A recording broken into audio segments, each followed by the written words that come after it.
Narrative of My Captivity among the Sioux Indians by Fanny Kelly. Dedication.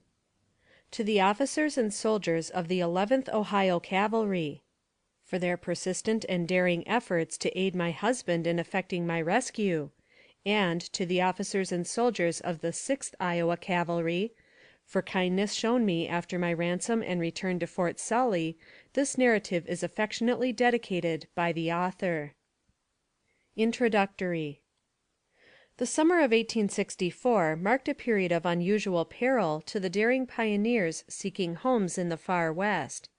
Following upon the horrible massacres in Minnesota in 1862, and the subsequent chastisements inflicted by the expeditions under Generals Sully and Sibley in 1863, whereby the Indians were driven from the then western borders of civilization in Iowa, Minnesota, and the white settlements of Dakota, in the Missouri Valley the great immigrant trails to Idaho and Montana became the scene of fresh outrages, and, from the wild, almost inaccessible nature of the country, pursuit and punishment were impossible.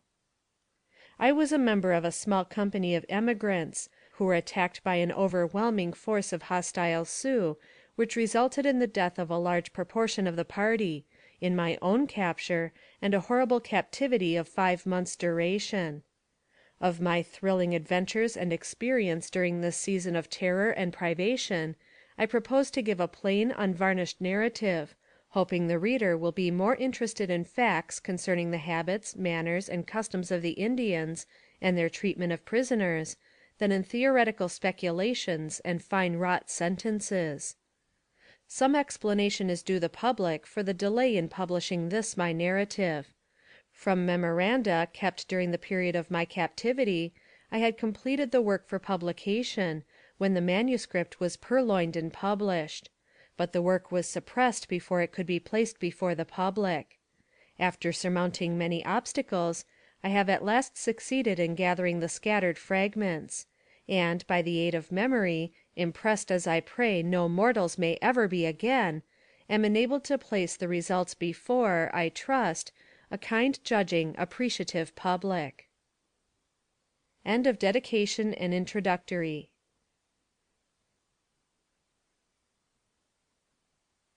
Chapter 1 of Narrative of My Captivity among the Sioux Indians by Fanny Kelly. Early History. Canada to Kansas. Death of my father. My marriage. Ho for Idaho. Crossing the Platte River. A storm. I was born in Orillia, Canada, in 1845. Our home was on the lake shore, and there amid pleasant surroundings I passed the happy days of early childhood.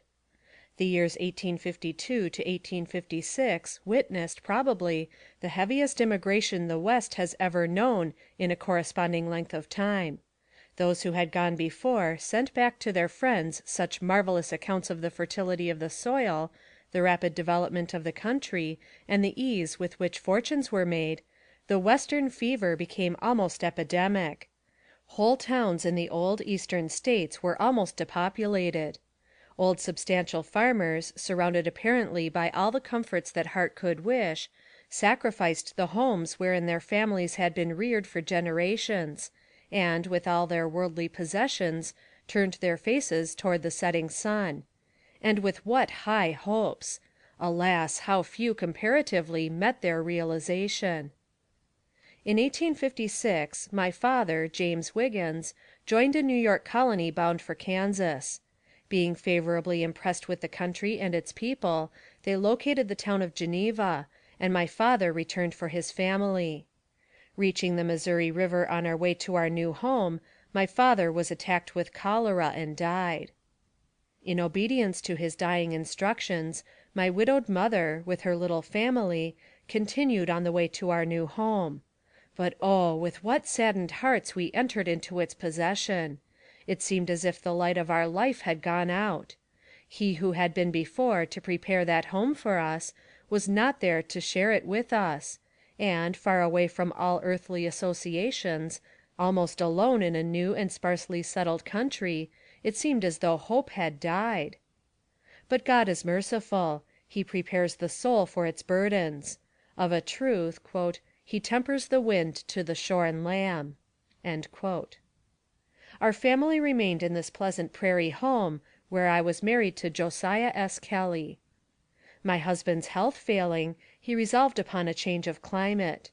Accordingly, on the 17th of May, 1864, a party of 6 persons, including Mr. Gardner Wakefield, my husband, myself, our adopted daughter, my sister's child, and 2 colored servants, started from Geneva, with high-wrought hopes and pleasant anticipations of a romantic and delightful journey across the plains, and a confident expectation of future prosperity among the golden hills of Idaho. A few days after commencing our journey, we were joined by Mr. Sharp, a Methodist clergyman, from Verdigris River, about 30 miles south of Geneva, and, a few weeks later, we overtook a large train of emigrants, among whom were a family from Allen County, with whom we were acquainted: Mr. Larimer, wife, and a child, a boy 8 years old. Preferring to travel with our small train, they left the larger one, and became members of our party. The addition of one of my own sex to our little company was cause of much rejoicing to me, and helped relieve the dullness of our tiresome march. The hours of noon and evening rest were spent in preparing our frugal meals, gathering flowers with our children, picking berries, hunting curiosities, or gazing in rapt wonder and admiration at the beauties of this strange, bewildering country. Our amusements were varied. Singing, reading, writing to friends at home, or pleasant conversation occupied our leisure hours. So passed the first few happy days of our emigration to the land of sunshine and flowers. When the sun had set, when his last rays were flecking the towering peaks of the Rocky Mountains, gathering around campfires in our little home-like tent, we ate with a relish known only to those who, like us, scented the pure air, and lived as nature demanded. At night, when our camp had been arranged by Andy and Franklin, our colored men, it was always in the same relative position, Mr. Kelly riding a few miles ahead as evening drew near to select the camping ground. The atmosphere, which during the day was hot and stifling, became cool, and was laden with the odor of prairie flowers, the night dews filling their beautiful cups with the waters of heaven. The solemnity of night pervaded everything. The warblings of the feathered tribe had ceased. The antelope and deer rested on the hills. No sound of laughing, noisy children, as in a settled country. No tramping of busy feet, or hurrying to and fro. All is silent. Nature, like men, has put aside the labors of the day, and is enjoying rest and peace. Yonder, as a tiny spark, as a distant star, might be seen from the road a little camp fire in the darkness spread over the earth. Every eye in our little company is closed, every hand still, as we lay in our snugly covered wagons, awaiting the dawn of another day. And the eye that never sleeps watched over us in our lonely camp, and cared for the slumbering travelers. Mr. Wakefield, with whom we became acquainted after he came to settle at Geneva, proved a most agreeable companion. Affable and courteous, unselfish, and a gentleman, we remember him with profound respect. A fine bridge crosses the Kansas River. A half-hour's ride through the dense heavy timber, over a jet-black soil of incalculable richness, brought us to this bridge, which we crossed. We then beheld the lovely valley of the prairies, intersecting the deep green of graceful slopes, where waves tall prairie grass, among which the wild flowers grow. Over hundreds of acres these blossoms are scattered, yellow, purple, white, and blue, making the earth look like a rich carpet of variegated colors. Those blooming in the spring are of tender, modest hue, in later summer and early autumn, clothed in gorgeous splendor. Solomon's gold and purple could not outrival them. Nature seemingly reveled in beauty for beauty's sake alone, for none but the simple children of the forest to view her in state. Slowly the myriad years come and go upon her solitary places. Tender springtime and glorious summer drop down their gifts from overflowing coffers, while the steps of bounding deer or the notes of singing birds break upon the lonely air. The sky is of wonderful clearness and transparency. Narrow belts and fringes of forest mark the way of winding streams. In the distance rise conical mounds, wrapped in the soft veil of dim and dreary haze. Upon the beaten road are emigrants wending their way, their household goods packed in long covered wagons, drawn by oxen, mules, or horses; speculators working their way to some new town with women and children; and we meet with half-breed girls, with heavy eyelashes and sunburned cheeks, jogging along on horseback. I was surprised to see so many women among the emigrants, and to see how easily they adapted themselves to the hardships experienced in a journey across the plains. As a rule, the emigrants travel without tents, sleeping in and under wagons, without removing their clothing. Cooking among the emigrants to the far west is a very primitive operation, a frying pan and perhaps a Dutch oven comprising the major part of the kitchen furniture. The scarcity of timber is a source of great inconvenience and discomfort, buffalo chips being the substitute. At some of the stations, where opportunity offered, Mr. Kelly bought wood by the pound, as I had not yet been long enough inured to plains privations to relish food cooked over a fire made with chips of that kind. We crossed the Platte River by joining 4 wagon boxes together, then loaded the boat with goods, and were rowed across by about 20 men. We were several days in crossing. Our cattle and horses swam across. The air had been heavy and oppressively hot. Now the sky began to darken suddenly, and just as we reached the opposite shore, a gleam of lightning, like a forked tongue of flame, shot out of the black clouds, blinding us by its flash, and followed by a frightful crash of thunder. Another gleam and another crash followed, and the dense blackness lowered threateningly over us, almost shutting out the heights beyond, and seeming to encircle us like prisoners in the valley that lay at our feet. The vivid flashes lighting the darkness for an instant only made its gloom more fearful, and the heavy rolling of the thunder seemed almost to rend the heavens above it. All at once it burst upon our unprotected heads in rain. But such rain! Not the gentle droppings of an afternoon shower, or a commonplace storm, but a sweeping avalanche of water, drenching us completely at the first dash, and continuing to pour, seeming to threaten the earth on which we stood, and tempt the old Platte to rise and claim it as its own. Our wagon covers had been removed in the fording, and we had no time to put up tents for our protection until its fury was exhausted, and so we were forced to brave the elements, with part of our company on the other side of the swollen river, and a wild scene we could hardly discern through the pelting rain surrounding us.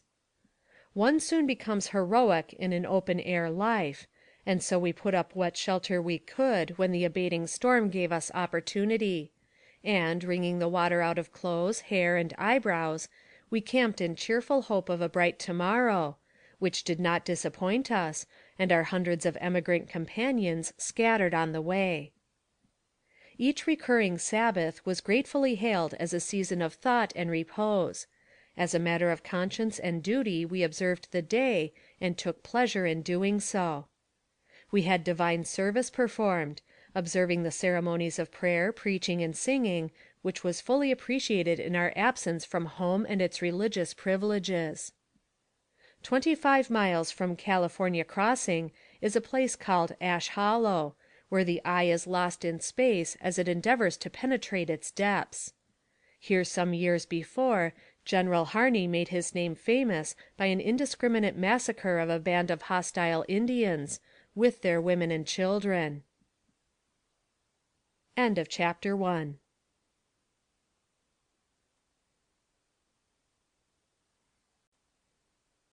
Chapter 2 of Narrative of My Captivity Among the Sioux Indians by Fanny Kelly. The Attack and the Capture. A train of wagons were coursing their westward way, with visions of the future bright as our own. Sometimes a single team might be seen traveling alone. Our party were among the many small squads emigrating to the land of promise. The day on which our doomed family were scattered and killed was the 12th of July, a warm and oppressive day.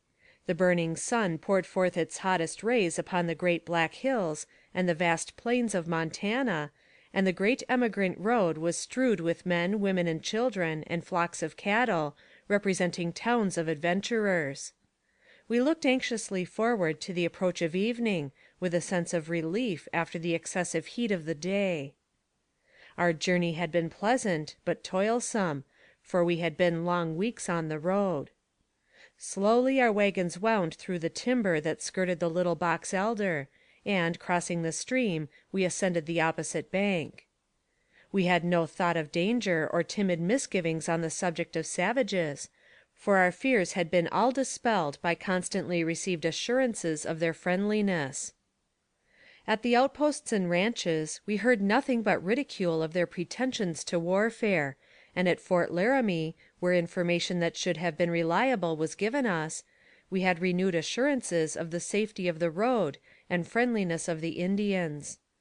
At Horseshoe Creek, which we had just left, and where there was a telegraph station, our inquiries had elicited similar assurances as to the quiet and peaceful state of the country through which we must pass. Being thus persuaded that fears were groundless, we entertained none, and, as I have mentioned before, our small party preferred to travel alone on account of the greater progress made in that way. The beauty of the sunset and the scenery around us filled our hearts with joy, and Mr. Wakefield's voice was heard in song for the last time, as he sang, "Ho, for Idaho." Little Mary's low, sweet voice, too, joined in the chorus. She was so happy in her childish glee on that day, as she always was. She was the star and joy of our whole party. We wended our way peacefully and cheerfully on, without a thought of the danger that was lying like a tiger in ambush on our path. Without a sound of preparation or a word of warning, the bluffs before us were covered with a party of about 250 Indians, painted and equipped for war, who uttered the wild war whoop and fired a signal volley of guns and revolvers into the air. This terrible and unexpected apparition came upon us with such startling swiftness that we had not time to think before the main body halted and sent out a part of their force, which encircled us round at regular intervals, but some distance from our wagons. Recovering from the shock, our men instantly resolved on defense, and corralled the wagons. My husband was looked upon as leader, as he was principal owner of the train. Without regard to the insignificance of our numbers, Mr. Kelly was ready to stand his ground, but, with all the power I could command, I entreated him to forbear and only attempt conciliation. "If you fire one shot," I said, "I feel sure you will seal our fate, as they seem to outnumber us 10 to 1, and will at once massacre all of us." Love for the trembling little girl at my side, my husband, my friends, made me strong to protest against anything that would lessen our chance for escape with our lives. Poor little Mary! From the first she had entertained an ungovernable dread of the Indians, a repugnance that could not be overcome, although in our intercourse with friendly savages I had endeavored to show how unfounded it was, and persuade her that they were civil and harmless, but all in vain. Mr. Kelly bought her beads and many little presents from them, which she much admired, but she would always add, "They look so cross at me, and they have knives and tomahawks, and I fear they will kill me." Could it be that her tender young mind had some presentiment or warning of her horrid fate? My husband advanced to meet the chief and demand his intentions. The savage leader immediately came toward him, riding forward and uttering the words, "How, how," which are understood to mean a friendly salutation. His name was Ottawa, and he was a war chief of the Ogalalla band of the Sioux nation. He struck himself on his breast, saying, "Good Indian me," and pointing to those around him, he continued, "Heap good Indian, hunt buffalo and deer." He assured us of his utmost friendship for the white people. Then he shook hands, and his band followed his example, crowding around our wagons, shaking us all by the hand over and over again, until our arms ached, and grinning and nodding with every demonstration of good will. Our only policy seemed to be temporizing, in hope of assistance approaching, and, to gain time, we allowed them unopposed to do whatever they fancied.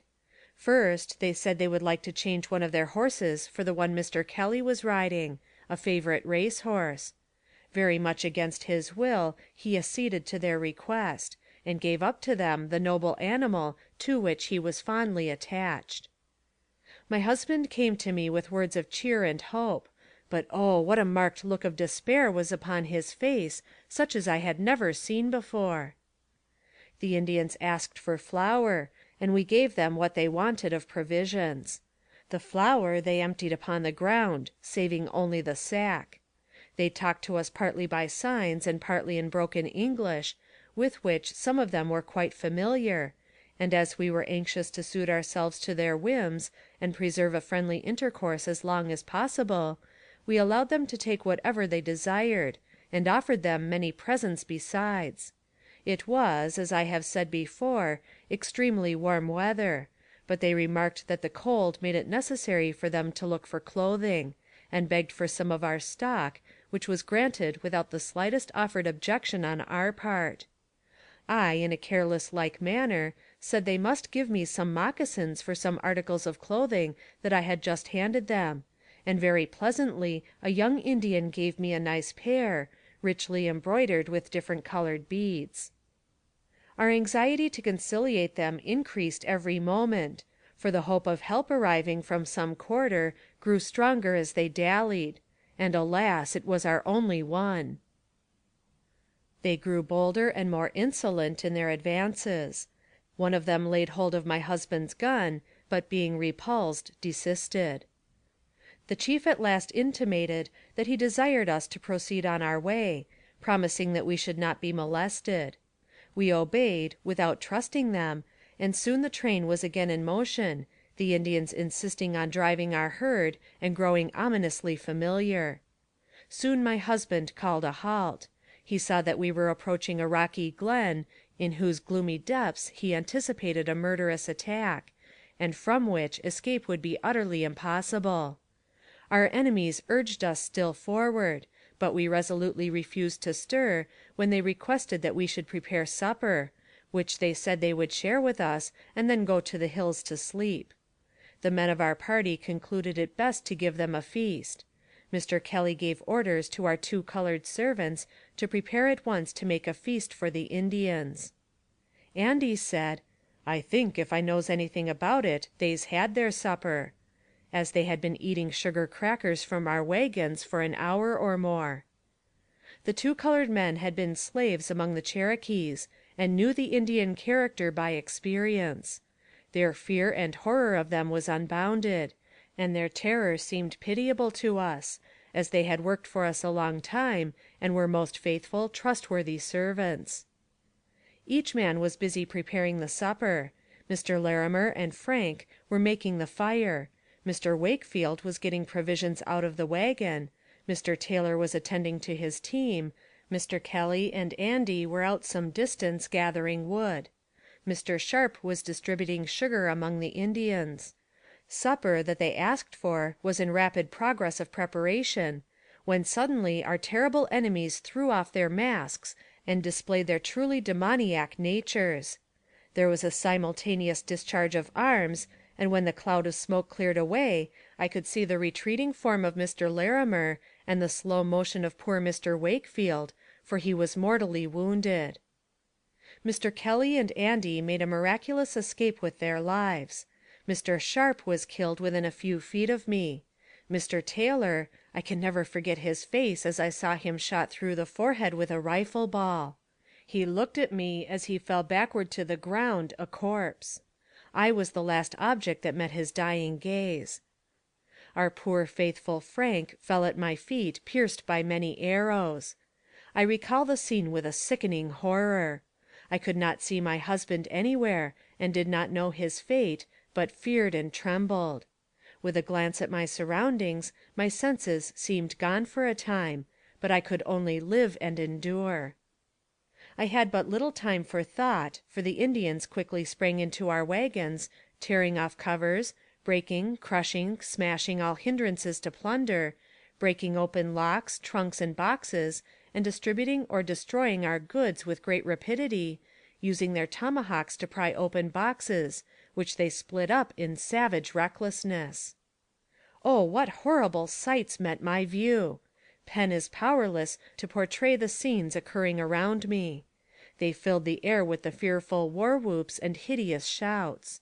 I endeavored to keep my fears quiet as possible, knowing that an indiscreet act on my part might result in jeopardizing our lives, though I felt certain that we two helpless women would share death by their hands. But with as much of an air of indifference as I could command, I kept still, hoping to prolong our lives, even if but a few moments. I was not allowed this quiet but a moment, when two of the most savage looking of the party rushed up to my wagon, with tomahawks drawn in their right hands, and with their left hand seized me by both hands and pulled me violently to the ground, injuring my limbs very severely, almost breaking them, from the effects of which I afterwards suffered a great deal. I turned to my little Mary, who with outstretched hands was standing in the wagon, took her in my arms, and helped her to the ground.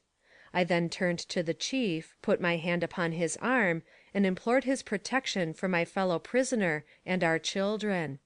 At first he gave me no hope, but seemed utterly indifferent to my prayers. Partly in words and partly by signs, he ordered me to remain quiet, placing his hand on his revolver that hung in a belt at his side, as an argument to enforce obedience. A short distance in the rear of our train a wagon was in sight.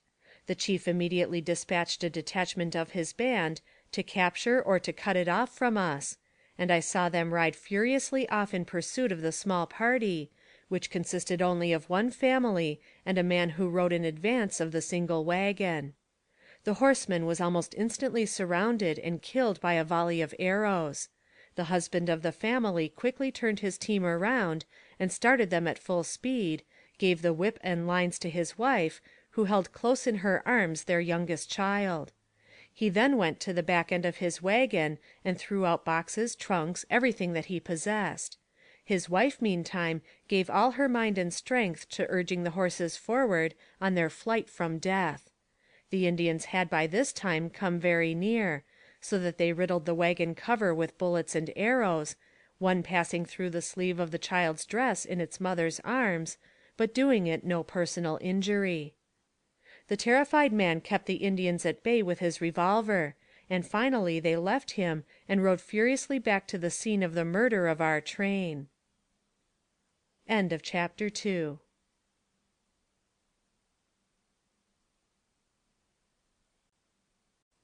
Chapter 3 of Narrative of My Captivity Among the Sioux Indians by Fanny Kelly. My Husband's Escape. Burial of the Dead.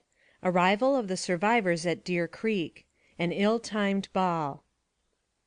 When the Indians fired their fatal volley into the midst of our little company, while yet they were preparing to entertain them with a hospitable supper, my husband was some distance from the scene of horror; but, startled by the unexpected report, he hurriedly glanced around, saw the pale, terror-stricken faces of his wife and child, and the fall of Reverend Mr. Sharp from the wagon, while in the act of reaching for sugar and other articles of food with which to conciliate our savage guests. The hopelessness of the situation struck a chill to his heart. Having laid down his gun to assist in the preparation of the feast, the utter futility of contending single-handed against such a host of infuriated demons was too apparent. His only hope, and that a slight one indeed, was that the Indians might spare the lives of his wife and child to obtain a ransom. In this hope he resolved upon efforts for the preservation of his own life, that he might afterward put forth efforts for our rescue, either by pursuit and strategy or by purchase. He was shot at, and the barbed arrows whizzed past him, some passing through his clothing. He saw Mr. Wakefield fall, and knew that he was wounded, if not killed. Mr. Larimer passed him in his flight for life toward some neighboring timber. Mr. Kelly then ran for some tall grass and sagebrush, where he concealed himself, favored by the fast approaching darkness. Scarcely daring to breathe, His mind tortured with agonizing fears for the fate of his wife and child, he seemed to hear from them the cry for help, and at one time resolved to rush to their rescue, or die with them. Any fate seemed better than such torturing doubt. But, realizing at last the utter hopelessness of an attempt at rescue, and knowing that it was a custom of the Indians, sometimes, to spare the lives of white women and children taken captive, for ransom, he again resolved, if possible, to save his own life, that he might devote all his energies, and the remnant of fortune the savages had not despoiled him of, to the accomplishment of the rescue of his wife and child. Lying in his perilous shelter, he saw darkness creep slowly around the hills, closing on the scene of murder and devastation, like a curtain of mercy dropped to shut out a hideous sight. He heard the noise of breaking and crashing boxes, and the voices of the Indians calling to each other. Then came the culmination of his awful suspense. The Indians had again mounted their horses, and, raising the terrible war song, chanted its ominous notes as they took their way across the hills, carrying his yearning thoughts with them. Pen is powerless to portray the agony, to him, of those fearful moments. Still fearing to move in the darkness, he distinguished footsteps near him, and knew by the stealthy tread that they were those of an Indian. In breathless silence he crouched close to the ground, fearing each instant the descent of the tomahawk and the gleam of the scalping knife, when, strange to say, a venomous reptile came to his rescue, and his enemy fled before it. A huge rattlesnake, one of the many with which that region is infested, raised its curved neck close beside him, and, thrusting forth its poisonous fangs, gave a warning rattle. The prowling Indian took alarm at the sound. Other snakes, roused for the safety of their young in the dens around, repeated it, and the savage, knowing it would be death to venture further, retreated, leaving my husband in safety where he had taken refuge; for, although he must have lain close to the noisome reptile, he received no hurt, and the greater horror of his human foe rendered him almost indifferent to the dangers of his surroundings. Cautiously he crawled out of the weeds and grass, and, rising to his feet unharmed, started swiftly in an eastward direction. He had to go far out in the hills to avoid the savages, and, after traveling many miles around, he at last reached the large train, with which the small party I had seen pursued had previously taken refuge. They were already consolidating with other trains for defense, and would not venture to join Mr. Kelly, although he earnestly implored assistance to go out in aid of his friends and family, if any of them should be left alive. The colored man, Andy, soon after joined them. He came in running and in great excitement, and was about to report all the company killed, when he joyfully discovered Mr. Kelly. Great consternation and alarm had spread with the tidings of the massacre, and fears for personal safety prevented any one from joining my unhappy husband in efforts to rescue his wife and child, or succor his missing companions. The train did not move forward until reinforced by many others along the road, and even then every precaution was taken to secure safety and prevent a surprise. Women in many instances drove the teams, to prevent their husbands or fathers being taken at a disadvantage. Weapons were in every man's hands, and vigilant eyes were fixed on every bluff or gorge, anticipating attack. A little time and travel brought them to the first scene of murder, where they found the dead body of the companion of the man who so narrowly escaped with his family. They placed the body in a wagon, and proceeded to the dreaded spot where the slaughter of our party had occurred. The wagons still were standing, and feathers, flour, the remnants of much that was but half destroyed, lay scattered on the ground. Mr. Kelly, with faltering steps, supported by the strong arm of Andy, was among the first to search the spot. His intense distress for the unknown fate of his family urged him on, although he dreaded to think of what the bloody spot might disclose to him. The dead bodies of Mr. Sharp, Mr. Taylor, and our colored servant Franklin were discovered lying where they had fallen. Poor Frank had been shot by an arrow that pierced both his legs, pinning them together, in which condition he had been murdered by the ruthless wretches by having his skull broken. Both Mr. Sharp and Mr. Taylor left large families at home to mourn their loss.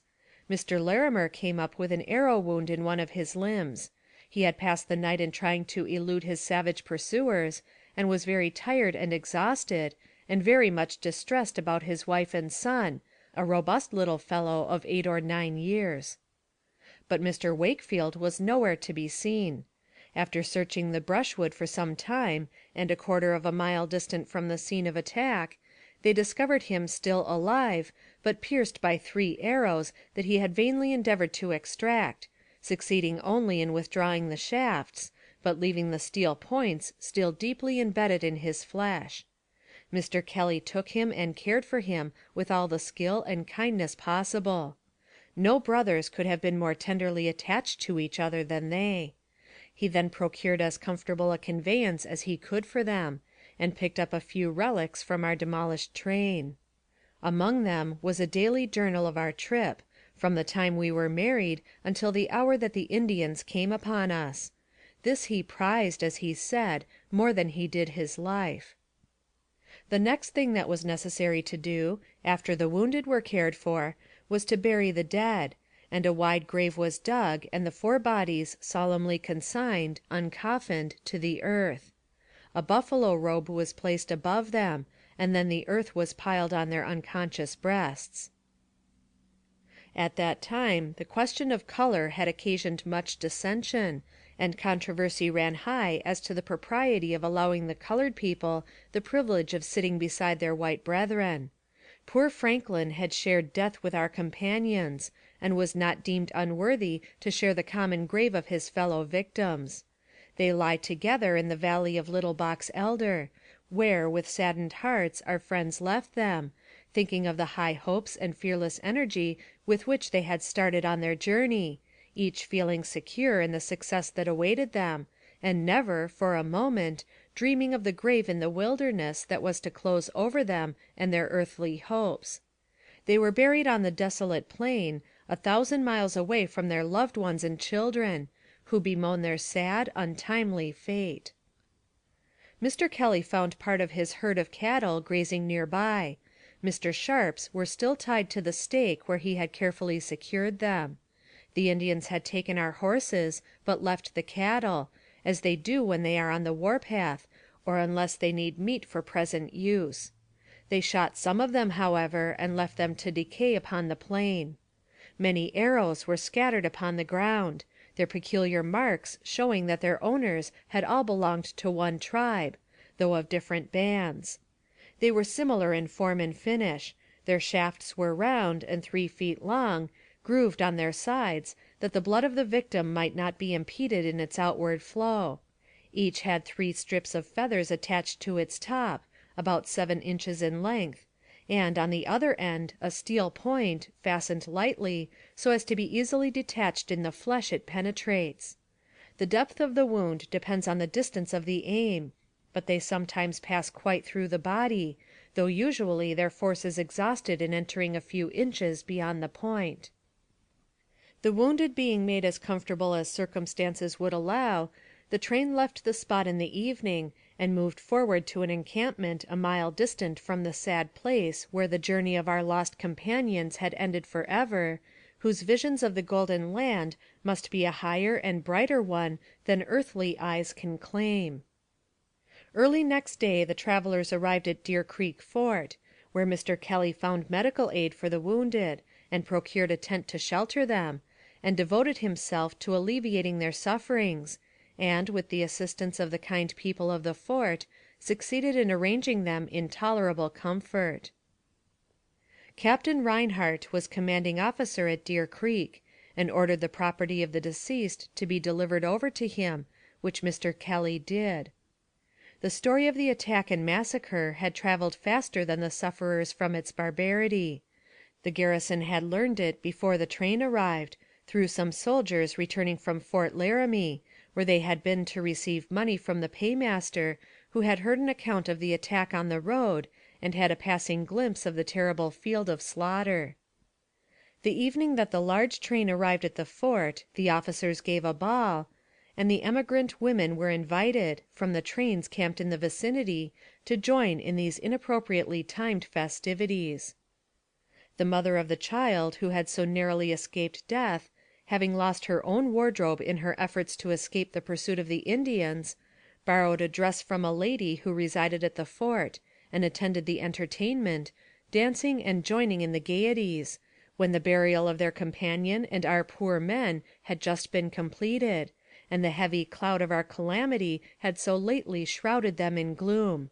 Such are the effects of isolation from social and civil influence, and contact with danger, and familiarity with terror and death. People grow reckless, and often lose the gentle sympathies that alleviate suffering, from infrequent intercourse with it in its worst forms. End of chapter 3.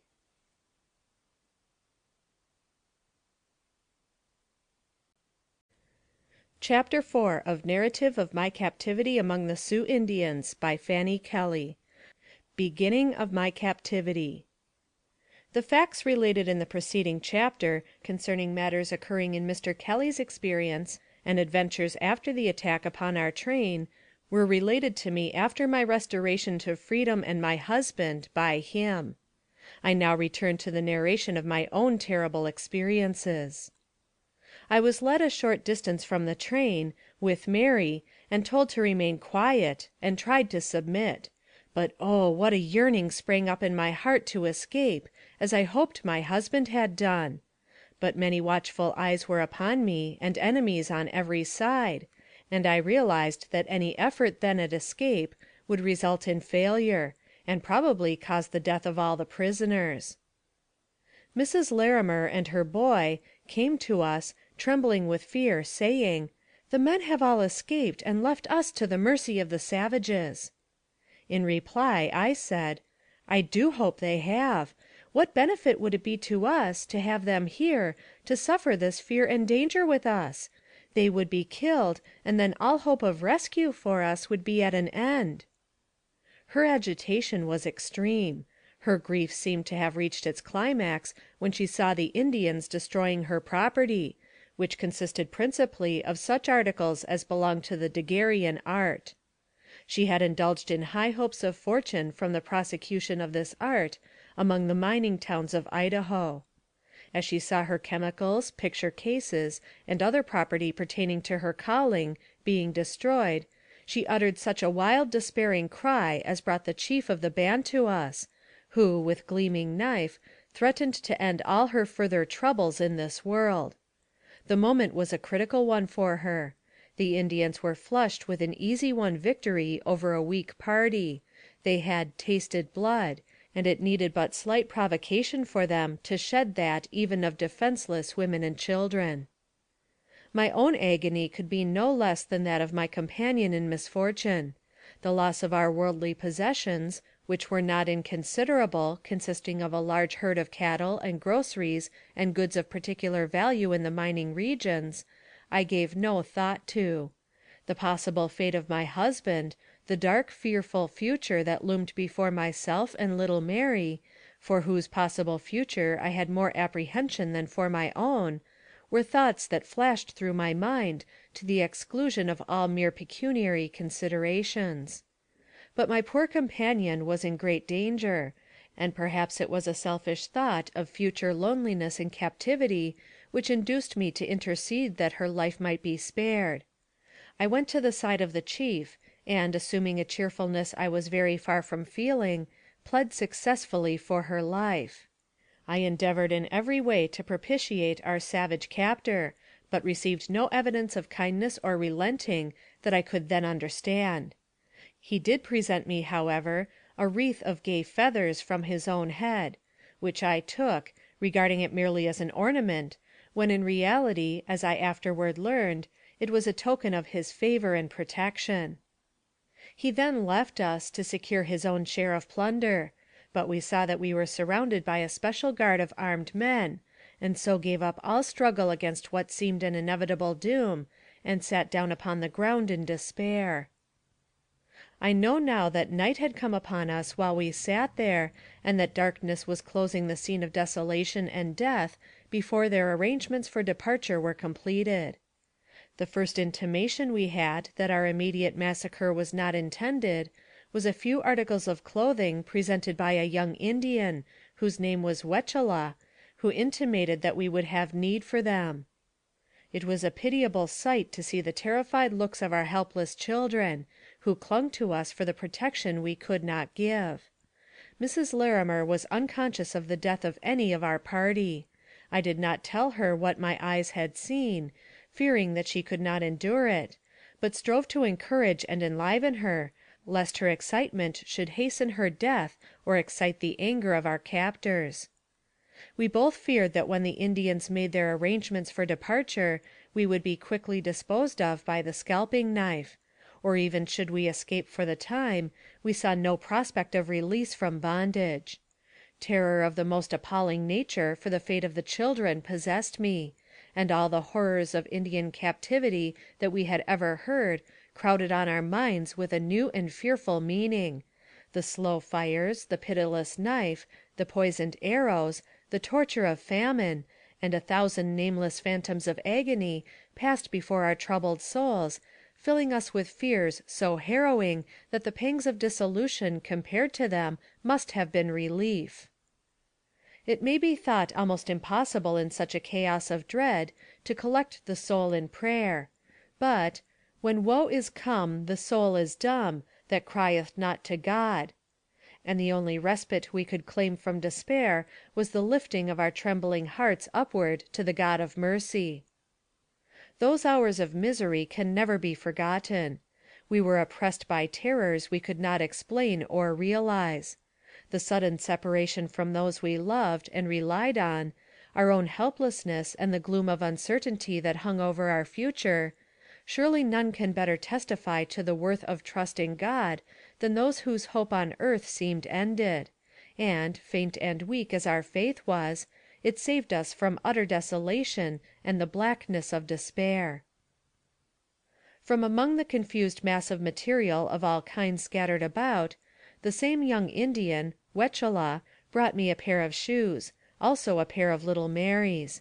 He looked kindly as he laid these articles before me, intimating by his gestures that our lives were to be spared, and that we should have need of them and other clothing during our long march into captivity. He also brought me some books and letters, all of which I thankfully received. I readily conceived a plan to make good use of them, and secreted as many as I could about my clothing.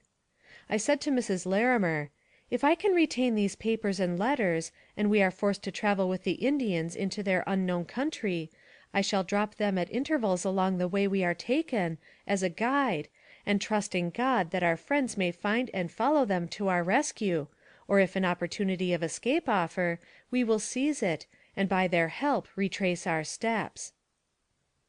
The property that the Indians could not carry with them, they gathered into a pile and lighted. The light of the flames showed us the forms of our captors busily loading their horses and ours with plunder, and preparing to depart. When their arrangements were completed, they came to us and signified that we must accompany them, pointing to the horses they led up to us, and motioning us to mount. The horse assigned to me was one that had belonged to Mr. Larimer, and was crippled in the back. This I endeavored to make them understand, but failed.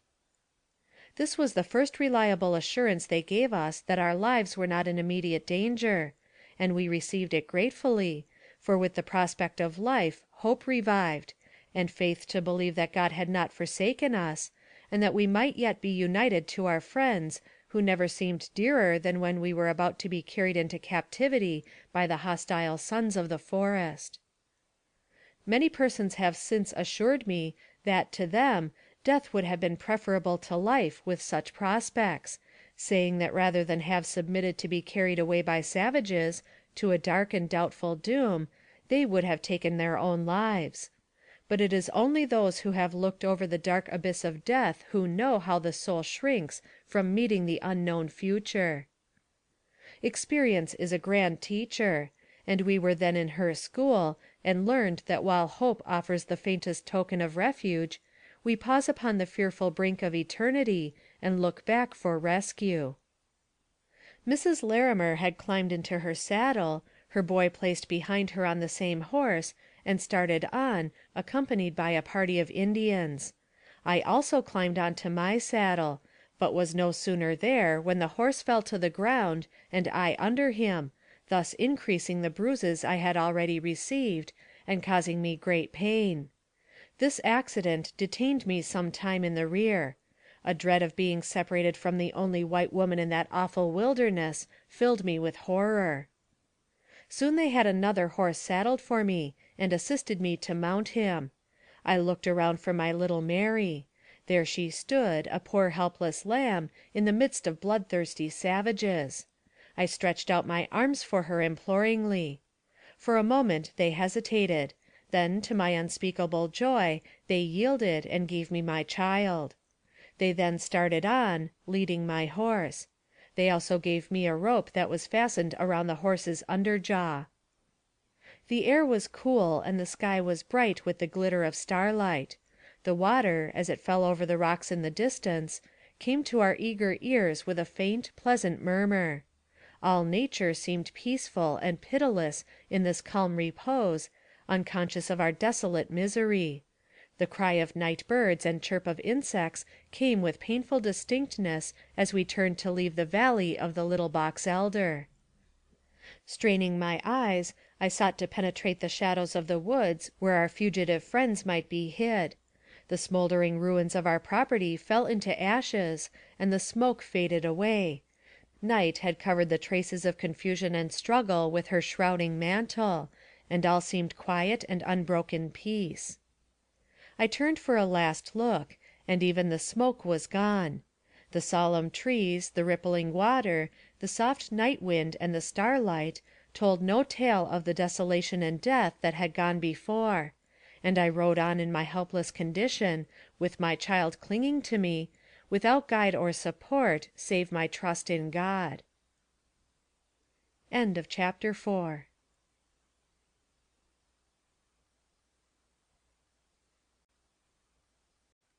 Chapter 5 of Narrative of My Captivity Among the Sioux Indians by Fanny Kelly. Plan for Little Mary's Escape. Tortures of Uncertainty. Unsuccessful Attempt to Escape. The Indians left the scene of their cruel rapacity, traveling northward, chanting their monotonous war song. After a ride of 2 miles through tall weeds and bushes, we left the bottom lands and ascended some bluffs, and soon after came to a creek which was easily forded, and where the Indians quenched their thirst. The hills beyond began to be more difficult to ascend, and the gorges seemed fearfully deep, as we looked into the black shadows unrelieved by the feeble light of the stars. In the darkness of our ride, I conceived a plan for the escape of little Mary. I whispered in her childish ear, "Mary, we are only a few miles from our camp, and the stream we have crossed you can easily wade through. I have dropped letters on the way, you know, to guide our friends in the direction we have taken. They will guide you back again, and it may be your only chance of escape from destruction. Drop gently down and lie on the ground for a little while to avoid being seen. Then retrace your steps, and may God in mercy go with you. If I can, I will follow you." The child, whose judgment was remarkable for her age, readily acceded to this plan. Her eye brightened, and her young heart throbbed as she thought of its success. Watching the opportunity, I dropped her gently, carefully, and unobserved to the ground, and she lay there while the Indians pursued their way, unconscious of their loss. To portray my feelings upon this separation would be impossible. The agony I suffered was indescribable. I was firmly convinced that my course was wise, that I had given her the only chance of escape within my power, yet the terrible uncertainty of what her fate might be in the way before her was almost unbearable. I continued to think of it so deeply that at last I grew desperate, and resolved to follow her at every risk. Accordingly, watching an opportunity, I, too, slipped to the ground under the friendly cover of night, and the horse went on without its rider. My plan was not successful. My flight was soon discovered, and the Indian wheeled around and rode back in my pursuit. Crouching in the undergrowth, I might have escaped in the darkness, were it not for their cunning. Forming in a line of 40 or 50 abreast, they actually covered the ground as they rode past me. The horses themselves were thus led to betray me, for, being frightened at my crouching form, they stopped and reared, thus informing them of my hiding place. With great presence of mind I arose the moment I found myself discovered, and, relating my story, the invention of an instant, I succeeded partly in allaying their anger. I told them the child had fallen asleep and dropped from the horse, that I had endeavored to call their attention to it, but in vain, and, fearing I would be unable to find her if we rode further, I had jumped down and attempted the search alone. The Indians used great violence toward me, assuring me that if any further attempts were made to escape, my punishment would be accordingly. They then promised to send a party out in search of the child when it became light. Poor little Mary, alone in the darkness, a little helpless child, who can portray her terror? With faith to trust and courage to dare, that little trembling form through the long hours of the night kept watch. The lonely cry of the night bird had no fear in its melancholy scream for the little wanderer who crouched amid the prairie grass. The baying of the gray wolf, as he passed the lonely watcher, might startle, but could not drive the faith from her heart. Surely God is just, and angels will guide the faltering feet to friends and home. Innocent of wrong, how could she but trust that the unseen hands of spirits would guide her from the surrounding perils? End of chapter 5.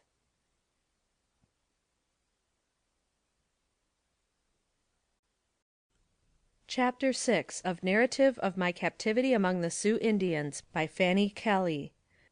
Continuation of our march into the wilderness. Suffering from thirst and weariness. Disappearance of my fellow prisoner. Loss of the old chief's pipe and its consequences to me. A scene of terror. To take up the thread of my own narrative again, and the continuation of my journey with the savages, after the never-to-be-forgotten night when I parted from little Mary, and the attempt to save myself, will be to entertain my reader with a sight of the dangerous and precipitous paths among the great bluffs which we had been approaching, and the dizzy, fearful heights leading over the dark abyss, or the gloomy, terrible gorge, where only an Indian dares to venture. The blackness of night, and the dread of our savage companions, added terror to this perilous ride. As we passed the little creek before we plunged into these rocky fastnesses, we had left some scattered woods along its banks. I remember looking longingly at the dim shelter of those friendly trees, and being possessed by an almost uncontrollable desire to leap from the horse and dare my fate in endeavoring to reach their protecting shade. But the Indians' rifles behind me, and my dread of instant death, restrained me. And now my attention was attracted by the wild and terrible scenery around us, through which our fearful captors rode at ease, although it seemed impossible for man or beast to retain a footing over such craggy peaks and through such rugged ravines. The cool air and the sound of rippling water warned us of our nearness to a river, and soon the savages turned their horses down a deep declivity that, like a mighty wall, closed in the great bed of the North Platte. I saw that the river was rapid and deep, but we crossed the sands, plunged in, and braved the current. From the child to my husband was an easy transition. Indeed, when I thought of one, the other was present in my mind; and to mark the path of our retreat with the letters and papers I dropped on our way seemed the only hope I had of his being able to come to my rescue. As the horses plunged into the swelling river, I secretly dropped another letter, that, I prayed, might be a clue to the labyrinth through which we were being led, for I could see by all the Indians' precautions that to mislead any who should have the temerity to attempt our recovery was the design of their movements. They had taken paths inaccessible to white men, and made their crossing at a point where it would be impossible for trains to pass, so that they might avoid meeting emigrants.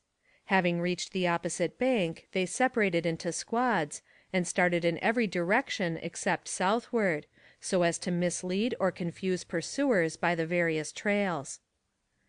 The band that surrounded and directed us kept to the northward a little by west.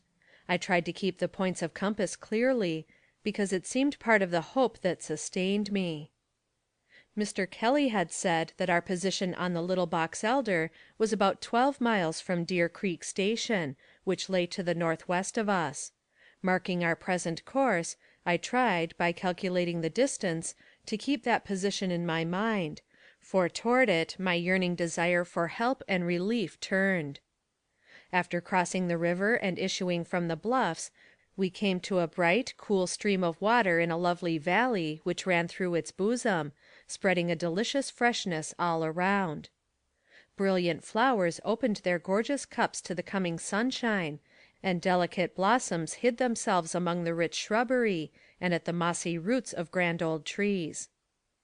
The awakening birds soared upward with loud and joyful melodies, and nature rejoiced at approaching day. The beauty and loveliness of the scene mocked my sleepless eyes, and despair tugged at my heartstrings.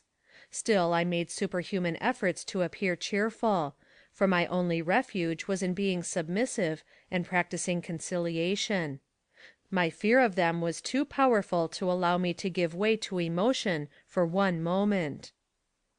There were sentinels stationed at different places to give the alarm, in case of any one approaching to rescue, and I afterward learned that in such a case I would have been instantly murdered. Next morning I learned by signs that Indians had gone out in search of little Mary, scattering themselves over the hills in squads.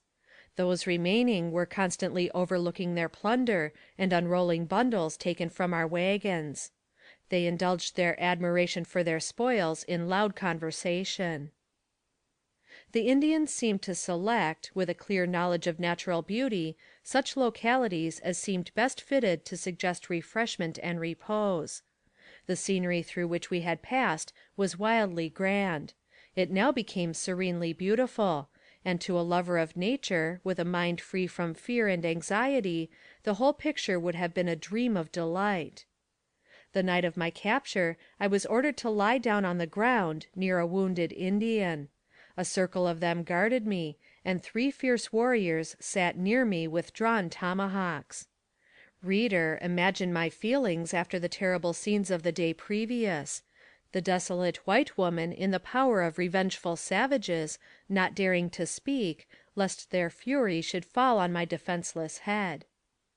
My great anxiety now was to preserve my sanity, which threatened to be overcome if I did not arouse myself to hope and put aside the feeling of despair which at times stole over me. My heart was continually lifted to Our Father, and confidently I now began to feel that prayer would be answered, and that God would deliver me in due season. This nerved me to endure and appear submissive. At early dawn I was aroused from my apparent slumbers by the war chief, who sent me out to catch our horses, our American horses being afraid of the savages, and as the animals were those belonging to our train, it was supposed that I could do so readily. Upon turning, my eyes were gladdened by the sight of my fellow prisoner, who was seated with her boy upon the ground, eating buffalo meat and crackers. I went immediately to her, and we conversed in low tones, telling her of my intention to escape the first opportunity. She seemed much depressed, but I endeavored to reassure her, and bidding her hope for the best, went back to where the Indians were making ropes, and packing their goods and plunder more securely, preparatory to the succeeding march, which was commenced at an early hour of the day. We proceeded on our journey until near noon, when we halted in a valley not far to the north of Deer Creek Station, and I met this lady again. It was a clear and beautiful valley where we rested until the scorching rays of the sun had faded in the horizon. Being burdened with the gun and bow and arrow of the chief, my tired arms were relieved, and I pled for the privilege of camping here all night for many reasons. One was, we might be overtaken by friends sent to rescue us, and the distance of return would be less if I should be successful in my next attempt to escape. My entreaties were unavailing. The savages were determined to go forward, and we were soon mounted and started on. We traveled until sunset, then camped for the night in a secluded valley. We seemed to enter this valley along the base of a wall composed of bluffs or peaks. Within these circling hills it lay, a green, cool resting place, watered by a bright, sparkling stream, and pleasantly dotted with bushes and undergrowth. The moon went down early, and in the dim, uncertain starlight, the heavy bluffs seemed to shut us in on all sides, rising grimly like guardians over our imprisoned lines. Blankets were spread, and on these the Indians rested. I was then led out some distance in the camp, and securely fastened for the night.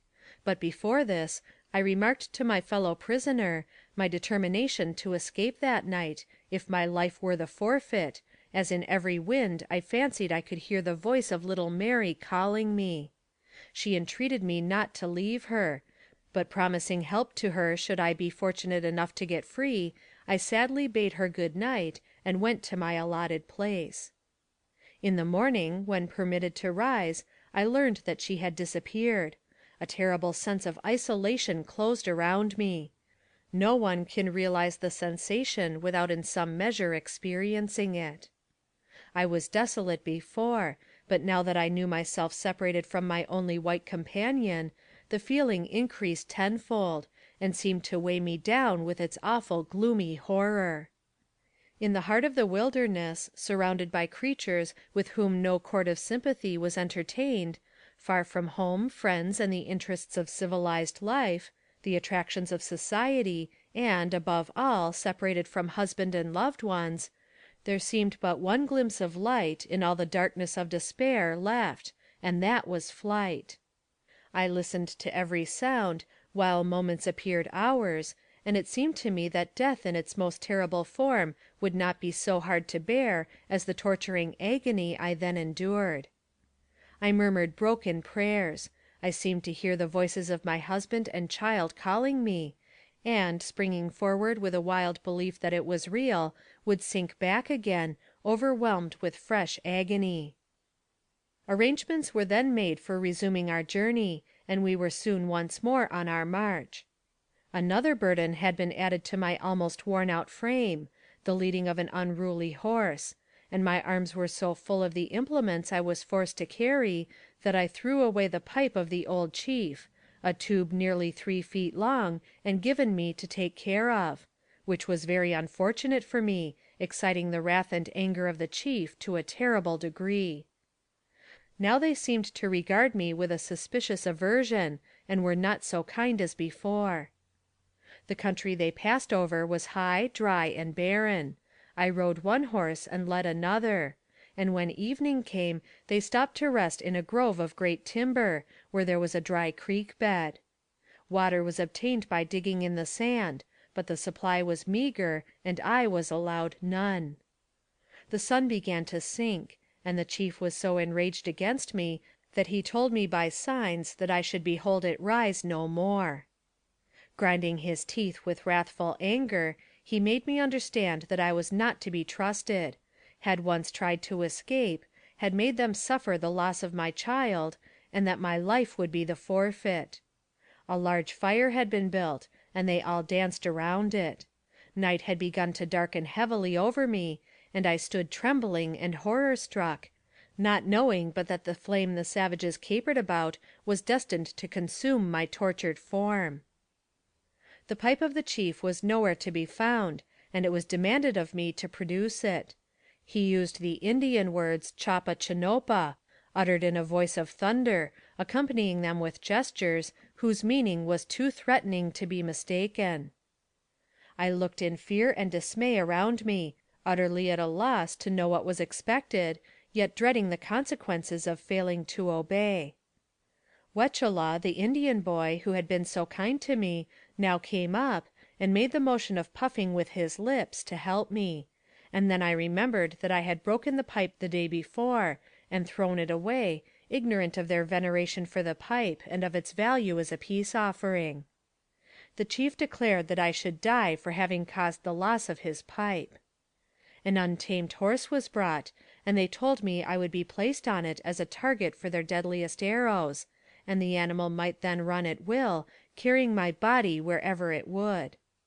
Helpless, and almost dying with terror at my situation, I sank on a rocky seat in their midst. They were all armed, and anxiously awaited the signal. They had pistols, bows, and spears, and I noticed some stoop and raise blazing firebrands to frighten the pawing beast that was to bear me to death. In speechless agony I raised my soul to God. Soon it would stand before his throne, and with all the pleading passion of my sinking soul I prayed for pardon and favor in his precious blood, who had suffered for my sins, and risen on high for my justification.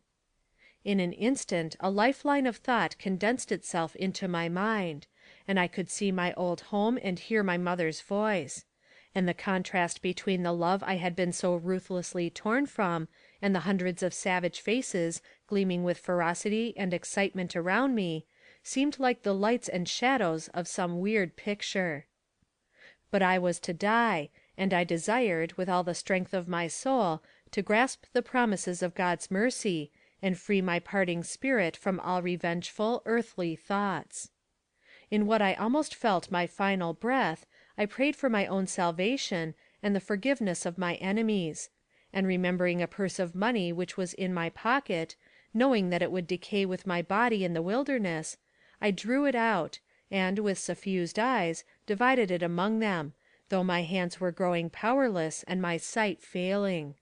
$120 in notes I gave them, telling them its value as I did so, when, to my astonishment, a change came over their faces. They laid their weapons on the ground, seemingly pleased, and anxious to understand, requesting me to explain the worth of each note clearly, by holding up my fingers. Eagerly I tried to obey, perceiving the hope their milder manner held out; but my cold hands fell powerless by my side, my tongue refused to utter a sound, and, unconsciously, I sank to the ground, utterly insensible to objects around me. When insensibility gave way to returning feeling, I was still on the ground where I had fallen, but preparations for the deadly scene were gone, and the savages slumbered on the ground near me, by the faint firelight. Crawling into a sitting posture, I surveyed the camp, and saw hundreds of sleeping forms lying in groups around, with watches set in their places, and no opportunity to escape, even if strength permitted. Weak and trembling, I sat down, and lay silent until daybreak, when the camp was again put in motion, and, at their bidding, I mounted one horse and led another, as I had done on the day previous. This was no easy task, for the pack horse, which had not been broken, would frequently pull back so violently as to bring me to the ground, at which the chief would become fearfully angry, threatening to kill me at once. Practicing great caution, and using strong effort, I would strive to remain in the saddle to avoid the cuffs and blows received. Whenever the bridle would slip inadvertently from my hand, the chief's blasphemous language would all be English, a sad commentary on the benefits white men confer on their savage brethren when brought into close contact. Drunkenness, profanity, and dissolute habits are the lessons of civilization to the red men, and when the weapons we furnish are turned against ourselves, their edge is keen indeed. Feeling that I had forfeited the good will of the Indians, and knowing that the tenure of my life was most uncertain, I dared make no complaint, although hunger and devouring thirst tortured me. The way still led through dry and sandy hills, upon which the sun glared down with exhausting heat, and seemed to scorch life and moisture out of all his rays fell upon. As far as my eye could reach, nothing but burning sand and withering sagebrush or thorny cactus was to be seen. All my surroundings only served to aggravate the thirst which the terrible heat of that long day's ride increased to frenzy. When, in famishing despair, I closed my eyes, A cup of cool, delicious drink would seem to be presented to my lips, only to be cruelly withdrawn; and this torture seemed to me like the agony of the rich man, who besought Lazarus for one drop of water to cool his parched tongue. I thought of all I had been separated from, as it seemed to me, forever, and the torment of the hour reduced me to despair. I wished to die, feeling that the pangs of dissolution would not surpass the anguish of my living death. My voice was almost gone, and with difficulty I maintained my seat in the saddle. Turning my eyes despairingly to my captors, I uttered the word Minna, signifying water in their language, and kept repeating it imploringly at intervals. They seemed to hurry forward, and, just at sunset, came in sight of a grassy valley through which flowed a river, and the sight of it came like hope to my almost dying eyes. A little brook from the hills above found its way into the waters of this greater stream, and here they dismounted, and, lifting me from my horse, laid me in its shallow bed. I had become almost unconscious, and the cool, delightful element revived me. At first I was not able to drink, but gradually my strength renewed itself, and I found relief from the indescribable pangs of thirst. The stream by which the Indians camped that night was Powder River, and here, in 1866, Fort Conner was built, which in the following year was named Fort Reno. End of chapter 6.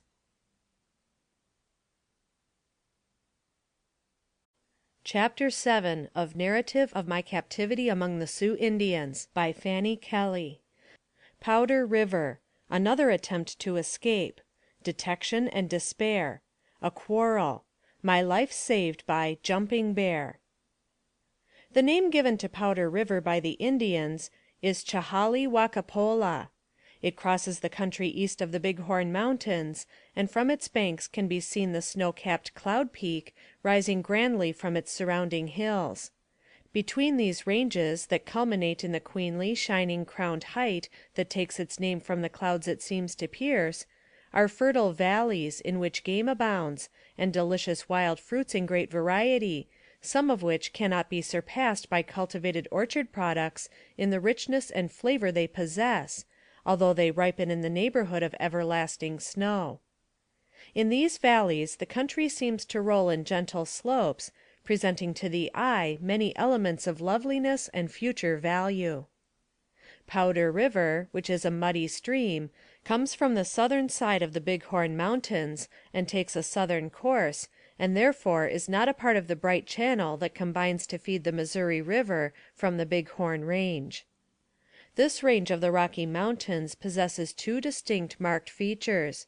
First, there is a central or backbone range, which culminates in perpetual snow, where Cloud Peak grandly rises, as the chief of all its proud summits. Falling off gradually toward the southern valley, there are similar ranges of the Wind River Mountains beyond. Between these ranges, and varying in breadth from 12 to 25 miles, are fine hunting grounds, abounding in noble orchards of wild fruit of various kinds, and grapes, as well as game of the choicest kind for the huntsman. Notwithstanding its vicinity to snow, there are gentle slopes which present features of peculiar loveliness. Several miles northwest, and following the sweep of the higher northern range, and 6 to 8 miles outside of its general base, a new country opens. Sagebrush and cactus, for which nearly 200 miles have so largely monopolized the soil, rapidly disappear. The change, though sudden, is very beautiful. One narrow divide only is crossed, and the transition about one day's ride from the above named river. The limpid, transparent, and noisy waters of Deer Fork are reached, and the horses have difficulty in breasting the swift current. The river is so clear that every pebble and fish is seen distinctly on the bottom, and the water so cool that ice in midsummer is no object of desire. The scenes of natural beauty, and the charms that have endeared this country to the savage, will in the future lure the emigrant seeking a home in this new and undeveloped land. This Clear Creek is a genuine outflow from the Big Horn Mountains, and is a type of many others, no less pure and valuable, derived from melting snow and from the innumerable springs in the mountains. Rock Creek comes next, with far less pretensions, but is similar in character. A day's ride to the northward brings the traveler to Crazy Woman's Fork. This ever-flowing stream receives its yellow hue from the Powder River waters, of which it is a branch. The country is scarred by countless trails of buffalo, so that what is often called the Indian Trail is merely the hoof print of these animals. Leaving Powder River, we passed through large pine forests, and through valleys rich with beautiful grasses, with limpid springs and seemingly eternal verdure. I continued to drop papers by the way, hoping they might lead to my discovery, which would have proved fatal had any one attempted a rescue, as the Indians prefer to kill their captives rather than be forced to give them up. It was the 5th night of my sojourn with the Indians that I found myself under the sweeping willows of Clear Creek. The men, weary with travel, and glad to find so good a camping ground, lay down to sleep, leaving a sufficient guard over their captive and at the outposts. Their journey hither had been a perilous one to me, unused as I was to the rocky paths between narrow gorges and over masses of broken stone, which their Indian ponies climbed with readiness and ease. I was led to remark the difference between these ponies and American horses, who could only struggle to find their foothold over such craggy ground, while the ponies led the way, picking their steps up almost perpendicular steeps with burdens on their backs. Their travel after the rest at Clear Creek partook of the difficult nature of the mountain passes, and was wearisome in the extreme, and the duties imposed upon me made life almost too burdensome to be borne. I was always glad of a respite at the camping ground. On the 6th night I lay on a rock, under the shade of some bushes, meditating on the possibility of escape. The way was far beyond my reckoning, and the woods where they now were might be infested with wild beasts, but the prospect of getting away and being free from the savages closed my eyes to the terrors of starvation and ravenous animals. Softly I rose and attempted to steal toward some growing timber, but the watchful chief did not risk his prey so carelessly. His keen eye was on me, and his iron hand grasped my wrist and drew me back. Throwing me fiercely on the ground, he hissed a threat through his clenched teeth, which I momentarily expected him to put into execution as I lay trembling at his feet. I felt from this time that my captivity was for life, and a dull despair took possession of me. Sleep, that balm for happier souls, brought only horrid dreams, in which a dreadful future pictured itself. And then the voices of my husband and child seemed calling me to their side, alas! in vain, for when I woke it was to find myself in the grass of the savage camping ground, watched over by the relentless guard, and shut out from hope of home or civilized life. My feet were covered with a pair of good shoes, and my chief's brother-in-law gave me a pair of stockings from his stores, which I gladly accepted, never for a moment suspecting that, in doing thus, I was outraging a custom of the people among whom I was. The chief saw the gift, and made no remark at the time, but soon after he shot one of his brother-in-law's horses, which he objected to in a decided manner, and a quarrel ensued. Realizing that I was the cause of the disagreement, I tremblingly watched the contest, unable to conciliate either combatant, and dreading the wrath of both. The chief would brook no interference, nor would he offer any reparation for the wrong he had inflicted. His brother-in-law, enraged at his arrogance, drew his bow, and aimed his arrow at my heart, determined to have satisfaction for the loss of his horse. I could only cry to God for mercy, and prepare to meet the death which had long hung over my head, when a young Blackfoot, whose name was Jumping Bear, saved me from the approaching doom by dexterously snatching the bow from the savage and hurling it to the earth. He was named Jumping Bear from the almost miraculous dexterity of some of his feats. This circumstance and the Indian mentioned were, in my judgment, instruments in the hand of Providence in saving Fort Sully from the vengeance and slaughter of the Blackfeet, who had succeeded in gaining the confidence of some of the officers on the Missouri River.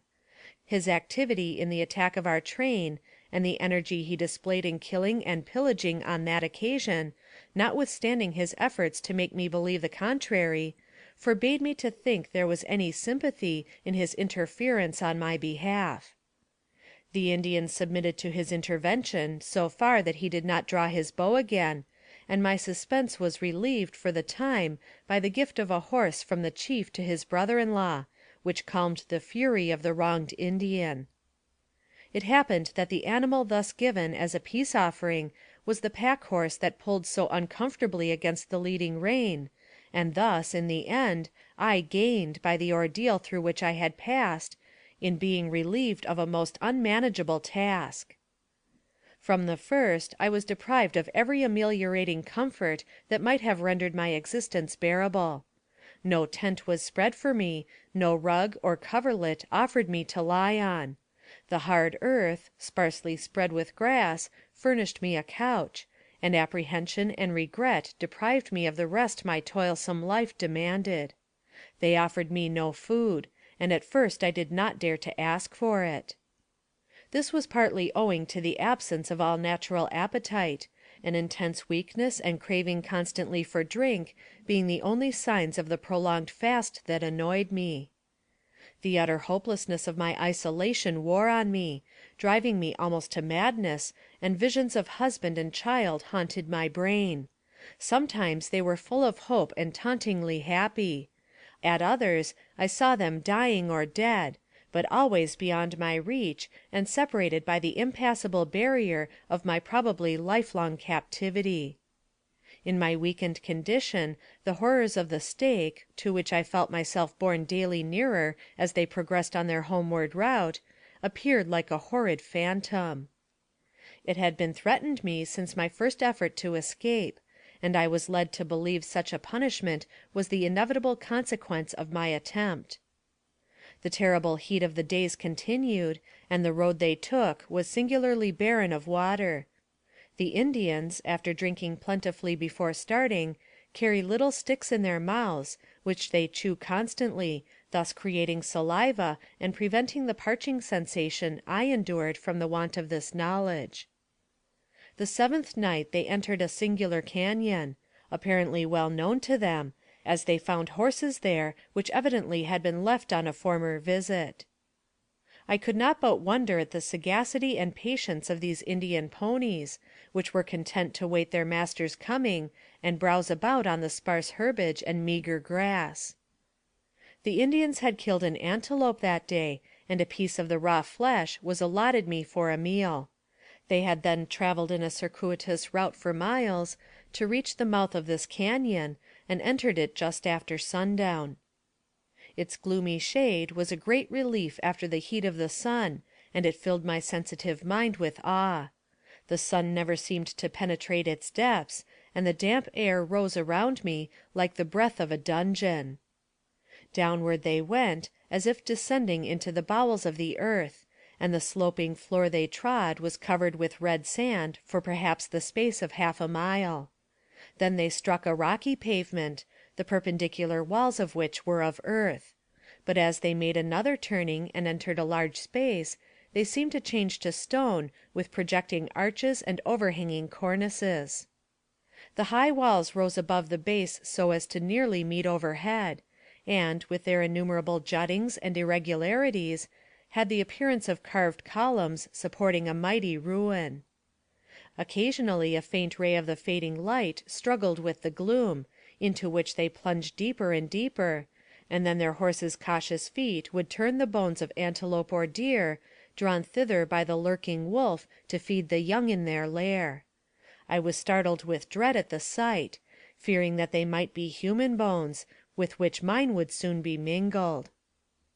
The increasing darkness had made it necessary for the Indians to carry torches, which they did, lighting up the grotesque grandeur of earth and rock through which they passed by the weird glare of their waving brands. Arriving at the spot they selected as a camping ground, they made fires, whose fantastic gleams danced upon the rocky walls, and added a magic splendor to their wondrous tracery. The ghostly grandeur of these unfrequented shades cannot be described, but their effect is marvelous. They seem to shadow forth the outline of carving and sculpture, and in the uncertain firelight have all the effect of some old-time temple, whose art and glory will live forever, even when its classic stones are dust. Here I found water for my parched lips, which was more grateful to my weary senses than any natural phenomenon; and sinking on a moss-grown rock near the trickling rill that sank away in the sand beyond, I found slumber in that strange, fantastic solitude. I was aroused by a whistling sound, and, gathering myself up, looked fearfully around me. Two flaming eyes seemed to pierce the darkness like a sword. I shuddered and held my breath, as a long, lithe serpent wound past me, trailing its shining length through the damp sand, and moving slowly out of sight among the dripping vines. After that I slept no more, and when I saw the struggling light of day pierce the rocky opening above, I gladly hailed the safety of the sunshine, even though it brought sorrow, distress, and toil. When we rose in the morning, they left the cañon by the path they entered, as it seemed to have no other outlet, and then pursued their way. End of chapter 7. Chapter 8 of Narrative of My Captivity among the Sioux Indians by Fanny Kelly. The Storm. Arrival at the Indian Village. The Old Chief's Wife. Some Kindness Shown Me. Attend a Feast. On the 20th of July, we had nearly reached the Indian village, when we camped for the night as usual, when such a locality could be gained, on the bank of a stream of good water. Here was a stream of sparkling, rippling water, fresh from the melting snow of the mountain. It was a warm, still night. Soon the sky began to darken strangely, and great ragged masses of clouds hung low over the surrounding hills. The air grew heavy, relieved occasionally by a deep gust of wind that died away, to be succeeded by an ominous calm. Then a low, muttering thunder jarred painfully on the ear. My shattered nerves recoiled at the prospect of the coming storm. From a child I had been timid of lightning, and now its forked gleam filled me with dismay in my unsheltered helplessness. The Indians, seeing the approaching tempest, prepared for it by collecting and fastening their horses, and covering their firearms and ammunition, and lying flat on the earth themselves. I crouched too, but could not escape the terrible glare of the lightning, and the roar of the awful thunder grew deafening. On came the storm with startling velocity, and the dread artillery of heaven boomed overhead, followed closely by blinding flashes of light, and the velocity of the whirlwind seemed to arise in its might, to add desolation to the terrible scene. When the vivid gleams lit up the air, enormous trees could be seen bending under the fierceness of the blast, and great white sheets of water burst out of the clouds, as if intent on deluging the world. Every element in nature united in terrific warfare, and the security of earth seemed denied to me while I clung to its flooded bosom, and, blinded by lightning and shocked by the incessant roaring of the thunder and the wild ravaging of the ungovernable wind, felt myself but a tossed atom in the great confusion, and could only cling to God's remembering pity in silent prayer. Huge trees were bent to the earth and broken; others, snapped off like twigs, were carried through the frenzied air. Some forest monarchs were left bare of leaves or boughs, like desolate old age stripped of its honors. The rain had already swelled the little creek into a mighty stream, that rolled its dark, angry waters with fury, and added its sullen roar to the howlings of the storm. I screamed, but my voice was lost even to myself in the mightier ones of the furious elements. 3 hours, 3 long, never to be forgotten hours, did the storm rage thus in fury, and in those hours I thought I lived a lifetime. Then to my joy it began to abate, and soon I beheld the twinkling stars through rents in the driving clouds, while the flashing lightning and the roaring thunders, gradually becoming less and less distinct to the eye and ear, told me the devastating storm was speeding on toward the east. And when, at dawn of day, the waters were assuaged, the thunder died away, and the lightnings were chained in their cell, the scene was one of indescribable desolation. The wind had gone home. Daylight had cowed him from a raging giant into a meek prisoner, and led him moaning to his cavern in the eastern hills. A strangely solemn calm seemed to take the place of the wild conflict. But the track of destruction was there, and the swollen water and felled trees, the scattered boughs and uprooted saplings, told the story of the havoc of the storm. It was a night of horror to pass through, and I thankfully greeted the returning day that once more gave me the comfort of light, now almost my only solace, for my position grew more bitter as the chief's savage-like exultation in my capture and safe abduction increased as we neared the village where their families were, and where I feared my fate would be decided by bloodshed or the fearful stake. On the 21st of July we left camp early, the day being cool and favorable for traveling. Our route lay over rolling prairie, interspersed with extensive tracts of marsh, which, however, we easily avoided crossing. A few miles brought us to a high, broken ridge, stretching nearly in a north and south direction. As we ascended the ridge, we came in sight of a large herd of buffalo, quietly feeding upon the bunch, or buffalo grass, which they prefer to all other kinds. These animals are short-sighted, and scent the approach of an enemy before they can see him, and thus, in their curiosity, often start to meet him, until they approach near enough to ascertain to their satisfaction whether there be danger in a closer acquaintance. In this case they decided in the affirmative, and, when they had once fairly made us out, lost no time in increasing the distance between us, starting on a slow, clumsy trot, which was soon quickened to a gait that generally left most pursuers far in the rear. But the Indians and their horses both are trained buffalo hunters, and soon succeeded in surrounding a number. They rode alongside their victim, and, leveling their guns or arrows, send their aimed shot in the region of the heart, then ride off to a safe distance to avoid the desperate lunge which a wounded buffalo seldom fails to make, and, shaking his shaggy head, crowned with horns of a most formidable strength, stands at bay, with eyes darting, savage and defiant, as he looks at his human foe. Soon the blood begins to spurt from his mouth, and to choke him as it comes. The hunters do not shoot again, but wait patiently until their victim grows weak from loss of blood, and, staggering, falls upon his knees, makes a desperate effort to regain his feet and get at his slayer, then falling once more, rolls over on his side, dead. Sometimes these animals number tens of thousands, in droves. The Indians often, for the mere sport, make an onslaught, killing great numbers of them, and having a plentiful feast of tatanka, as they call buffalo meat. They use no economy in food. It is always a feast or a famine, and they seem equally able to gorge or fast. Each man selects a part of the animal he has killed that best suits his own taste, and leaves the rest to decay or be eaten by wolves, thus wasting their own game, and often suffering privation in consequence. They gave me a knife and motioned me to help myself to the feast. I did not accept, thinking then it would never be possible for me to eat uncooked meat. They remained here overnight, starting early next morning. We were now nearing the village where the Indians belonged.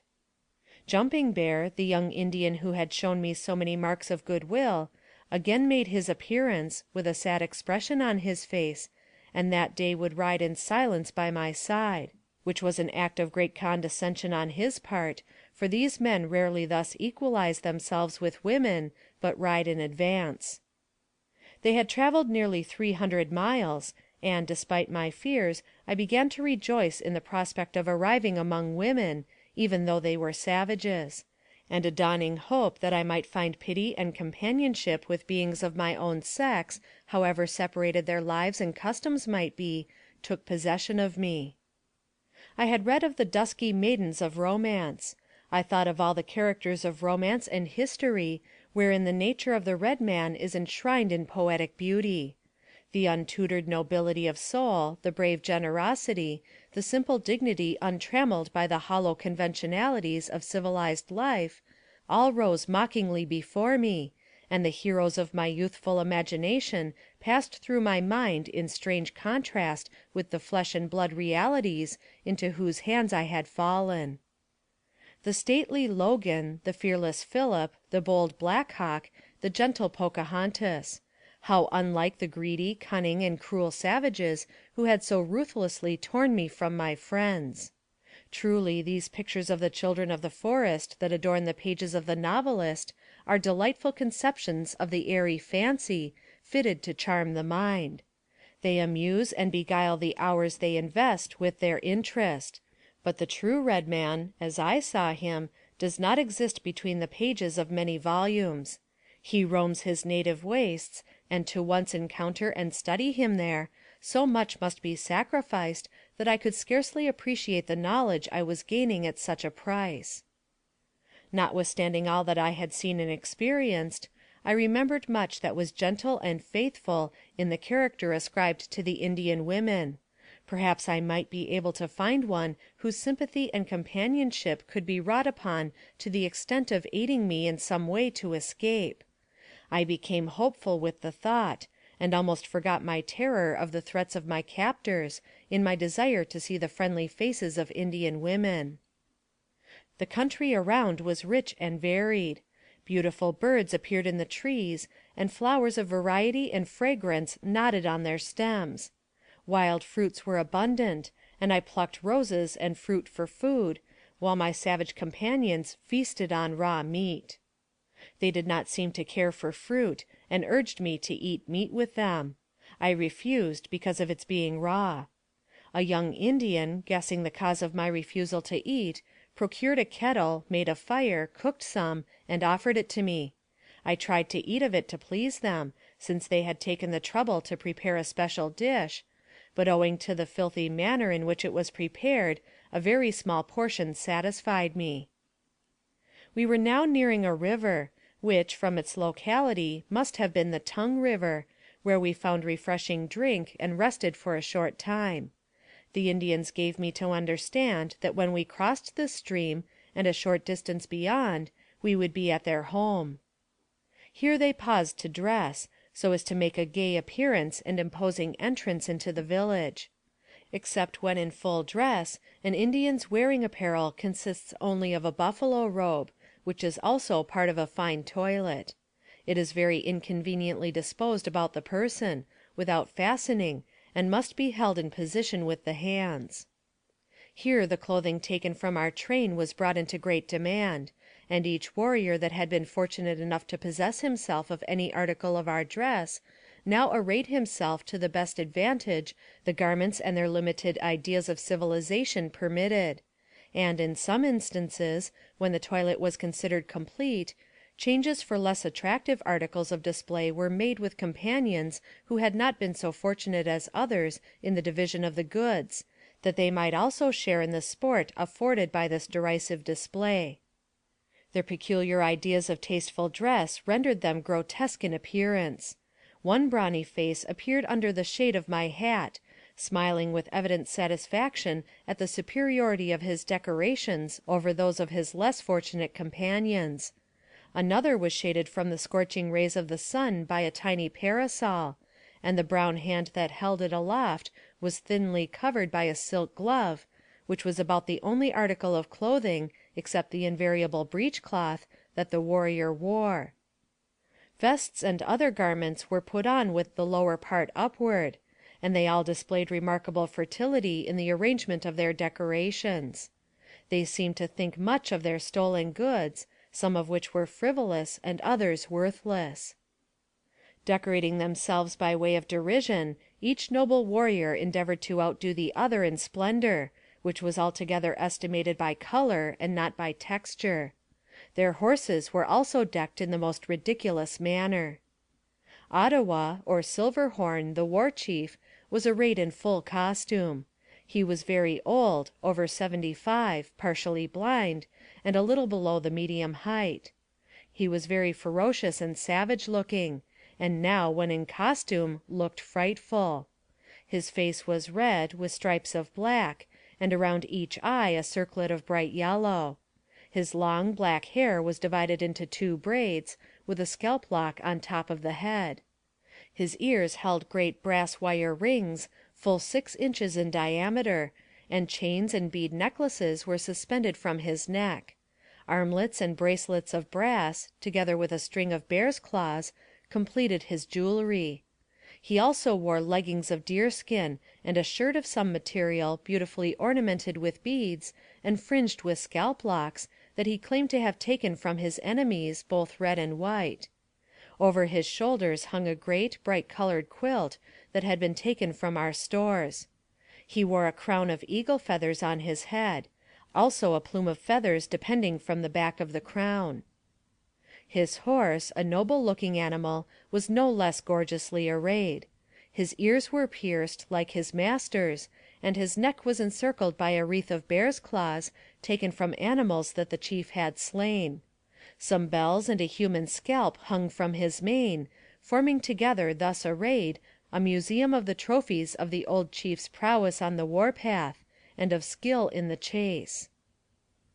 When all was arranged, the chief mounted his horse and rode on in triumph toward the village, highly elated over the possession of his white captive, whom he never looked back at or deigned to notice, except to chastise on account of her slowness, which was unavoidable, as I rode a jaded horse and could not keep pace. The entire Indian village poured forth to meet us, amid song and wild dancing, in the most enthusiastic manner, furnishing flags and weapons of war in frenzied joy as we entered the village, which, stretched for miles along the banks of the stream, resembled a vast military encampment, with the wigwams covered with white skins, like Sibley tents in shape and size, ranged without regard to order, but facing one point of the compass. We penetrated through the irregular settlement for over a mile, accompanied by the enthusiastic escort of men, women, and children. We rode in the center of a double column of Indians, and directly in the rear of the chief, till we reached the door of his lodge, when several of his wives came out to meet him. He had 6, but the senior one remained in the tent, while a younger one was absent with the farmer or Gros Ventre Indians. Their salutation is very much in the manner of the Mexicans. The women crossed their arms on the chief's breast and smiled. They met me in silence, but with looks of great astonishment. I got down as directed, and followed the chief into the great lodge or tent, distinguished from the others by its superior ornaments. It was decorated with brilliantly colored porcupine quills, and a terrible fringe of human scalp locks taken in battle from the Pawnees. On one side was depicted a representation of the Good Spirit, rude in design and daubed with colors.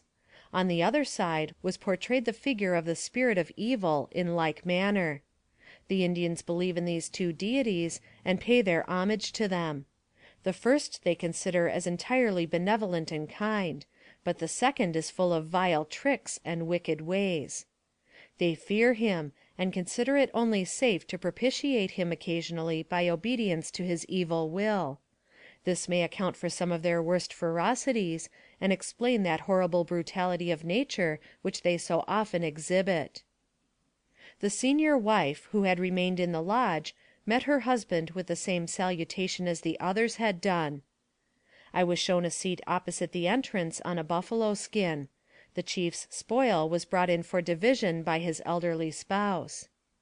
As it was spread out before them, the women gathered admiringly round it, and proved their peculiarities of taste; and love of finery had a counterpart in these forest belles, as well defined as if they had been city ladies.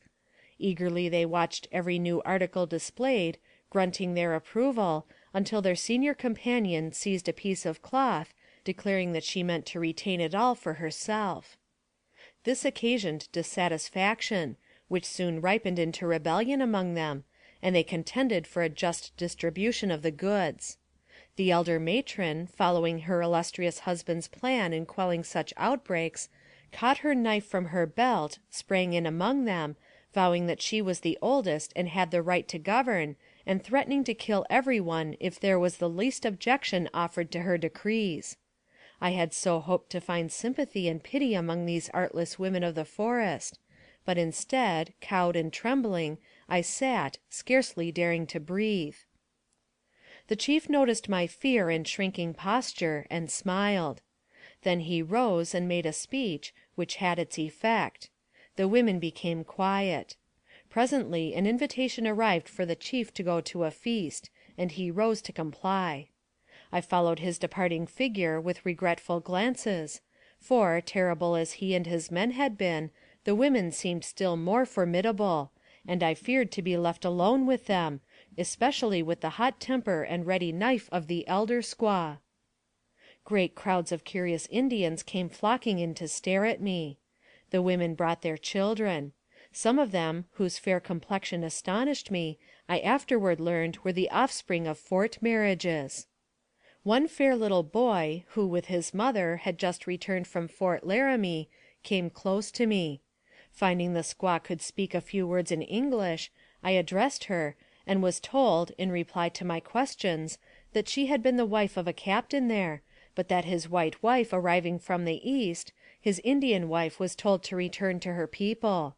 She did so, taking her child with her. The little boy was dressed completely in military clothes, even to the stripe on his pantaloons, and was a very bright, attractive child of about 4 years. It was a very sad thought for me to realize that a parent could part with such a child, committing it forever to live in barbarous ignorance, and rove the woods among savages with the impress of his own superior race so strongly mingled with his Indian origin. I saw many other fair-faced little children, and heard the sad story from their mothers, and was deeply pained to see their pale, pinched features, as they cried for food when there was none to be had; and they are sometimes cruelly treated by the full-blooded and larger children on account of their unfortunate birth. Now that the question of property was decided between the women of the chief's family, they seemed kindly disposed toward me, and one of them brought me a dish of meat. Many others followed her example, even from the neighboring lodges, and really seemed to pity me, and showed great evidences of compassion, and tried to express their sympathy in signs, because I had been torn from my own people, and compelled to come such a long, fatiguing journey, and examined me all over and over again, and all about my dress, hands, and feet particularly. Then, to their great surprise, they discovered my bruised and almost broken limbs that occurred when first taken, also from the fall of the horse the first night of my captivity, and proceeded at once to dress my wounds. I was just beginning to rejoice in the dawning kindness that seemed to soften their swarthy faces, when a messenger from the war chief arrived, accompanied by a small party of young warriors sent to conduct me to the chief's presence. I did not at first comprehend the summons, and, as every fresh announcement only awakened new fears, I dreaded to comply, yet dared not refuse.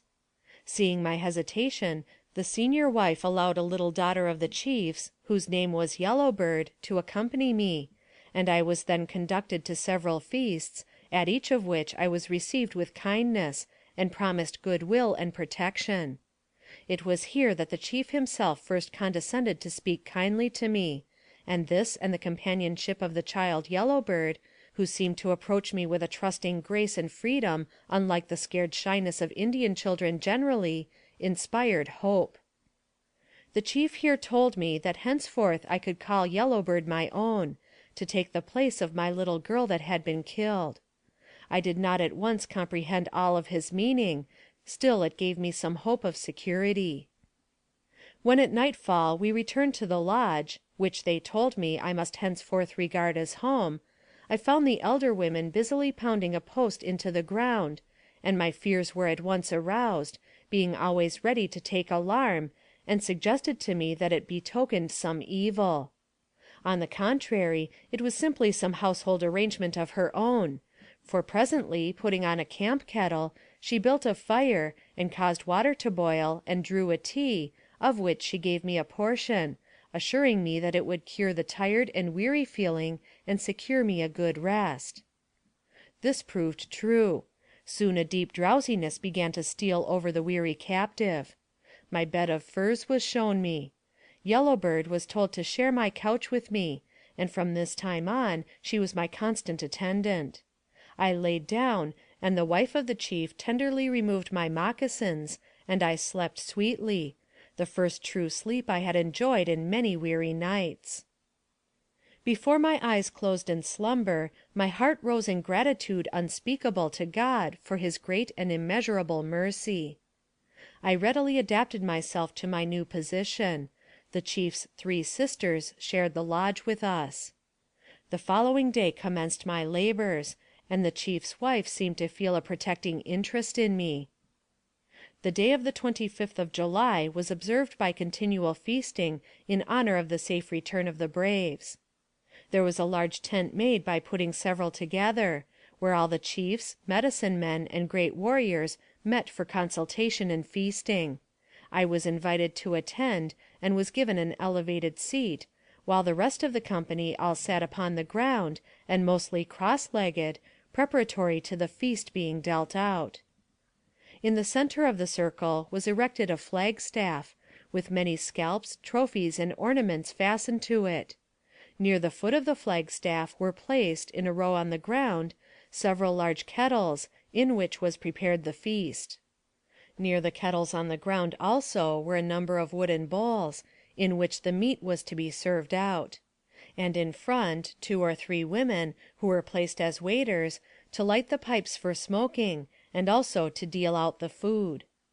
In these positions things stood, and all sat, with thousands climbing and crowding around for a peep at me, as I appeared at the grand feast and council, when at length the chief arose, in a very handsome costume, and addressed the audience, and in his speech often pointed to me. I could understand but little of his meaning. Several others also made speeches, that all sounded the same to me. I sat trembling with fear at these strange proceedings, fearing they were deliberating upon a plan of putting me to some cruel death to finish their amusement. It is impossible to describe my feelings on that day, as I sat in the midst of those wild, savage people. Soon a handsome pipe was lit and brought to the chief to smoke. He took it, and after presenting the stem to the north, the south, the east, and the west, and then to the sun that was over his head, uttered a few words, drew a few whiffs, then passed it around through the whole group, who all smoked. This smoking was conducted with the strictest adherence to exact and established form, and the feast throughout was conducted in the most positive silence. The lids were raised from the kettles, which were all filled with dog's meat alone, it being well cooked and made into a sort of stew. Each guest had a large wooden bowl placed before him, with a quantity of dog's flesh floating in a profusion of soup or rich gravy, with a large spoon resting in the dish made of buffalo horn. In this most difficult and painful dilemma I sat, witnessing the solemnity. My dish was given me, and the absolute necessity of eating it was painful to contemplate. I tasted it a few times after much urging, and then resigned my dish, which was taken and passed around with others to every part of the group, who all ate heartily. In this way the feast ended, and all retired silently and gradually, until the ground was left to the waiters, who seemed to have charge of it during the whole occasion. The women signified to me that I might feel highly honored by being called to feast with chiefs and great warriors; and seeing the spirit in which it was given, I could not but treat it respectfully, and receive it as a very high and marked compliment. Since I witnessed it on this occasion, I have been honored with numerous entertainments of the kind, and all conducted in the same solemn and impressive manner. As far as I could see and understand, I feel authorized to pronounce the dog feast a truly religious ceremony, wherein the superstitious Indian sees fit to sacrifice his faithful companion to bear testimony to the sacredness of his vows of friendship for the Great Spirit. He always offers up a portion of the meat to his deity, then puts it on the ground to remind him of the sacrifice and solemnity of the offering. The dog, among all Indian tribes, is more esteemed and more valued than among any part of the civilized world. The Indian has more time to devote to his company, and his untutored mind more nearly assimilates to the nature of his faithful servant. The flesh of these dogs, though apparently relished by the Indians, is undoubtedly inferior to venison and buffalo meat, of which feasts are occasionally made, where friends are invited, as they are in civilized society to a pleasant and convivial party; from which fact alone it would seem clear that they have some extraordinary motive, at all events, for feasting on the flesh of that useful and faithful animal, even when as in the instance I have been describing. Their village was well supplied with fresh and dried meat of the buffalo and deer. The dog feast is given, I believe, by all tribes of America, and by them all, I think, this faithful animal, as well as the horse, is sacrificed in several different ways to appease offended spirits or deities, whom it is considered necessary that they should conciliate in this way, and when done, is invariably done by giving the best in the herd or the kennel. That night was spent in dancing. Wild and furious all seemed to me. I was led into the center of the circle, and assigned the painful duty of holding above my head human scalps fastened to a little pole. The dance was kept up till near morning, when all repaired to their respective lodges. The 3 kind sisters of the chief were there to convey me to mine.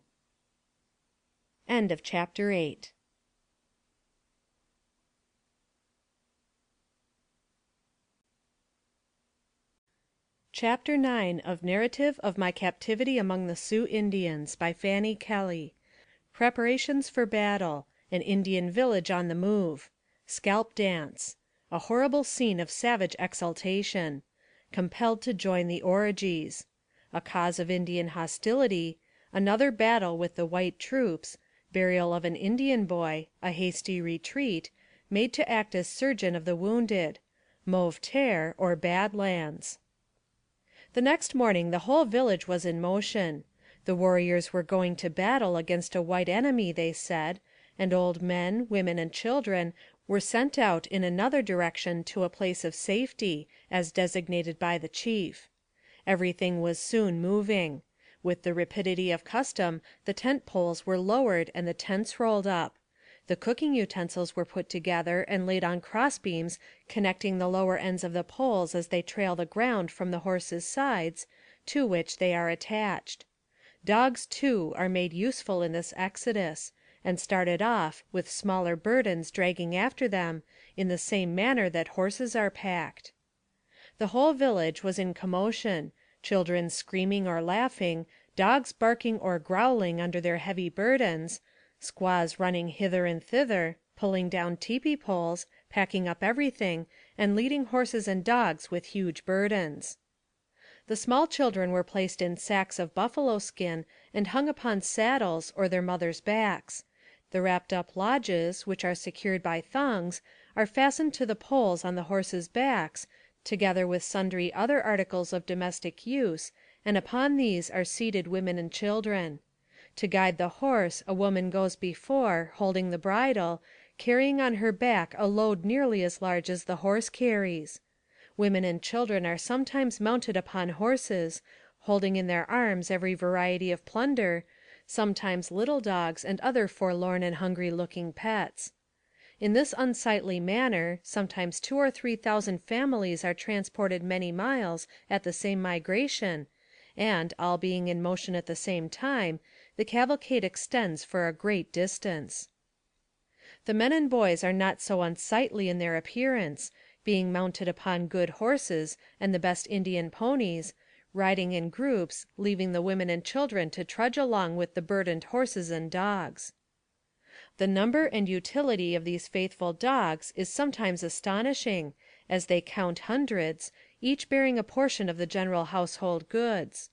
2 poles, about 10 or 12 feet long, are attached to the shoulders of a dog, leaving one end of each dragging upon the ground. On these poles a small burden is carried, and with it the faithful canine jogs along, looking neither to the right nor to the left, but apparently intent upon reaching the end of his journey. These faithful creatures are under the charge of women and children, and their pace is occasionally encouraged with admonitions in the form of vigorous and zealous use of whips applied to their limbs and sides. It was quite painful to me to see these poor animals, thus taken from their natural avocation, and forced to a slavish state of labor, and compelled to travel along with their burdens. Yet, when this change has been made, they become worthless as hunters, or watchers, and even for the purpose of barking, being reduced instead to beasts of burden. It was not uncommon to see a great wolfish looking dog moodily jogging along with a lot of cooking utensils on one side, and on the other a crying papoose for a balance, while his sulking companion toils on, supporting upon his back a quarter of antelope or elk, and is followed by an old woman, or some children, who keep at bay all refractory dogs who run loose, occasionally showing their superiority by snapping and snarling at their more unfortunate companions. This train is immensely large, nearly the whole Sioux nation having concentrated there for the purpose of war. The chief's sisters brought me a horse saddled, told me to mount, and accompany the already moving column, that seemed to be spreading far over the hills to the northward. We toiled on all day. Late in the afternoon we arrived at the ground of encampment, and rested for further orders from the warriors, who had gone to battle and would join us there. I had no means of informing myself at that time with whom the war was raging, but afterward learned that General Sully's army was pursuing the Sioux, and that the engagement was with his men. In 3 days the Indians returned to camp, and entered on a course of feasting and rejoicing that caused me to believe that they had suffered very little loss in the affray. They passed their day of rest in this sort of entertainment, and here I first saw the scalp dance, which ceremonial did not increase my respect or confidence in the tender mercies of my captors. This performance is only gone through at night and by the light of torches, consequently its terrible characteristics are heightened by the fantastic gleams of the lighted brands. The women, too, took part in the dance, and I was forced to mingle in the fearful festivity, painted and dressed for the occasion, and holding a staff from the top of which hung several scalps. The braves came vauntingly forth, with the most extravagant boasts of their wonderful prowess and courage in war, at the same time brandishing weapons in their hands with the most fearful contortions and threatenings. A number of young women came with them, carrying the trophies of their friends, which they hold aloft, while the warriors jump around in a circle, brandishing their weapons and whooping and yelling the fearful war cry in a most frightful manner, all jumping upon both feet at the same time, with simultaneous stamping and motions with their weapons, keeping exact time. Their gestures impress one as if they were actually cutting and carving each other to pieces as they utter their fearful, sharp yell. They become furious as they grow more excited, until their faces are distorted to the utmost. Their glaring eyes protrude with a fiendish, indescribable appearance, while they grind their teeth and try to imitate the hissing, gurgling sound of death in battle. Furious and faster grows the stamping, until the sight is more like a picture of fiends in a carnival of battle than anything else to which the war dance can be compared. No description can fully convey the terrible sight in all its fearful barbarity, as the bloody trophies of their victory are brandished aloft in the light of the flickering blaze, and their distorted forms were half concealed by darkness. The object for which the scalp is taken is exultation and proof of valor and success. My pen is powerless to portray my feelings during this terrible scene. The country seemed scarred by countless trails, where the Indian ponies have dragged lodge poles, in their change of habitations or hunting. The antipathy of the Indian to its occupation or invasion by the white man is very intense and bitter. The felling of timber, or killing of buffalo, or traveling of a train, or any signs of permanent possession by the white man excites deadly hostility. It is their last hope. If they yield and give up this, they will have to die or ever after be governed by the white man's laws. Consequently, they lose no opportunity to kill or steal from and harass the whites when they can do so. The game still clings to its favorite haunts, and the Indian must press upon the steps of the white man or lose all hope of independence. Herds of elk proudly stand with erect antlers, as if charmed by music, or as if curious to understand this strange inroad upon their long secluded parks of pleasure. The mountain sheep look down from belting crags that skirt the perpendicular northern face of the mountains, and yield no rival of their charms or excellence for food. The black and white tail deer and antelope are ever present, while the hare and the rabbit, the sage hen, and the prairie chicken are nearly trodden down before they yield to the intrusion of the stranger. Brants, wild geese, and ducks multiply and people the waters of beautiful lakes, and are found in many of the streams.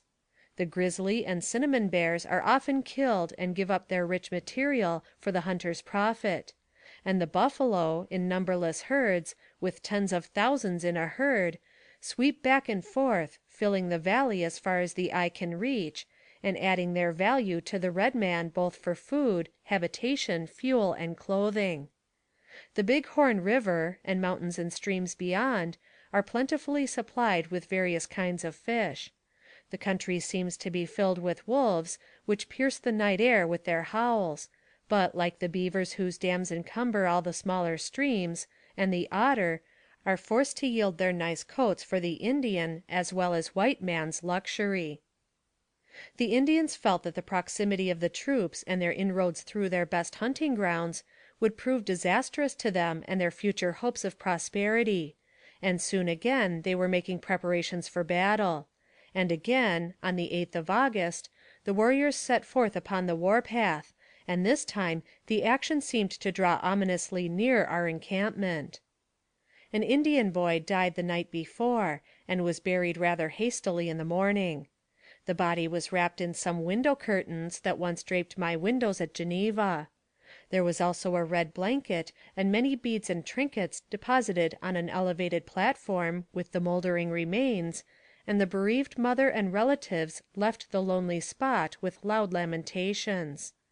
There seemed to be great commotion and great anxiety in the movements of the Indians, and presently I could hear the sound of battle; and the echoes, that came back to me from the reports of the guns in the distant hills, warned me of the near approach of my own people, and my heart became a prey to wildly conflicting emotions, as they hurried on in great desperation, and even forbid me turning my head and looking in the direction of the battle. Once I broke the rule, and was severely punished for it. They kept their eyes upon me, and were very cross and unkind. Panting for rescue, yet fearing for its accomplishment, I passed the day. The smoke of action now rose over the hills beyond. The Indians now realized their danger, and hurried on in great consternation. General Sully's soldiers appeared in close proximity, and I could see them charging on the Indians, who, according to their habits of warfare, skulked behind trees, sending their bullets and arrows vigorously forward into the enemy's ranks. I was kept in advance of the moving column of women and children, who were hurrying on, crying and famishing for water, trying to keep out of the line of firing. It was late at night before we stopped our pace, when at length we reached the lofty banks of a noble river, but it was some time before they could find a break in the rocky shores which enabled us to reach the water and enjoy the delicious draught, in which luxury the panting horses gladly participated. We had traveled far and fast all day long, without cessation, through clouds of smoke and dust, parched by a scorching sun. My face was blistered from the burning rays, as I had been compelled to go with my head uncovered, after the fashion of all Indian women. Had not had a drop of water during the whole day.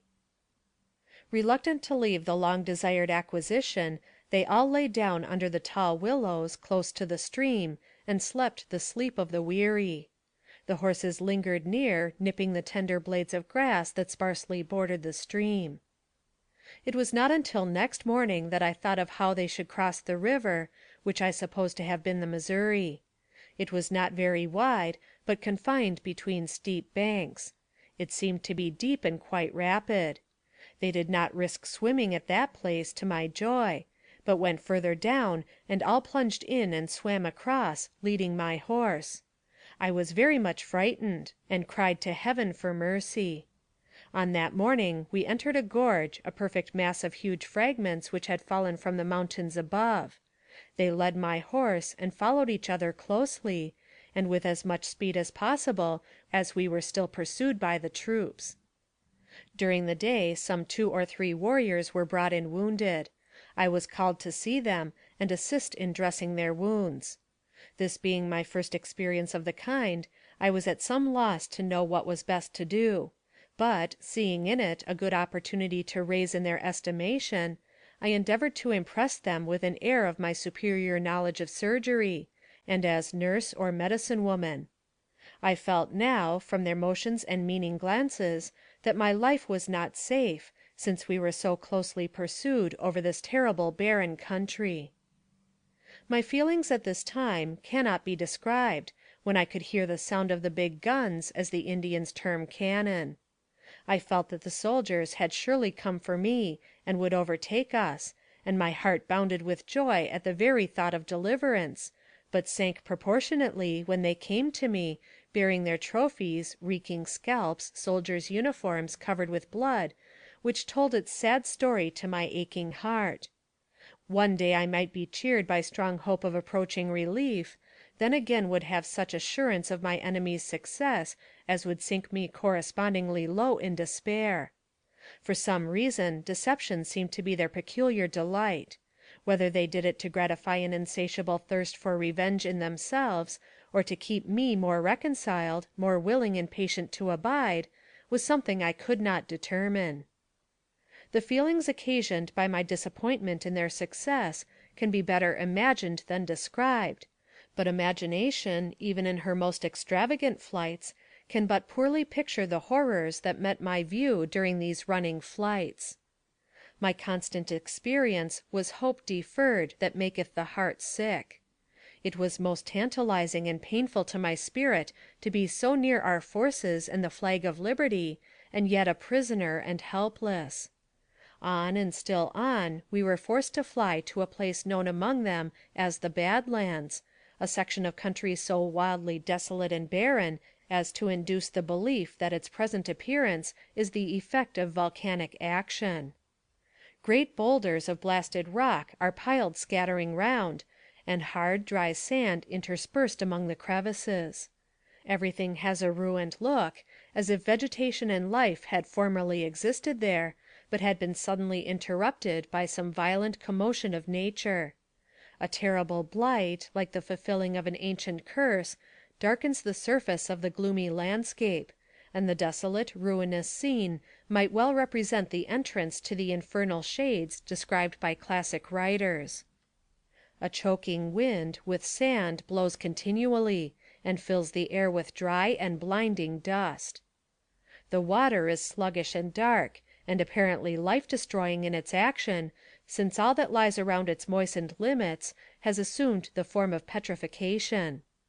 Rocks though they now seemed, they had formerly held life, both animal and vegetable, and their change will furnish a subject of interesting speculation to enterprising men of science, who penetrate those mournful shades to discover toads, snakes, birds, and a variety of insects, together with plants, trees, and many curiosities, all petrified and having the appearance of stone. I was startled by the strange and wonderful sights. The terrible scarcity of water and grass urged us forward, and General Sully's army in the rear gave us no rest. The following day or two we were driven so far northward, and became so imminently imperiled by the pursuing forces, that they were obliged to leave all their earthly effects behind them, and swim the Yellowstone River for life.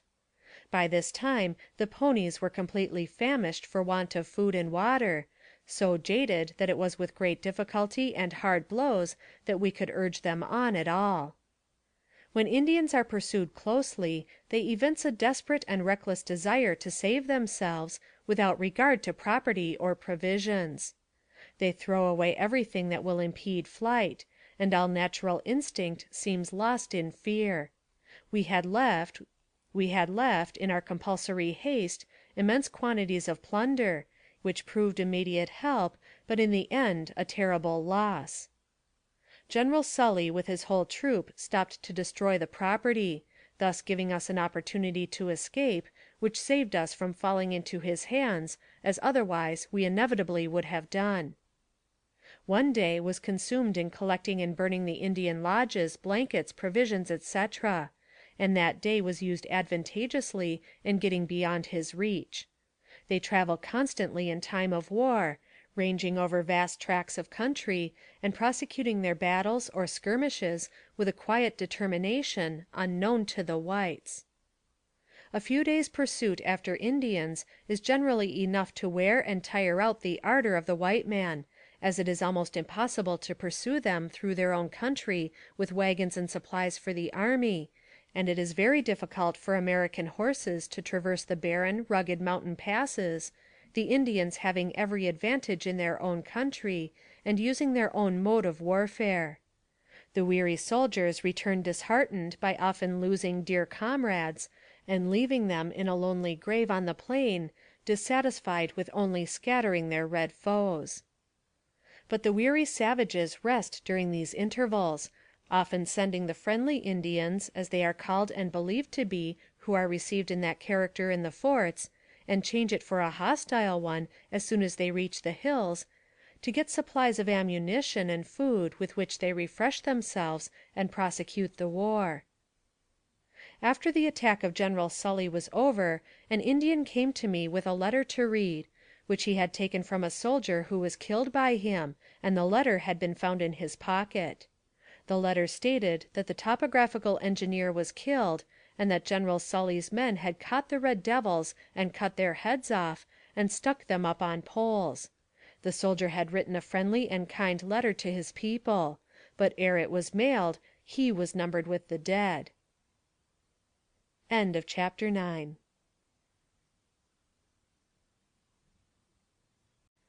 Chapter 10 of Narrative of My Captivity Among the Sioux Indians by Fanny Kelly. Mourning for the slain. Threatened with death at the fiery stake. Saved by a speech from Ottawa. Starving condition of the Indians.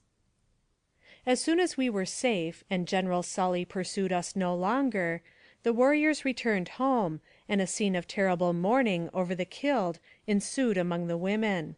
Their cries were terribly wild and distressing on such occasions, and the near relations of the deceased indulge in frantic expressions of grief that cannot be described. Sometimes the practice of cutting the flesh is carried to a horrible and barbarous extent. They inflict gashes on their bodies and limbs an inch in length. Some cut off their hair, blacken their faces, and march through the village in procession, torturing their bodies to add vigor to their lamentations. Hunger followed on the track of grief. All their food was gone, and there was no game in that portion of the country. In our flight they scattered everything, and the country through which we passed for the following 2 weeks did not yield enough to arrest starvation. The Indians were terribly enraged, and threatened me with death almost hourly, and in every form. I had so hoped for liberty when my friends were near, but alas, all my fond hopes were blasted. The Indians told me that the army was going in another direction. They seemed to have sustained a greater loss than I had been made aware of, which made them feel very revengeful toward me. The next morning I could see that something unusual was about to happen. Notwithstanding the early hour, the sun barely appearing above the horizon, the principal chiefs and warriors were assembled in council, where, judging from the grave and reflective expression of their countenances, they were about to discuss some serious question. I had reason for apprehension, from their unfriendly manner toward me, and I feared for the penalty I might soon have to pay. Soon they sent an Indian to me, who asked me if I was ready to die, to be burned at the stake. I told him whenever Wakantanka, the Great Spirit, was ready, he would call for me, and then I would be ready and willing to go. He said that he had been sent from the council to warn me, that it had become necessary to put me to death on account of my white brothers killing so many of their young men recently. He repeated that they were not cruel for the pleasure of being so. Necessity is their first law, and he and the wise chiefs, faithful to their hatred for the white race, were in haste to satisfy their thirst for vengeance, and further, that the interest of their nation required it. As soon as the chiefs were assembled around the council fire, the pipe carrier entered the circle, holding in his hand the pipe ready lighted. Bowing to the 4 cardinal points, he uttered a short prayer or invocation, and then presented the pipe to the old chief, Ottawa, but retained the bowl in his hand. When all the chiefs and men had smoked, one after the other, the pipe bearer emptied the ashes into the fire, saying, "Chiefs of the great Dakota nation, Wakantanka give you wisdom, so that whatever be your determination, it may be conformable to justice." Then after bowing respectfully, he retired. A moment of silence followed, in which every one seemed to be meditating seriously upon the words that had just been spoken. At length, one of the most aged of the chiefs, whose body was furrowed with the scars of innumerable wounds, and who enjoyed among his people a reputation for great wisdom, arose. Said he, "The pale-faces, our eternal persecutors, pursue and harass us without intermission, forcing us to abandon to them, one by one, our best hunting grounds, and we are compelled to seek a refuge in the depths of these bad lands, like timid deer. Many of them even dare to come into prairies which belong to us, to trap beaver and hunt elk and buffalo, which are our property. These faithless creatures, these outcasts of their own people, rob and kill us when they can. Is it just that we should suffer these wrongs without complaining? Shall we allow ourselves to be slaughtered like timid Assiniboines, without seeking to avenge ourselves? Does not the law of the Dakotas say, justice to our own nation and death to all pale-faces?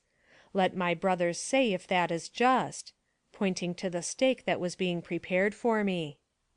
"Vengeance is allowable," sententiously remarked Mapea, the sky. Another old chief, Ottawa, arose and said, "It is the undoubted right of the weak and the oppressed, and yet it ought to be portioned to the injury received. Then why should we put this young, innocent woman to death? Has she not always been kind to us, smiled upon us, and sang for us? Do not all our children love her as a tender sister? Why, then, should we put her to so cruel a death for the crimes of others, if they are of her nation? Why should we punish the innocent for the guilty?" I looked to heaven for mercy and protection, offering up those earnest prayers that are never offered in vain, and oh, how thankful I was when I knew their decision was to spare my life. Though terrible were my surroundings, life always became sweet to me when I felt that I was about to part with it. A terrible time ensued, and many dogs and horses even died of starvation. Their bodies were eaten immediately, and the slow but constant march was daily kept up, in hope of game and better facilities for fish and fruit. Many days in succession I tasted no food, save what I could gather on my way. A few rose leaves and blossoms was all I could find, except the grass I would gather and chew for nourishment. Fear, fatigue, and long-continued abstinence were wearing heavily on my already shattered frame. Women and children were crying for food. It was a painful sight to witness their sufferings, with no means of alleviating them, and no hope of relief save by traveling and hunting. We had no shelter save the canopy of heaven, and no alternative but to travel on, and at night lie down on the cold, damp ground for a resting place. If I could but present to my readers a truthful picture of that Indian home at that time, with all its sorrowful accompaniments! They are certainly engraved upon faithful memory to last forever, but no touch of pen could give any semblance of the realities to another. What exhibitions of their pride and passion I have seen! What ideas of their intelligence and humanity I have been compelled to form! What manifestations of their power and ability to govern had been thrust upon me? The treatment received was not such as to enhance in any wise a woman's admiration for the so-called noble red man, but rather to make one pray to be delivered from their power. Compelled to travel many days in succession, and to experience the gnawings of hunger without mitigation, every day had its share of toil and fear. Yet while my temporal wants were thus poorly supplied, I was not wholly denied spiritual food. It was a blessed consolation that no earthly foe could interrupt my communion with the heavenly world. In my midnight, wakeful hours, I was visited with many bright visions. He walks with thee, that angel kind, and gently whispers, be resigned. Bear up, bear on, the end shall tell, the dear Lord ordereth all things well. End of chapter 10.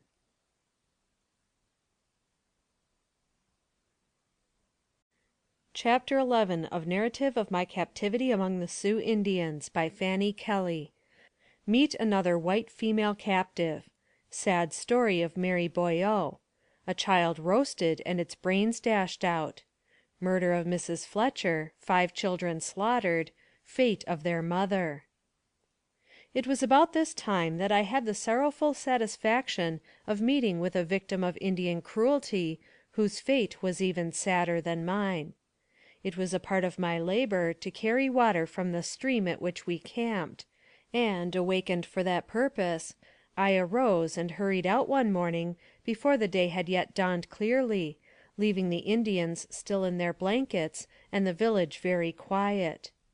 In the woods beyond I heard the retiring howl of the wolf, the shrill shriek of the bird of prey as it was sweeping down on the unburied carcass of some poor, murdered traveler, and the desolation of my life and its surroundings filled my heart with dread and gloom. I was so reduced in strength and spirit that nothing but the dread of the scalping knife urged my feet from task to task. And now, turning toward the tepee, with my heavy bucket, I was startled to behold a fair-faced, beautiful young girl sitting there, dejected and worn like myself, but bearing the marks of loveliness and refinement, despite her neglected covering.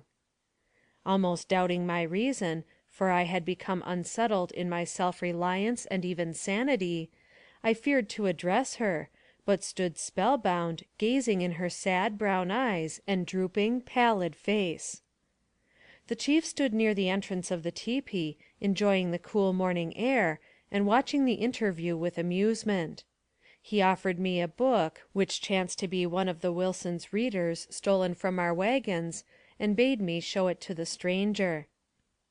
I approached the girl, who instantly held out her hand and said, "What book is that?"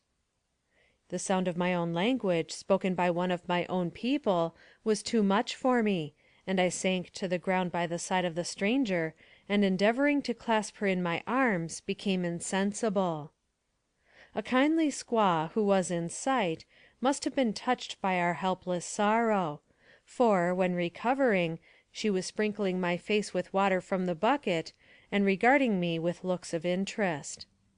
Of course, we realized that this chance interview would be short, and perhaps the last that we would be able to enjoy, and, while my companion covered her face and wept, I told my name and the main incidents of my capture, and I dreaded to recall the possible fate of my Mary, lest I should rouse the terrible feelings I was trying to keep in subjection as my only hope of preserving reason. The young girl responded to my confidence by giving her own story, which was related to me as follows.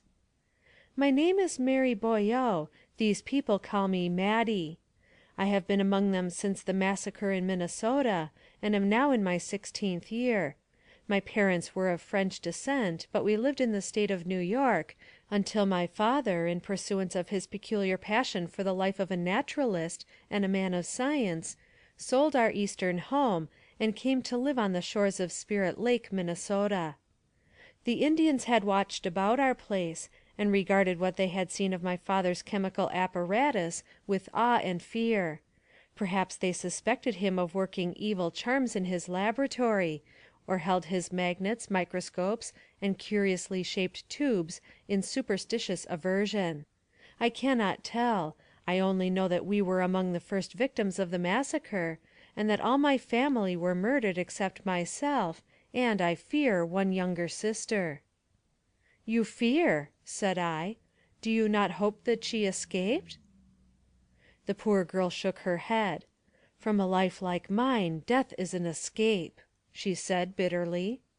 "Oh, it is fearful, and a sin to rush unbidden into God's presence, but I cannot live through another frightful winter. No, I must and will die if no relief comes to me. For a year these people regarded me as a child, and then a young man of their tribe gave a horse for me and carried me to his tepee as his wife." "Do you love your husband?" I asked. A look, bitter and revengeful, gleamed from her eyes. "Love a savage who bought me to be a drudge and slave!" she repeated. "No, I hate him as I hate all that belong to this fearful bondage. He has another wife and child.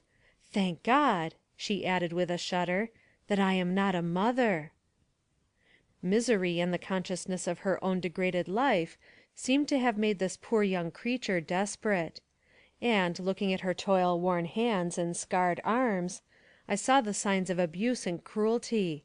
Her feet, too, were bare, and fearfully bruised and travel-marked. "Does he ill-treat you?" I inquired. "His wife does," she answered. "I am forced to do all manner of slavish work, and when my strength fails, I am urged on by blows.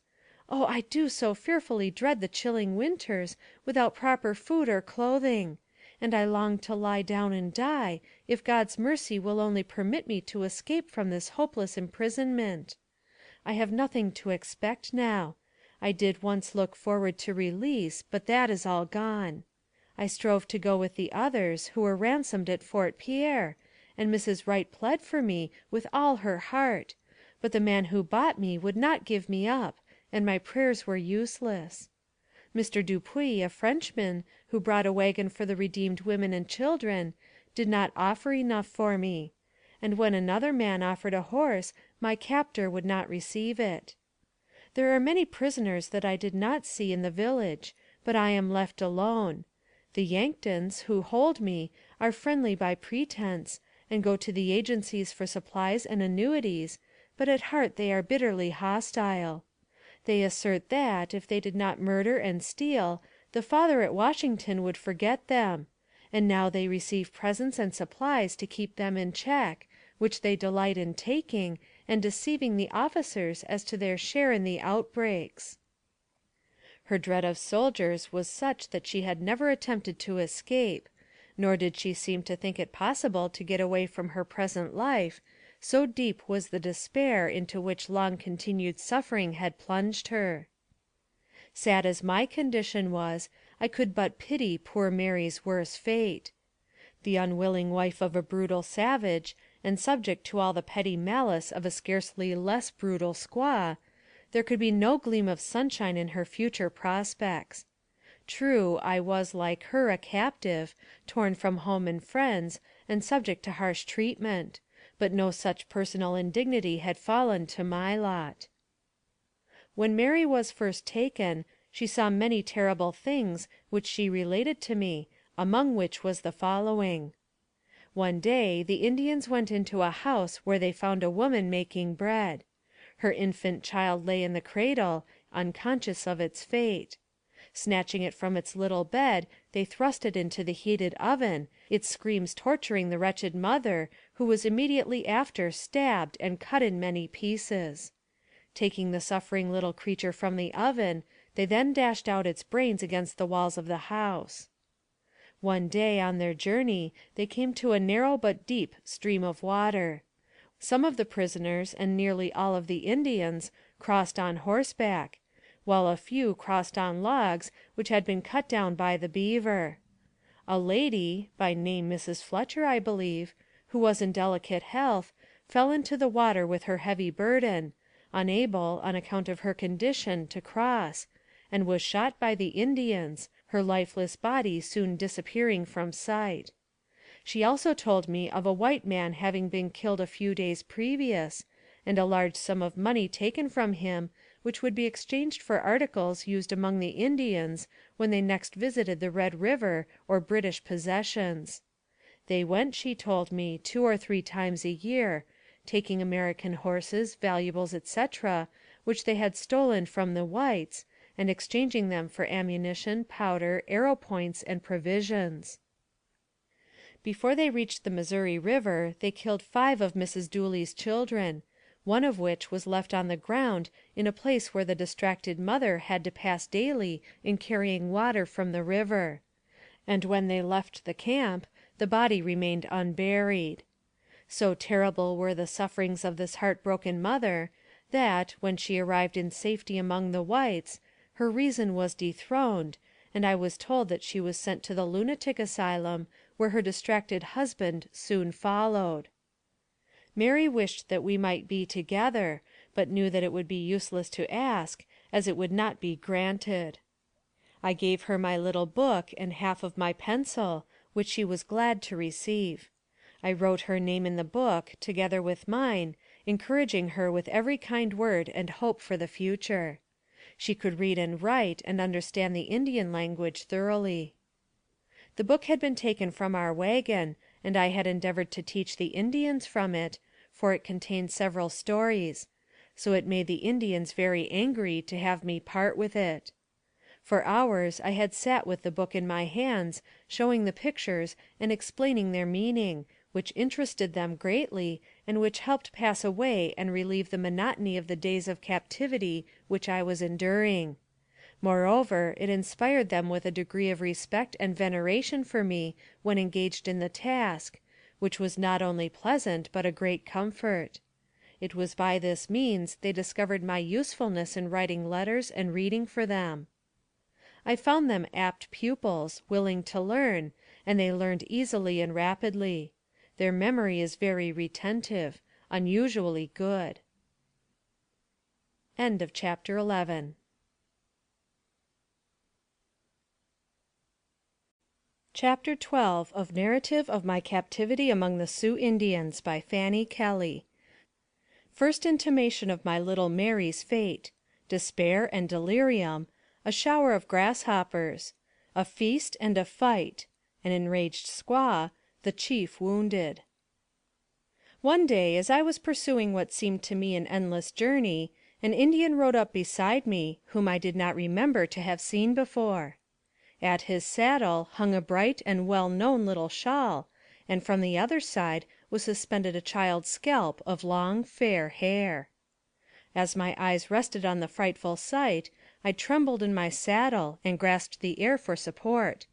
A blood-red cloud seemed to come between me and the outer world, and I realized that innocent victim's dying agonies. The torture was too great to be endured. A merciful insensibility interposed between me and madness. I dropped from the saddle as if dead, and rolled upon the ground at the horse's feet. When I recovered, I was clinging to a squaw, who, with looks of astonishment and alarm, was vainly endeavoring to extricate herself from my clutches. With returning consciousness, I raised my eyes to the fearful sight that had almost deprived me of reason. It was gone. The Indian had suspected the cause of my emotion, and removed it out of sight. They placed me in the saddle once more, and not being able to control the horrible misery I felt, I protested wildly against their touch, imploring them to kill me, and frantically inviting the death I had before feared and avoided. When they camped, I had not the power or reason to seek my own tent, but fell down in the sun, where the chief found me lying.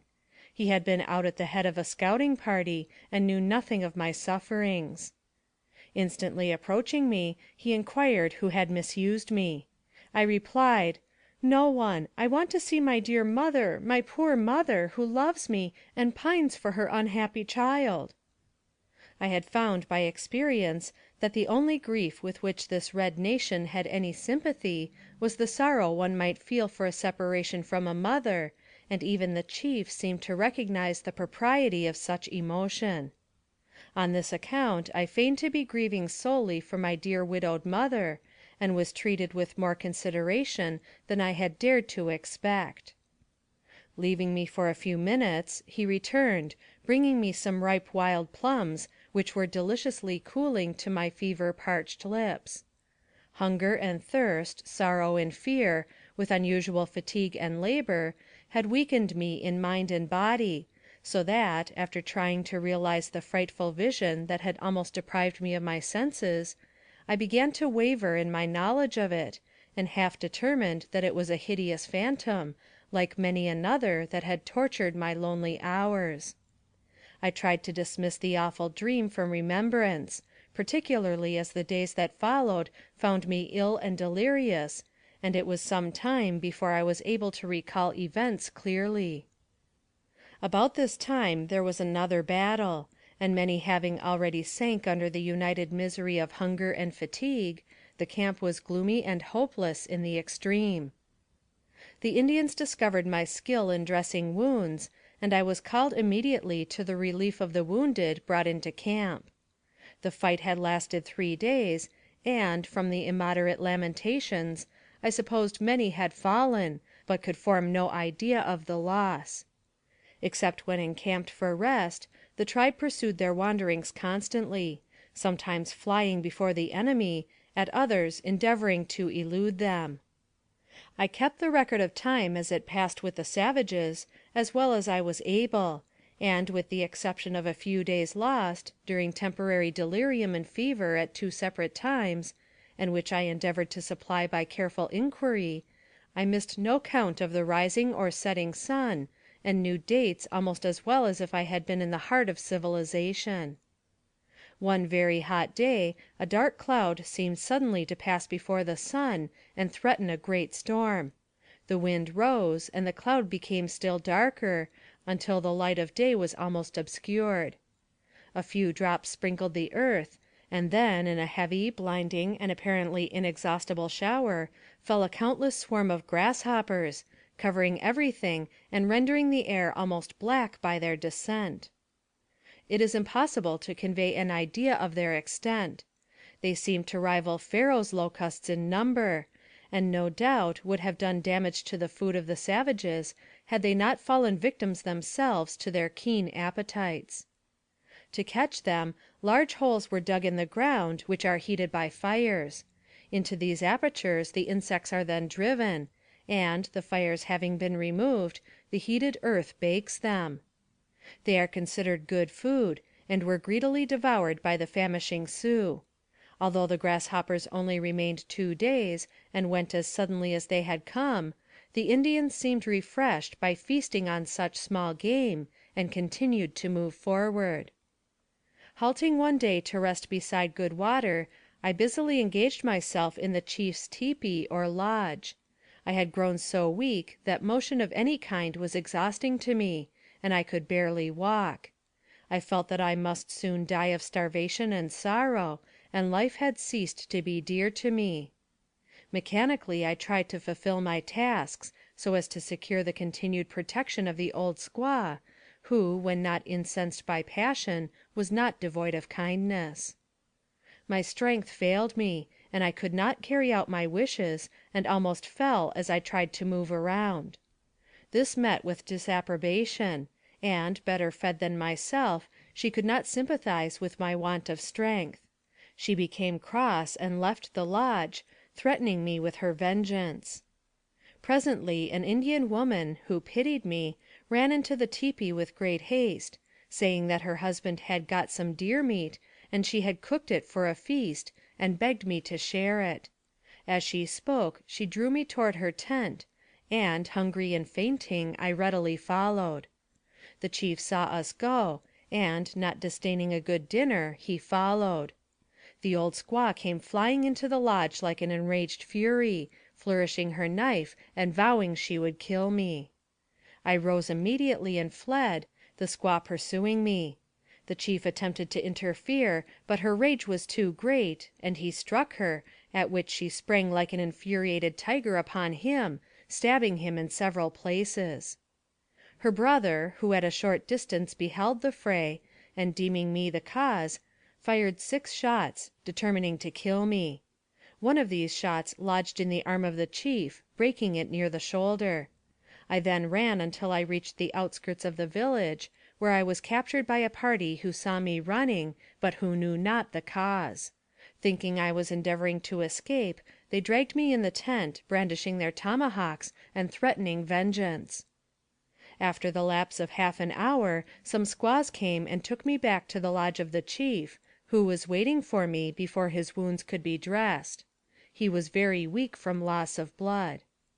I never saw the wife of the chief afterward.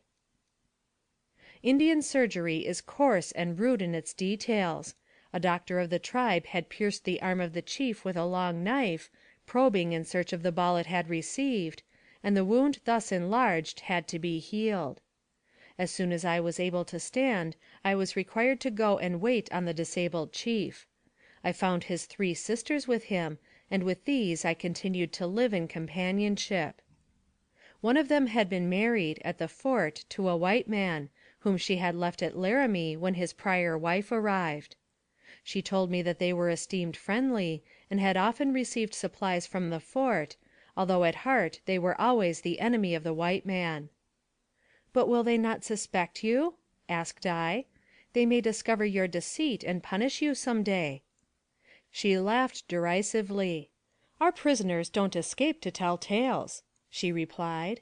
"Dead people don't talk. We claim friendship, and they cannot prove that we don't feel it. Besides, all white soldiers are cowards." Shudderingly I turned away from this enemy of my race, and prepared to wait on my captor, whose superstitious belief in the healing power of a white woman's touch led him to desire her services. The wounds of the chief were severe, and the suppuration profuse. It was my task to bathe and dress them, and prepare his food. Hunting and fishing being now out of the question for him, he had sent his wives to work for themselves, keeping the sisters and myself to attend him. War with our soldiers seemed to have decreased the power of the chief to a great extent. As he lay ill, he evidently meditated on some plan of strengthening his forces, and finally concluded to send an offer of marriage to the daughter of a war chief of another band. As General Sully's destructive attack had deprived him of all ready offerings, he availed himself of my shoes, which happened to be particularly good, and, reducing me to moccasins, sent them as a gift to the expected bride. She evidently received them graciously, for she came to his lodge almost every day to visit him, and sat chatting at his side, to his apparent satisfaction. The pleasure of this new matrimonial acquisition on the part of the chief was very trying to me, on account of my limited wardrobe, for as the betrothed continued in favor, the chief evinced it by giving her articles of my clothing. An Indian woman had given me a red silk sash, such as officers wear. The chief unceremoniously cut it in half, leaving me one half, while the coquettish squaw received the rest. An Indian husband's power is absolute, even to death.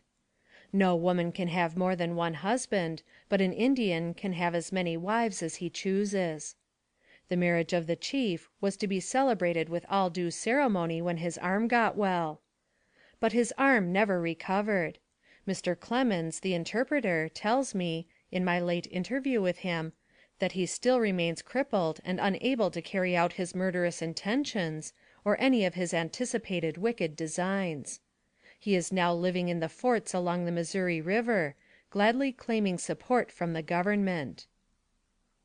End of chapter 12.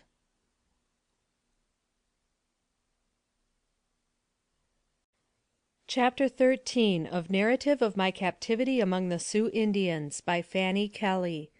Arrival of Porcupine. A letter from Captain Marshall. Hopes of rescue. Treachery of the messenger. Igosigalo The tables turned. Another gleam of hope.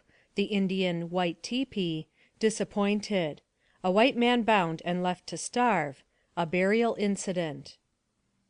Before the Indians left this camping ground, there arrived among us an Indian called Porcupine.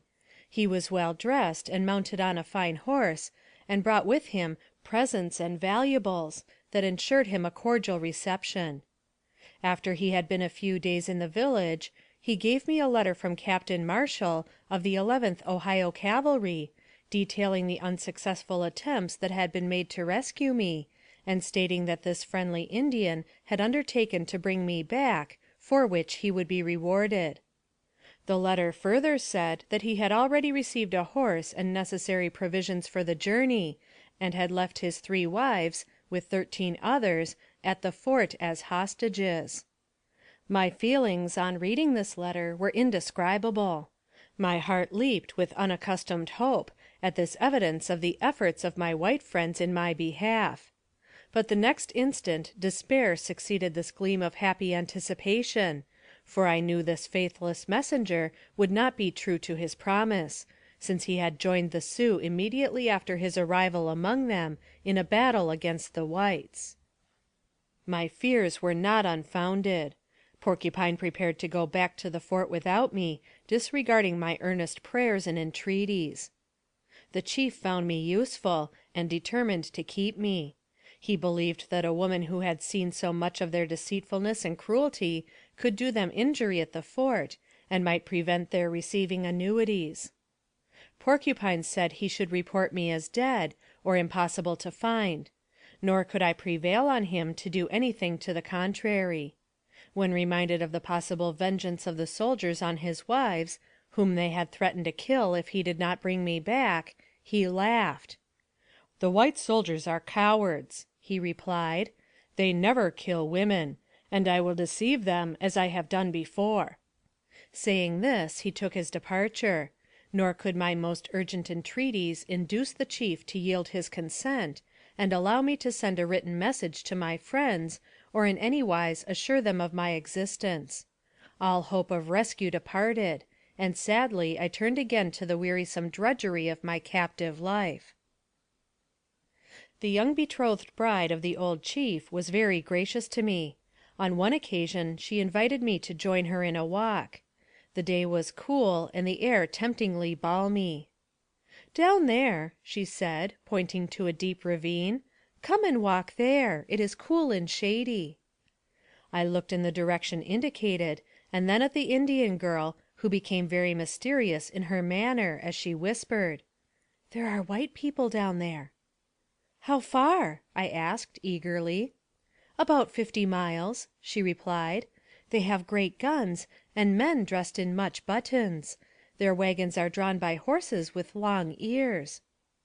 A fort, thought I, but remembering the treacherous nature of the people I was among, I repressed every sign of emotion, and tried to look indifferent. "Should you like to see them?" questioned Ogalalla, as she was called. "They are strangers to me," I said quietly. "I do not know them." "Are you sorry to live with us?" "You do not have such bread as I would like to eat," replied I, cautiously. "And are you dissatisfied with our home?" "You have some meat now. It is better than that at the other camping ground. There we had no food, and I suffered." "But your eyes are swollen and red," hinted she. "You do not weep for bread."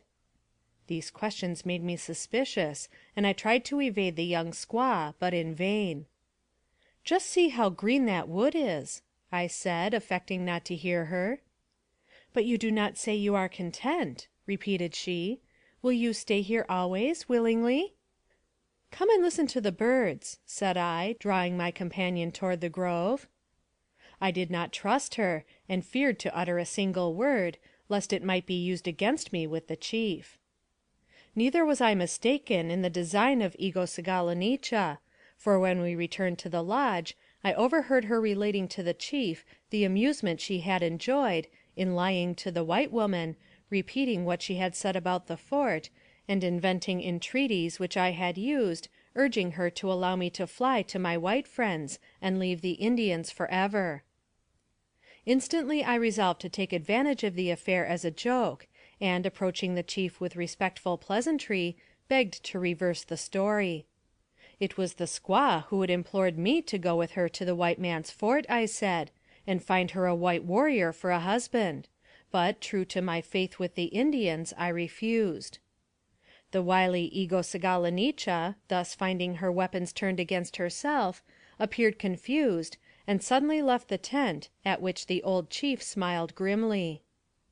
Slander, like a vile serpent, coils itself among these Indian women, and, as with our fair sisters in civilized society, when reality fails, invention is called in to supply the defect. They delight in scandal, and prove by it their claim to some of the refined conventionalities of civilized life. Porcupine had spread the news abroad in the village that a large reward had been offered for the white woman, consequently I was sought for, the motive being to gain the reward. One day an Indian, whom I had seen in different places, and whose wife I had known, made signs intimating a desire for my escape, and assuring me of his help to return to my people. I listened to his plans, and although I knew my position in such a case to be one of great peril, yet I felt continually that my life was of so little value that any opportunity, however slight, was as a star in the distance, and escape should be attempted even at a risk. We conversed as well as we could several times, and finally arrangements were made. At night he was to make a slight scratching noise at the tepee where I was, as a sign. The night came, but I was singing to the people and could not get away. Another time we had visitors in the lodge, and I would be missed. The next night I arose from my robe and went out into the darkness. Seeing my intended rescuer at a short distance, I approached and followed him. We ran hastily out of the village about a mile, where we were to be joined by the squaw who had helped make the arrangements and was favorable to the plan for my escape, but she was not there. White Teepee, that was the Indian's name, looked hastily around, and, seeing no one, darted suddenly away, without a word of explanation. Why the Indian acted thus I never knew. It was a strange proceeding. Fear lent me wings, and I flew, rather than ran, back to my tepee or lodge, where, exhausted and discouraged, I dropped on the ground and feigned slumber, for the inmates were already aroused, having just discovered my absence. Finding me apparently asleep, they lifted me up, and taking me into the tent, laid me upon my own robe. The next evening White Teepee sent for me to come to his lodge to a feast, where I was well and hospitably entertained, but not a sign given of the adventure of the previous night. But when the pipe was passed, he requested it to be touched to my lips, then offered it to the Great Spirit, thus signifying his friendship for me. In this month the Indians captured a white man, who was hunting on the prairie, and carried him far away from the haunts of white men, where they tied him hand and foot, after divesting him of all clothing, and left him to starve. He was never heard of afterward. There were twin children in one of the lodges, one of which sickened and died, and in the evening was buried. The surviving child was placed upon the scaffold by the corpse, and there remained all night, its crying and moaning almost breaking my heart. I inquired why they did this. The reply was, to cause the mate to mourn. The mother was on one of the neighboring hills, wailing and weeping, as is the custom among them. Every night nearly there were women among the hills wailing for their dead. End of chapter 13.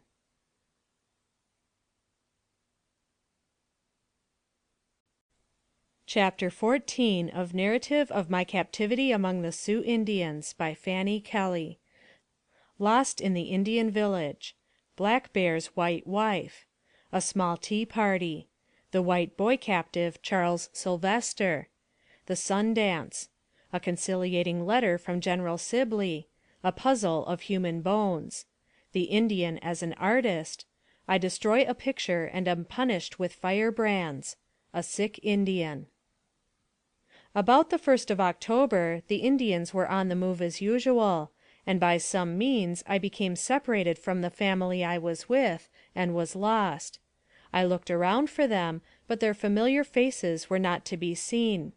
Strangers gazed upon me, and, although I besought them to assist me in finding the people of my own tepee, they paid no attention to my trouble, and refused to do anything for me.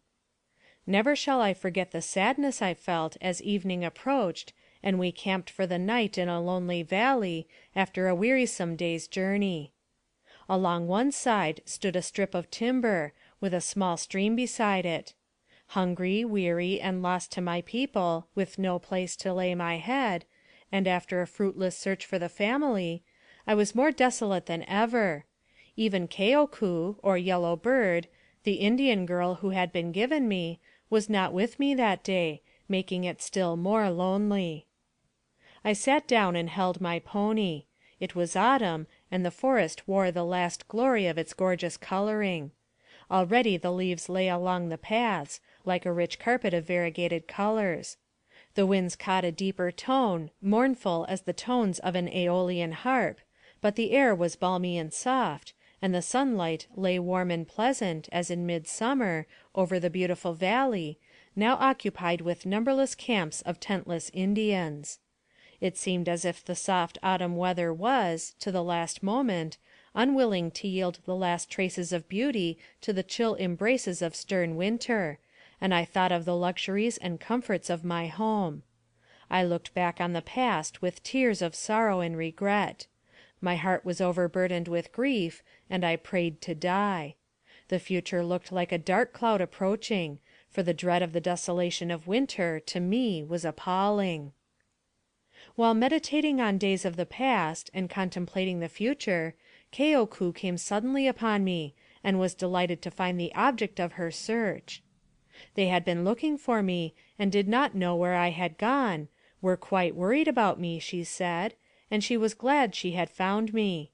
I was as pleased as herself, and rejoiced to join them. One has no idea of the extent of an Indian village, or of the number of its inhabitants. It would seem strange to some that I should ever get lost when among them, but, like a large city, one may be separated from their companions, and in a few moments be lost. The Indians all knew the white woman, but I knew but few comparatively, and consequently, when among strangers, I felt utterly friendless. The experience of those days of gloom and sadness seem like a fearful dream, now that my life is once again with civilized people, and enjoying the blessings that I was there deprived of.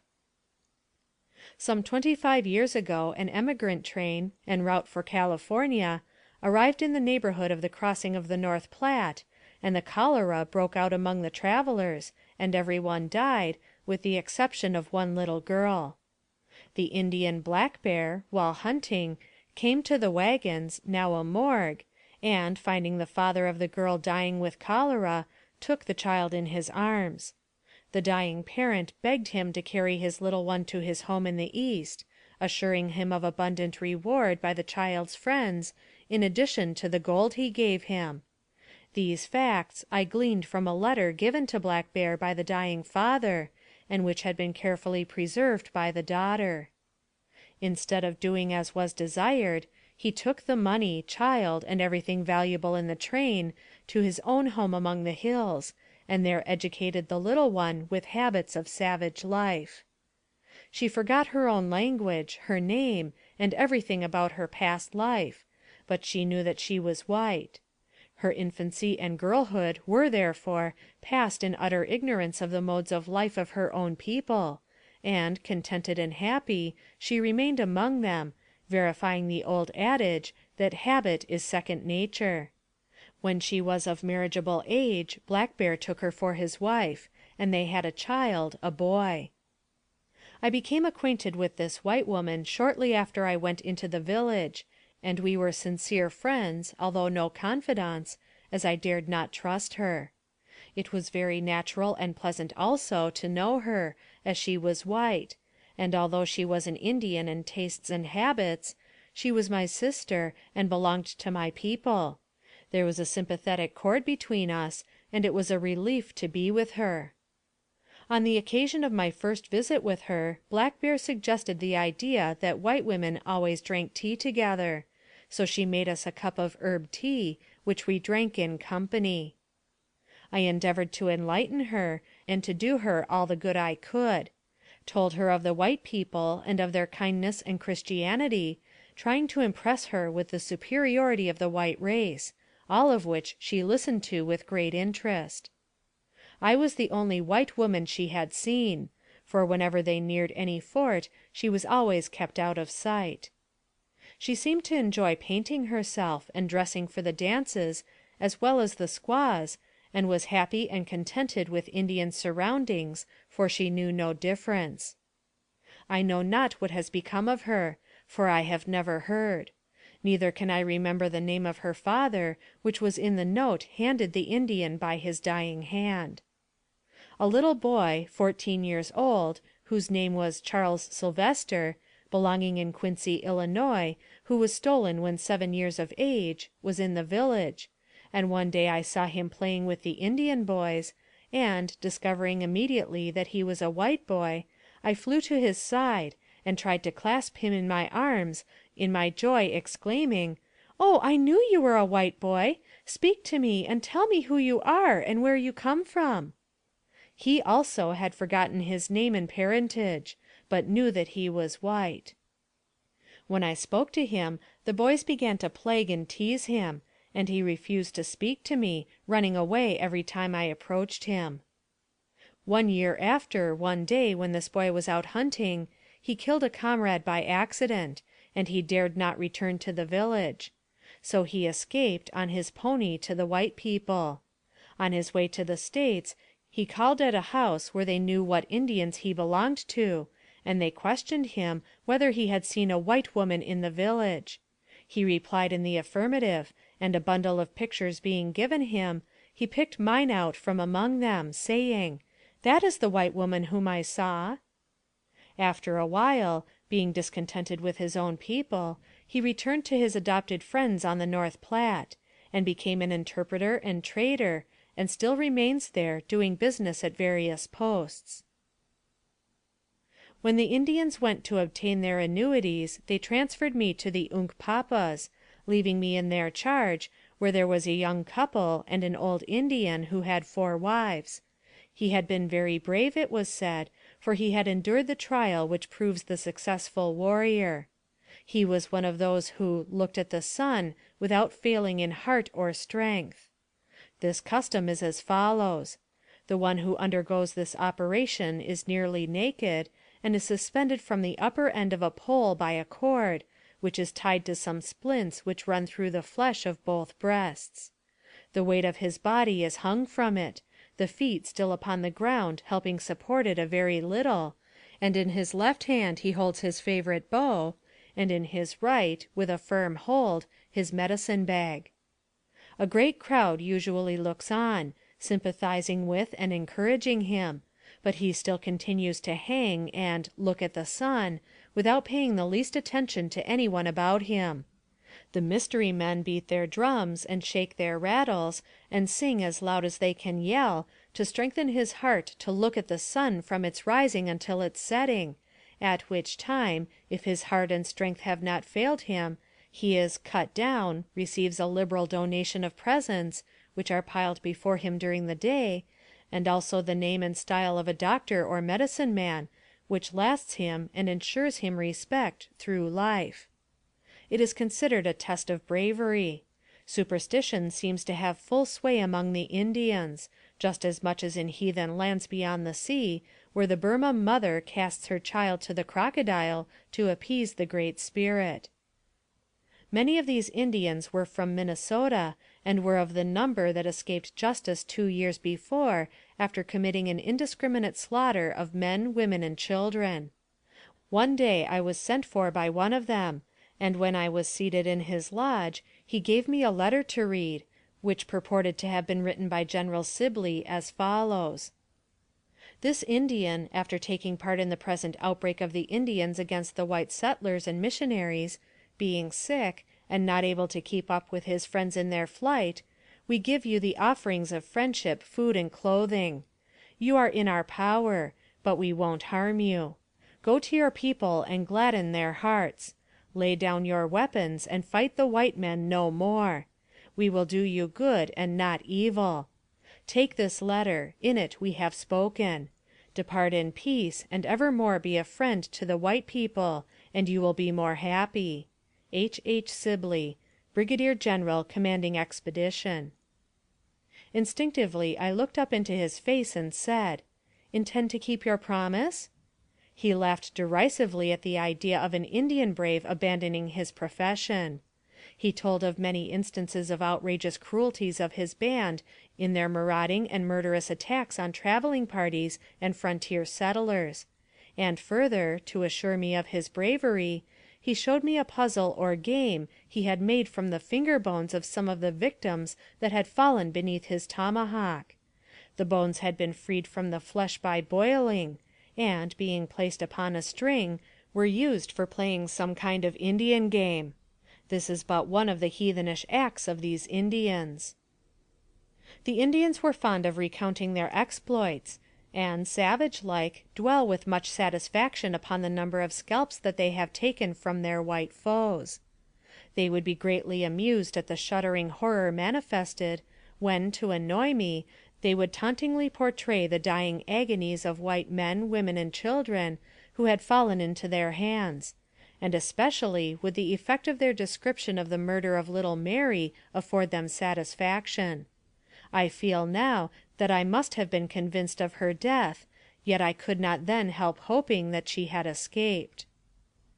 These exploits and incidents were generally related by the Indians when in camp having nothing to do.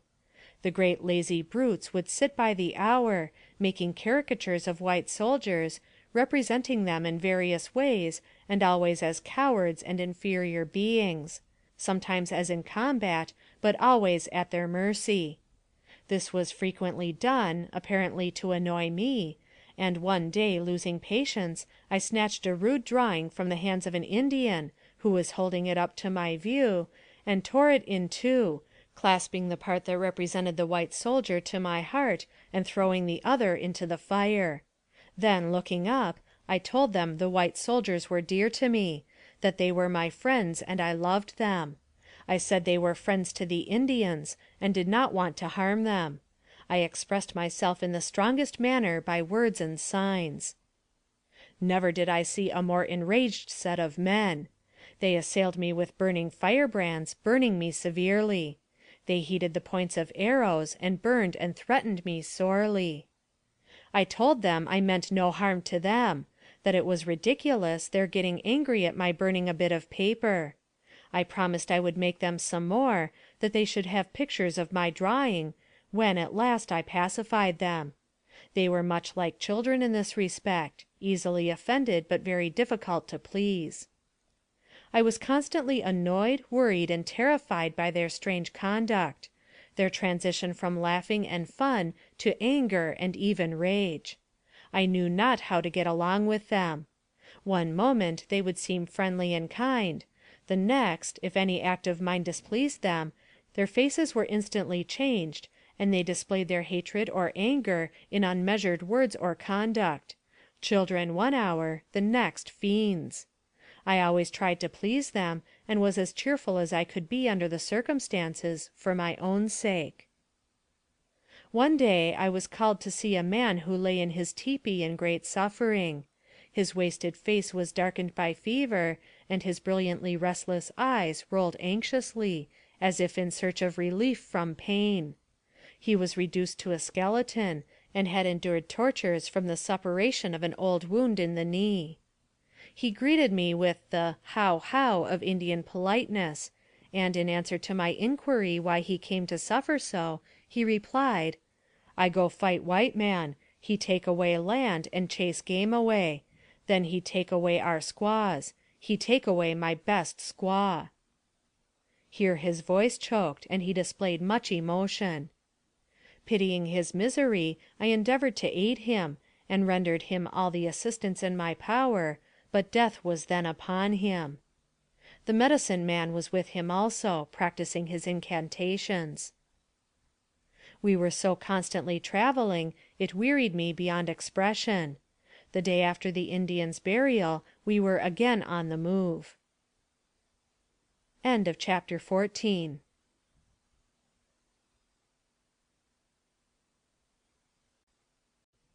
Chapter 15 of Narrative of My Captivity among the Sioux Indians by Fanny Kelly. Preparing the Chi-Cha-Cha, or Killikinnick. Attack on Captain Fisk's emigrant train. 14 whites killed. A big haul of whiskey. A drunken debauch. I write a letter to Captain Fisk under dictation. Poisoned Indians. The train saved by my clerical strategy. One of the occupations given me, while resting in the villages between war times, was to prepare the bark of a red willow called Killikinnick, for smoking instead of tobacco. They discovered that I could sing, and groups of idle warriors would gather around me before the tent, urging me to sing as I worked. A dreary, dreary task! Chanting to please my savage companions, while I rubbed and prepared the bark of willow, my heart ready to burst with grief. On the 5th of September they went to battle, and surprised a portion of Captain Fisk's men passing in escorting an emigrant train. 14 of whom they killed, and captured 2 wagons loaded with whiskey, wines, and valuable articles. There was a quantity of silverware and stationery also taken by them. Among the articles captured and brought into camp were a number of pickles in glass jars, which the Indians tasted. The result was comical in the extreme, for there is nothing that an Indian abhors more than a strong acid. The faces they made can be imagined but not described. Thinking they might be improved by cooking, they placed the jars in the fire, when of course they exploded, very much to their disgust for the "white man's kettles." I could hear the firing plainly, and when they returned that night in triumph, bringing with them the plundered stores, they committed every description of extravagant demonstration. In the wild orgies which followed, they mocked and groaned in imitation of the dying, and went through a horrid mimicry of the butchery they had perpetrated. They determined to go out again and capture a quantity of horses corralled in the neighborhood, and sweep the train and soldiers with wholesale massacre, but they feared the white man's cannon, and deliberated on means of surprising by ambush, which is their only idea of warfare. Indians are not truly brave, though they are vain in the name of courage. Cunning, stealth, strategy, and deceit are the weapons they use in attack. They endure pain, because they are taught from infancy that it is cowardly to flinch, but they will never stand to fight if they can strike secretly and escape. Fearing the cannon, yet impatient for the spoil almost within view, the Indians waited for 3 days for the train to move on and leave them free to attack. For 2 days I implored and begged on my knees to be allowed to go with them, but to no avail. At last I succeeded in inducing them to allow me to write, as they knew I understood the nature of correspondence, and they procured for me the necessary appliances and dictated a letter to Captain Fisk, assuring him that the Indians were weary of fighting, and advising him to go on in peace and safety.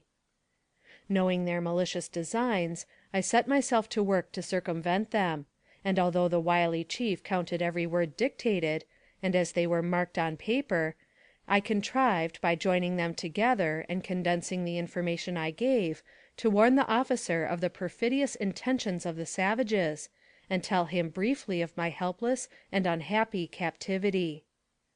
The letter was carefully examined by the chief, and the number of its apparent words recounted. At length, appearing satisfied with its contents, he had it carried to a hill in sight of the soldiers' camp, and stuck on a pole. In due time the reply arrived, and again my ingenuity was tasked to read the letter corresponding with the number of words that would not condemn me. The captain's real statement was, that he distrusted all among the savages, and had great reason to. On reading Captain Fisk's words, that seemed to crush my already awakened hopes, my emotion overcame me. Having told the Indians that the captain doubted their friendliness, and explained the contents of the letter as I thought best, the next day I was entrusted with the task of writing again, to solemnly assure the soldiers of the faith and friendship professed. Again I managed to communicate with them, and this time begged them to use their field glasses, and that I would find an excuse for standing on the hills in the afternoon, that they might see for themselves that I was what I represented myself to be, a white woman held in bondage. The opportunity I desired was gained, and to my great delight, I had a chance of standing so as to be seen by the men of the soldiers' camp. I had given my own name in every communication. As soon as the soldiers saw that it truly was a woman of their own race, and that I was in the power of their enemies, the excitement of their feelings became so great that they desired immediately to rush to my rescue.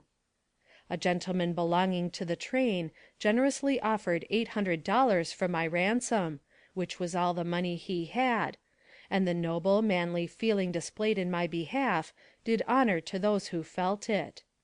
There was not a man in the train who was not willing to sacrifice all he had for my rescue. Captain Fisk restrained all hasty demonstrations, and even went so far as to say that the first man who moved in the direction of the Indian camp should be shot immediately, his experience enabling him to know that a move of that kind would result fatally to them and to the captive. The Indians found a box of crackers saturated with water, and, eating of them, sickened and died. I afterward learned that some persons with the train who had suffered the loss of dear relatives and friends in the massacre of Minnesota, and who had lost their all, had poisoned the crackers with strychnine, and left them on one of their camping grounds without the captain's knowledge. The Indians told me afterward that more had died from eating bad bread than from bullets during the whole summer campaign. Captain Fisk deserves great credit for his daring and courage, with his meager supply of men, against so large an army of red men. After assurance of my presence among them, Captain Fisk proceeded to treat quietly with the savages on the subject of a ransom, offering to deliver in their village 3 wagon loads of stores as a price for their prisoner. To this the deceitful creatures pretended readily to agree, and the tortured captive, understanding their tongue, heard them making fun of the credulity of white soldiers who believed their promises. I had the use of a field glass from the Indians, and with it I saw my white friends, which almost made me wild with excited hope. Knowing what the Indians had planned, and dreading lest the messengers should be killed, as I knew they would be if they came to the village, I wrote to Captain Fisk of the futility of ransoming me in that way, and warned him of the treachery intended against his messengers. Note: The original letters written by me to Captain Fisk are now on file in the War Department at Washington. Officially certified extracts from the correspondence are published elsewhere in this work. No tongue can tell, or pen describe, those terrible days, when, seemingly lost to hope and surrounded by drunken Indians, my life was in constant danger. Nights of horrible revelry passed, when, forlorn and despairing, I lay listening, only half consciously, to the savage mirth and wild exultation. To no overtures would the Indians listen, declaring I could not be purchased at any price. They were determined not to part with me. Captain Fisk and his companions were sadly disappointed in not obtaining my release, and, after a hopeless attempt, he made known the fact of my being a prisoner, spreading the news far and wide. His expeditions across the plains had always been successful, and the Indians, knowing him to be very brave, gave him the name of Great Chief who knows no fear, and he richly deserves the appellation, for the expeditions were attended with great danger. The reports of his various expeditions have been published by government, and are very interesting, giving a description of the country. In September the rains were very frequent, sometimes continuing for days. This may not seem serious to those who have always been accustomed to a dwelling and a good bed, but to me, who had no shelter, and whose shrinking form was exposed to the pitiless storm, and naught but the cold ground to lie upon, bringing the pains and distress of rheumatism, it was a calamity hard to bear, and I often prayed fervently to God to give me sweet release in a flight to the land where there were no storms. Soon the winter would be upon us, and the cold, and sleet, and stormy weather would be difficult to bear. Would I be so fortunate, Would heaven be so gracious as to place me in circumstances where the wintry winds could not chill or make me suffer. My heart seemed faint at the thought of what was before me, for hope was lessening as winter approached. End of chapter 15.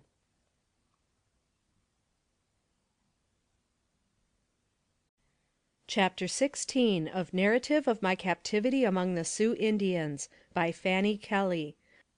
Scenes on Cannonball Prairie. Reflections. Well do I remember my thoughts and feelings when first I beheld the mighty and beautiful prairie of Cannonball River. With what singular emotions I beheld it for the first time. I could compare it to nothing but a vast sea, changed suddenly to earth, with all its heaving, rolling billows. Thousands of acres lay spread before me like a mighty ocean, bounded by nothing but the deep blue sky. What a magnificent sight! A sight that made my soul expand with lofty thought, and its frail tenement sink into utter nothingness before it. Well do I remember my sad thoughts and the turning of my mind upon the past, as I stood alone upon a slight rise of ground, and overlooked miles upon miles of the most lovely, the most sublime scene I had ever beheld.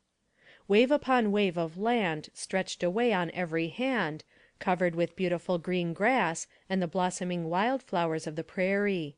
Occasionally I caught glimpses of wild animals, while flocks of birds of various kinds and beautiful plumage, skimming over the surface here and there, alighting or departing upward from the earth, added life and beauty and variety to this most enchanting scene.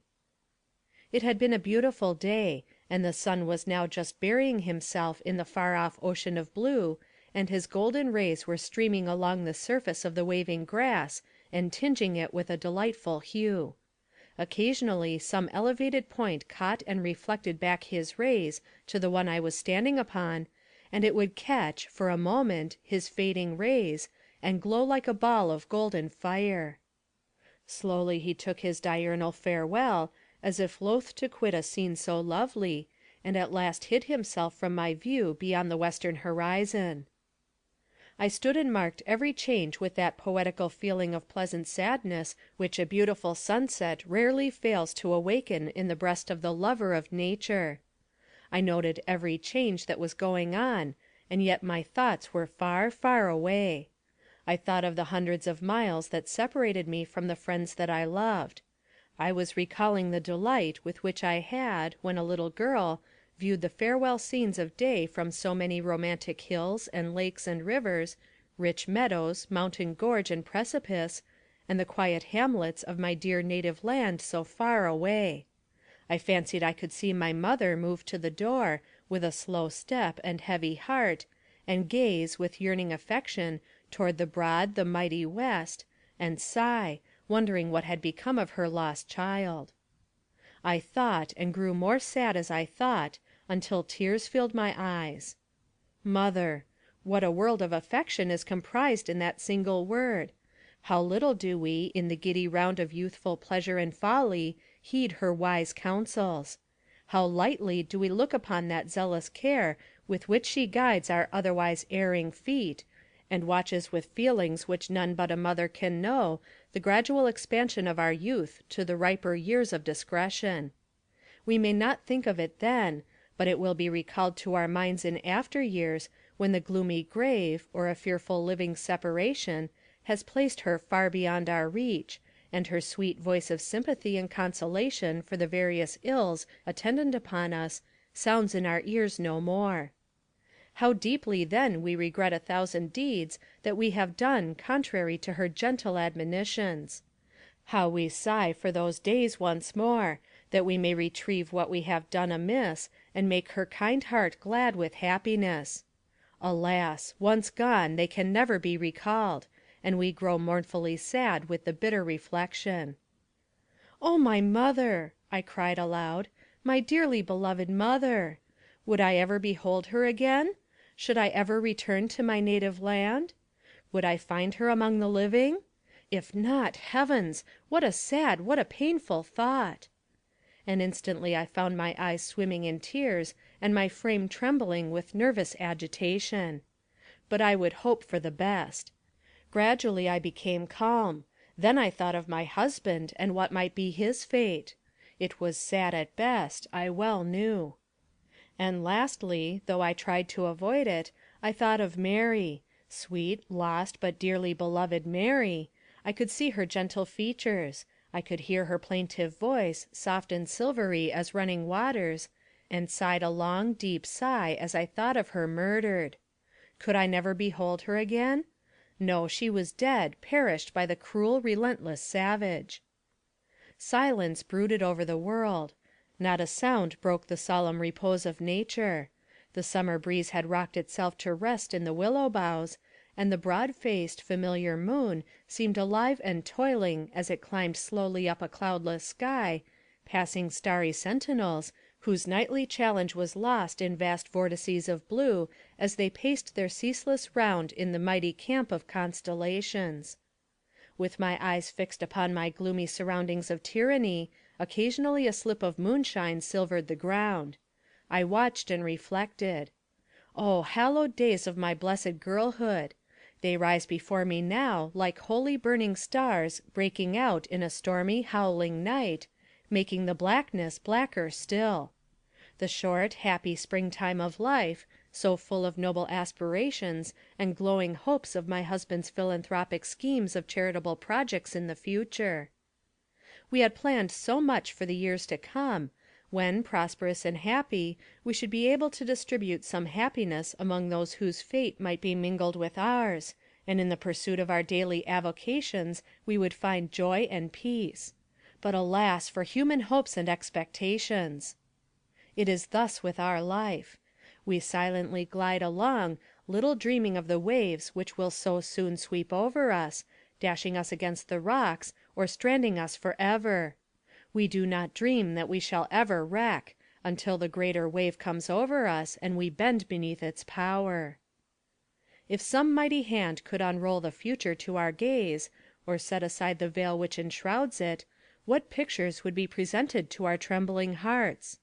No, let it be as the All-Wise hath ordained, a closed-up tomb, only revealed as the events occur, for could we bear them with the fortitude we should, if they were known beforehand? Shrinking from it, we would say, "Let the cup pass from me." End of chapter 16.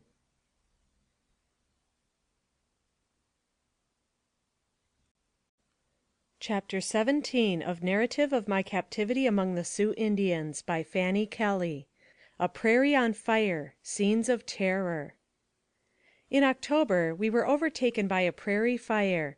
At this season of the year the plants and grass, parched by a hot sun, are ready to blaze in a moment if ignited by the least spark, which is often borne on the wind from some of the many camp fires.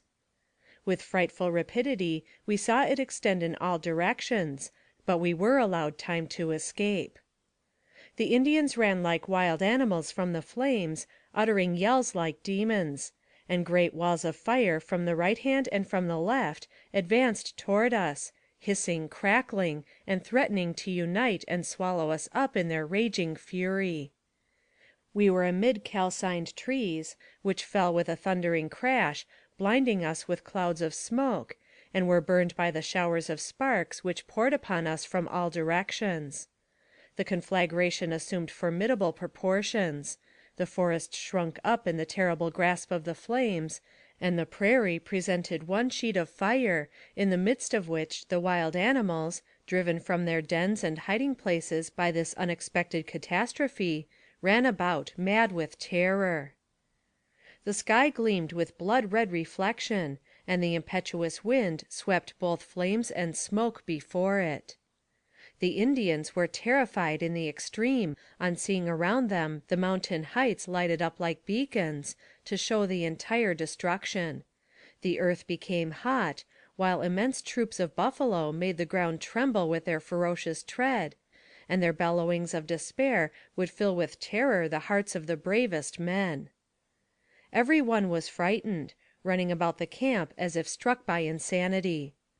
The fire continued to advance, majestically as it were, swallowing up everything in its way, preceded by countless animals of various kinds that bounded along with howls of fear, pursued by the scourge, which threatened to overtake them at every step. A thick smoke, laden with sparks, was already passing over the camp. 10 minutes more, and all would be over with us, I thought, when I saw the squaws pressing the children to their bosoms. The Indians had been deprived of all self-possession by the presence of our imminent peril, the flames forming an immense circle, of which our camp had become the center. But fortunately, the strong breeze which, up to that moment, had lent wings to the conflagration, suddenly subsided, and there was not a breath of air stirring. The progress of the fire slackened.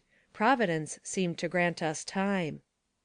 The camp presented a strange aspect. On bended knee, and with clasped hands, I prayed fervently. The fire continued to approach, with its vanguard of wild beasts. The Indians, old and young, male and female, began to pull up the grass by the roots all about the camp, then lassoed the horses and hobbled them in the center, and, in a few moments, a large space was cleared, where the herbs and grass had been pulled up with the feverish rapidity which all display in the fear of death. Some of the Indians went to the extremity of the space, where the grass had been pulled up, and formed a pile of grass and plants with their feet; then, with their flint, set fire to the mass, and thus caused fire to fight fire, as they called it. This was done in different directions. A curtain of flames rose rapidly around us, and for some time the camp was almost concealed beneath a vault of fire. It was a moment of intense and awful anxiety.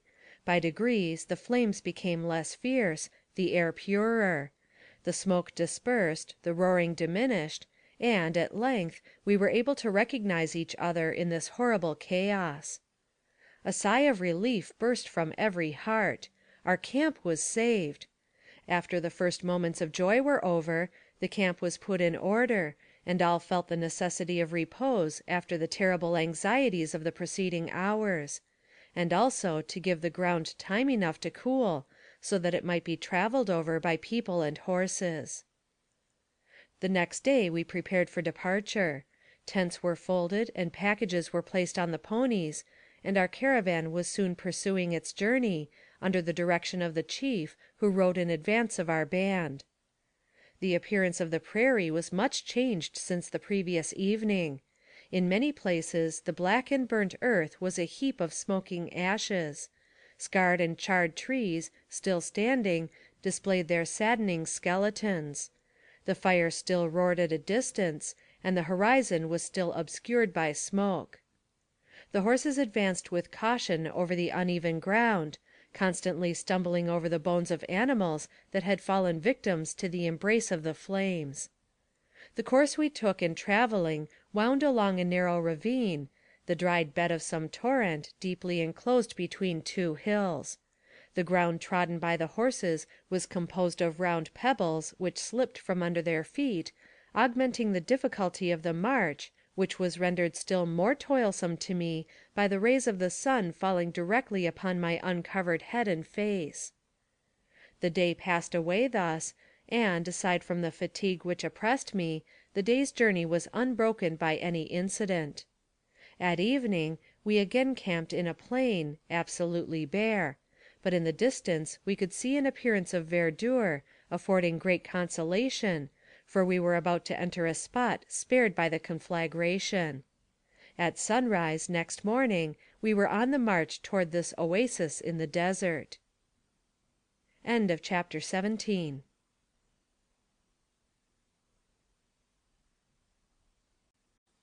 Chapter 18 of Narrative of My Captivity Among the Sioux Indians by Fanny Kelly. Last days with the Ogalalla Sioux. Massacre of a party returning from Idaho. A woman's scalp. A scalp dance. Suspicious circumstance. Arrival of Blackfeet Indians. Negotiations for my ransom. Treachery. My last days with the Ogalalla Sioux Indians were destined to be marked by a terrible remembrance. On the 1st of October, while the savages lingered in camp about the banks of the Yellowstone River, apparently fearing, yet almost inviting attack by their near vicinity to the soldiers, a large Mackinaw, or flatboat, was seen coming down the river. From their hiding places in the rocks and bushes, they watched its progress with the stealthy ferocity of the tiger waiting for its prey. At sundown, the unsuspecting travelers pushed their boat toward the shore, and landed for the purpose of making a fire and camping for the night. The party consisted of about 20 persons, men, women, and children. Suspecting no danger, they left their arms in the boat. With a simultaneous yell, the savages dashed down upon them, dealing death and destruction in rapid strokes. The defenseless emigrants made an attempt to rush to the boat for arms, but were cut off, and their bleeding bodies dashed into the river as fast as they were slain. Then followed the torture of the women and children. Horrible thought! From which all will turn with sickened soul, and shuddering cry to heaven, "How long, O Lord? How long shall such inhuman atrocities go unpunished?" Not a soul was left alive when that black day's work was done, and the unconscious river bore away a warm tide of human blood and sinking human forms. When the warriors returned to camp, they brought their frightful trophies of blood-stained clothes and ghastly scalps. My heart-sick eyes beheld the dreadful fruits of carnage, and, among the rest, I saw a woman's scalp with heavy chestnut hair, a golden brown, and 4 feet in length, which had been secured for its beauty. The tempting treasure lost the poor girl her life, which might have been spared, but her glorious locks were needed to hang on the chief's belt. Nearly all the flatboats that passed down the Yellowstone River to the Missouri from the mining regions during that season were attacked, and in some instances one or more of the occupants killed. The approach of this boat was known, and the Indians had ample time to plan their attack so that not a soul should escape. That night the whole camp of braves assembled to celebrate the fearful scalp dance, and from the door of my tent I witnessed the savage spectacle, for I was ill, and, to my great relief, was not forced to join in the horrid ceremony. A number of squaws occupied the center of the ring they formed, and the pitiless wretches held up the fresh scalps that day reaped in the harvest of death. Around them circled the frantic braves, flourishing torches and brandishing weapons, with the most ferocious barks and yells, and wild distortions of countenance. Some uttered boasts of bravery and prowess, and others lost their own identity in mocking their dying victims in their agony. Leaping first on one foot, then on the other, accompanying every movement with wild whoops of excitement, they presented a scene never to be forgotten. The young brave who bore the beautiful locks as his trophy did not join in the dance. He sat alone, looking sad. I approached and questioned him, and he replied that he regretted his dead victim. He brought a blood-stained dress from his lodge, and told me it was worn by the girl with the lovely hair, whose eyes haunted him and made him sorry. After being cognizant of this frightful massacre, I shrank more than ever from my savage companions, and pursued my tasks in hopeless despondence of ever being rescued or restored to civilized life. One day I was astonished to notice a strange Indian, whom I had never seen before, making signs to me of a mysterious nature. He indicated by signs that he wanted me to run away with him to the white people. I had become so suspicious, from having been deceived so many times, that I turned from him and entered the chief's tent, where, despite his cruelty and harshness to me, I felt comparatively safe. I afterward saw this Indian, or rather white man, or half-breed, as I believe him to have been, though he could not or would not speak a word of English. His long hair hung loosely about his shoulders, and he was of a dark brown color. He had in no respect the appearance of an Indian, but rather that of a wild, reckless frontier desperado. I had never seen him before, though he seemed well known in the camp. One thing that perhaps made me more suspicious and afraid to trust any one, was a knowledge of the fact that many of the Indians who had lost relatives in the recent battles with General Sully were thirsting for my blood, and would have been glad to decoy me far enough away to wreak their vengeance, and be safe from the fury of the old chief, my taskmaster. This stranger came one day into a tent where I was, and showed me a small pocket Bible that had belonged to my husband, and was presented to him by his now sainted mother many years before.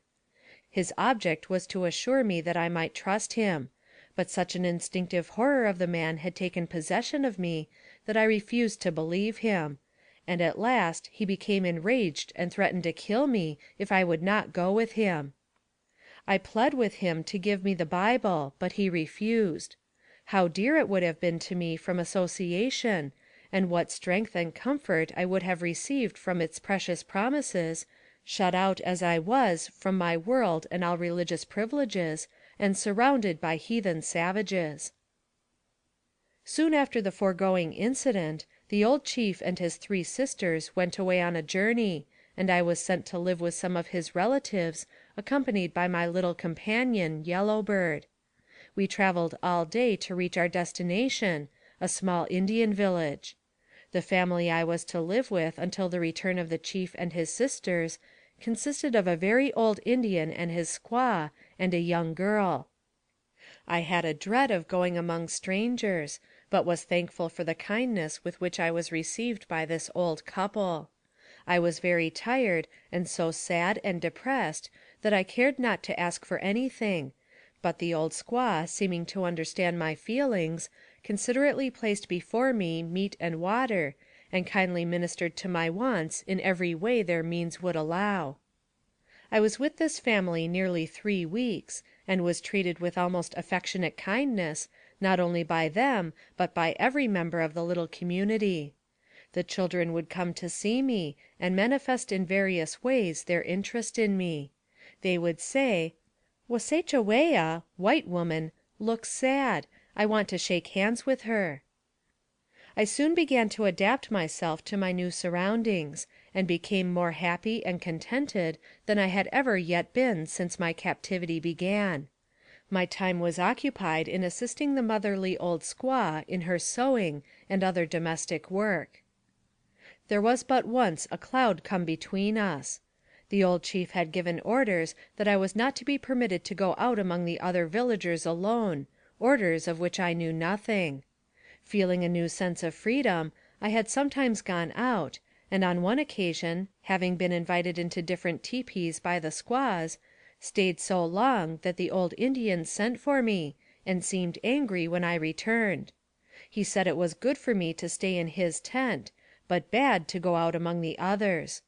I pacified him at last by saying I knew his home was pleasant, and I was happy there, and that I did not know it was bad to go among the other tents. The old chief returned, finally, and my brief season of enjoyment ended. He seemed to delight in torturing me, often pinching my arms until they were black and blue. Regarding me as the cause of his wounded arm, he was determined that I should suffer with him. While in this village, Man Afraid of His Horses arrived, and I was made aware of his high standing as a chief and warrior by the feasting and dancing which followed. He was splendidly mounted and equipped, as also was another Indian who accompanied him. I have since learned from my husband that the treacherous chief made such statements of his influence with the hostile Indians as to induce him to purchase for them both an expensive outfit, in the hope of my release. I saw and conversed with him several times, and though he told me that he was from the Platte, he said nothing of the real errand on which he was sent, but returned to the fort and reported to Mr. Kelly that the band had moved, and I could not be found. Captain Fisk had made known to General Sully the fact of my being among the Indians, and the efforts he had made for my release; and when the Blackfeet presented themselves before the General, asking for peace, and avowing their weariness of hostility, anxious to purchase arms, ammunition, and necessaries for the approaching winter, he replied: "I want no peace with you. You hold in captivity a white woman. Deliver her up to us, and we will believe in your professions. But unless you do, we will raise an army of soldiers as numerous as the trees on the Missouri River, and exterminate the Indians."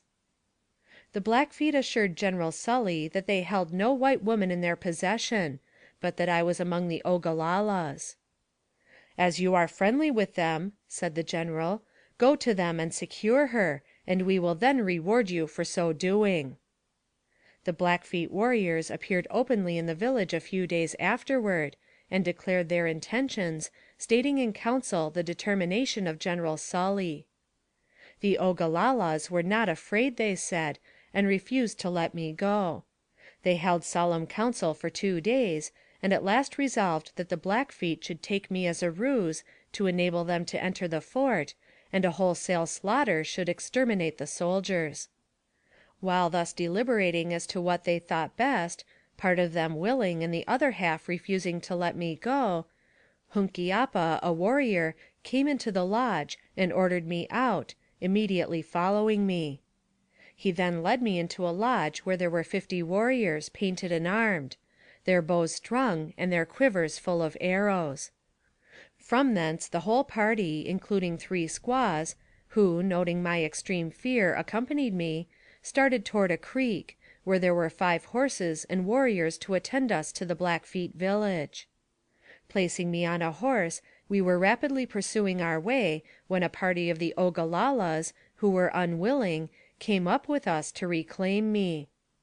Here they parleyed for a time, and finally, after a solemn promise on the part of my new captors that I should be returned safely, and that I should be cared for and kindly treated, we were allowed to proceed. In their parleying, one of the warriors ordered me to alight from the horse, pointing a pistol to my breast. Many of them clamored for my life, but finally they settled the matter, and permitted us to proceed on our journey. After so many escapes from death, this last seemed miraculous, but God willed it otherwise, and to him I owe my grateful homage. It was a bitter trial for me to be obliged to go with this new and stranger tribe.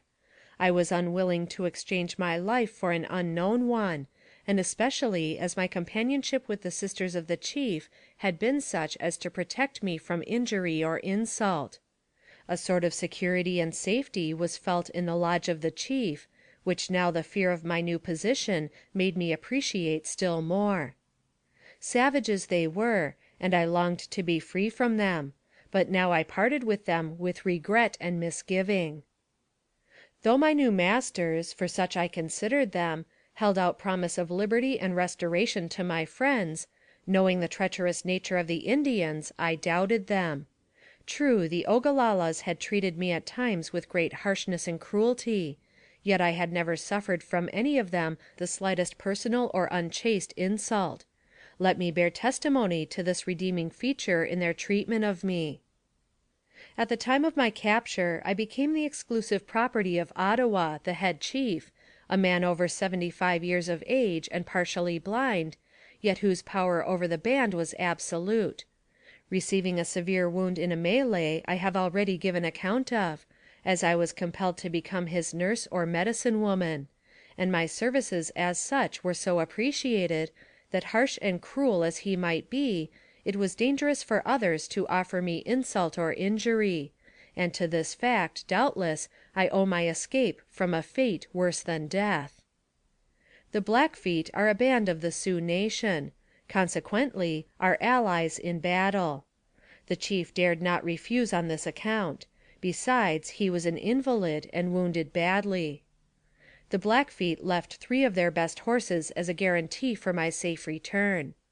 The chief of the Ogalallas had expressed the desire that, if the Great Spirit should summon him away, that I might be killed, in order to become his attendant to the spirit land. It was now the commencement of November, and their way seemed to lead to the snowy regions, where the cold might prove unendurable. When I heard the pledge given by the Blackfeet, my fears abated. Hope sprang buoyant at the thought of again being within the reach of my own people, and I felt confident that, once in the fort, I could frustrate their plans by warning the officers of their intentions. I knew what the courage and discipline of fort soldiers could accomplish, and so hoped, not only to thwart the savage treachery, but punish the instigators. Chapter 19.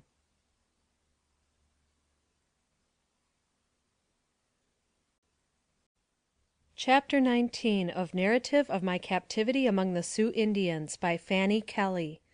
Indian Customs. During my forced sojourn with the Ogalallas, I had abundant opportunity to observe the manners and customs peculiar to a race of people living so near, and yet of whom so little is known by the general reader. A chapter devoted to this subject will doubtless interest all who read this narrative. Nothing can be more simple in its arrangement than an Indian camp when journeying, and especially when on the warpath. The camping ground, when practicable, is near a stream of water, and adjacent to timber. After reaching the spot selected, the ponies are unloaded by the squaws and turned loose to graze. The tents, or teepees, are put up, and wood and water brought for cooking purposes.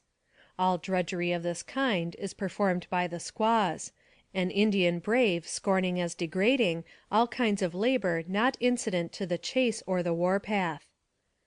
An Indian tepee is composed of several dressed skins, usually of the buffalo, sewed together and stretched over a number of poles, the larger ones containing as many as 20 of these poles, which are 15 to 20 feet long. They are of yellow pine, stripped of bark, and are used as travois in traveling. 3 poles are tied together near the top or small ends, and raised to an upright position, the bottoms being spread out as far as the fastening at the top will permit. Other poles are laid into the crotch thus formed at the top, and spread out in a circular line with the 3 first put up. This comprises the framework, and when in the position described, is ready to receive the covering, which is raised to the top by means of a rawhide rope, when, a squaw seizing each lower corner, it is rapidly brought around, and the edges fastened together with wooden pins, a squaw getting down on all fours, forming a perch upon which the tallest squaw of the family mounts, and inserts the pins as high as she can reach. A square opening in the tent serves for a door, and is entered in a stooping posture. A piece of hide hangs loosely over this opening, and is kept in position by a heavy piece of wood fastened at the bottom. When in position, the Indian tepee is of the same shape as the Sibley tent. In the middle is built a fire, where all the cooking is done, a hole at the top affording egress for the smoke. The preparation for a meal is a very simple affair. Meat was almost their only article of diet, and was generally roasted, or rather warmed through over the fire, although sometimes it was partially boiled, and always eaten without salt or bread. They have no set time for eating, will fast all of one day and perhaps eat a dozen times the next. The outer edge of the tent contains the beds of the family, which are composed of buffalo robes and blankets. These are snugly rolled up during the day and do service as seats. If there is reason to suppose an enemy near, no fire is allowed in the camp, and in that case each one satisfies appetite as best he or she can, but generally with papa, or dried buffalo meat. An Indian camp at close of day presents a most animated picture. The squaws passing to and fro, loaded with wood and water, or meat, or guiding the sledges drawn by dogs, carrying their all. Dusky warriors squatted on the ground, in groups, around fires built in the open air, smoking their pipes or repairing weapons, and recounting their exploits. Half-naked and naked children, capering about in childish glee, furnish a picture of the nomadic life of these Indians of strange interest. Not more than 10 minutes are required to set up an Indian village. When it becomes necessary to move a village, which fact is never known to the people, a crier goes through the camp shouting, "Egala capo! Egala capo!" when all the squaws drop whatever work they may be engaged in, and in an instant are busy as bees, taking down tepees, bringing in the ponies and dogs, and loading them, and in less than 15 minutes the cavalcade is on the march. The squaws accompany the men when they go to hunt buffalo, and as fast as the animals are killed they strip off their hides, and then cut off the meat in strips about 3 feet long, 3 to 4 inches wide, and 2 inches thick. And such is their skill that the bones will be left intact and as free from meat as though they had been boiled. The meat is then taken to camp and hung up to dry. It is most filthy, being covered with grass and the excrement of the buffalo. The medicine men treat all diseases nearly alike. The principal efforts are directed to expelling the spirit, whatever it may be, which it is expected the medicine man will soon discover, and having informed the friends what it is, he usually requires them to be in readiness to shoot it, as soon as he shall succeed in expelling it. Incantations and ceremonies are used, intended to secure the aid of the spirit or spirits the Indian worships. When he thinks he has succeeded, the medicine man gives the command, and from 2 to 6 or more guns are fired at the door of the tent to destroy the spirit as it passes out. Many of these medicine men depend wholly on conjuring, sitting by the bedside of the patient, making gestures and frightful noises, shaking rattles, and endeavoring, by all means in their power, to frighten the evil spirit.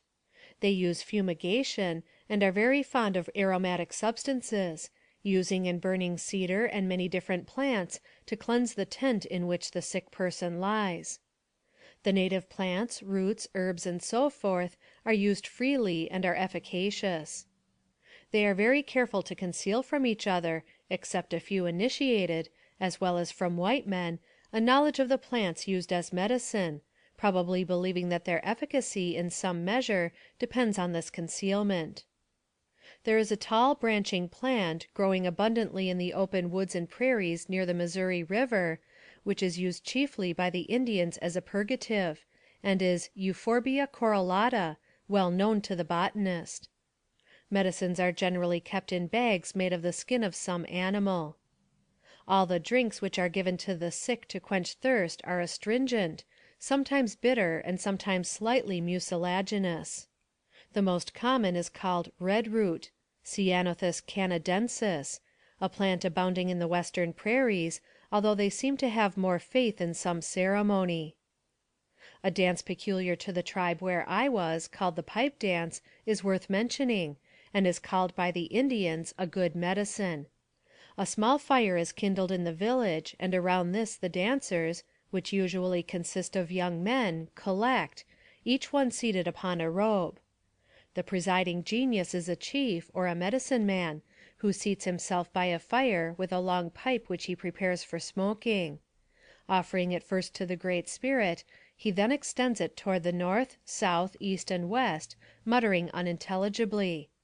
Meanwhile, an equally august personage beats a drum, singing and leaping and smoking. The master of ceremonies sits calmly looking on, puffing away with all the vigor imaginable. The dance closes with piercing yells and barking like frightened dogs, and it lasts an hour or more. When the mother gives birth to her child, it is not uncommon for no other person to be present. She then lives in a hut or lodge by herself until the child is 25 or 30 days old, when she takes it to its father, who then sees his child for the first time. Females after parturition and also in other conditions bathe themselves, swim, as they express it, in the nearest river or lake.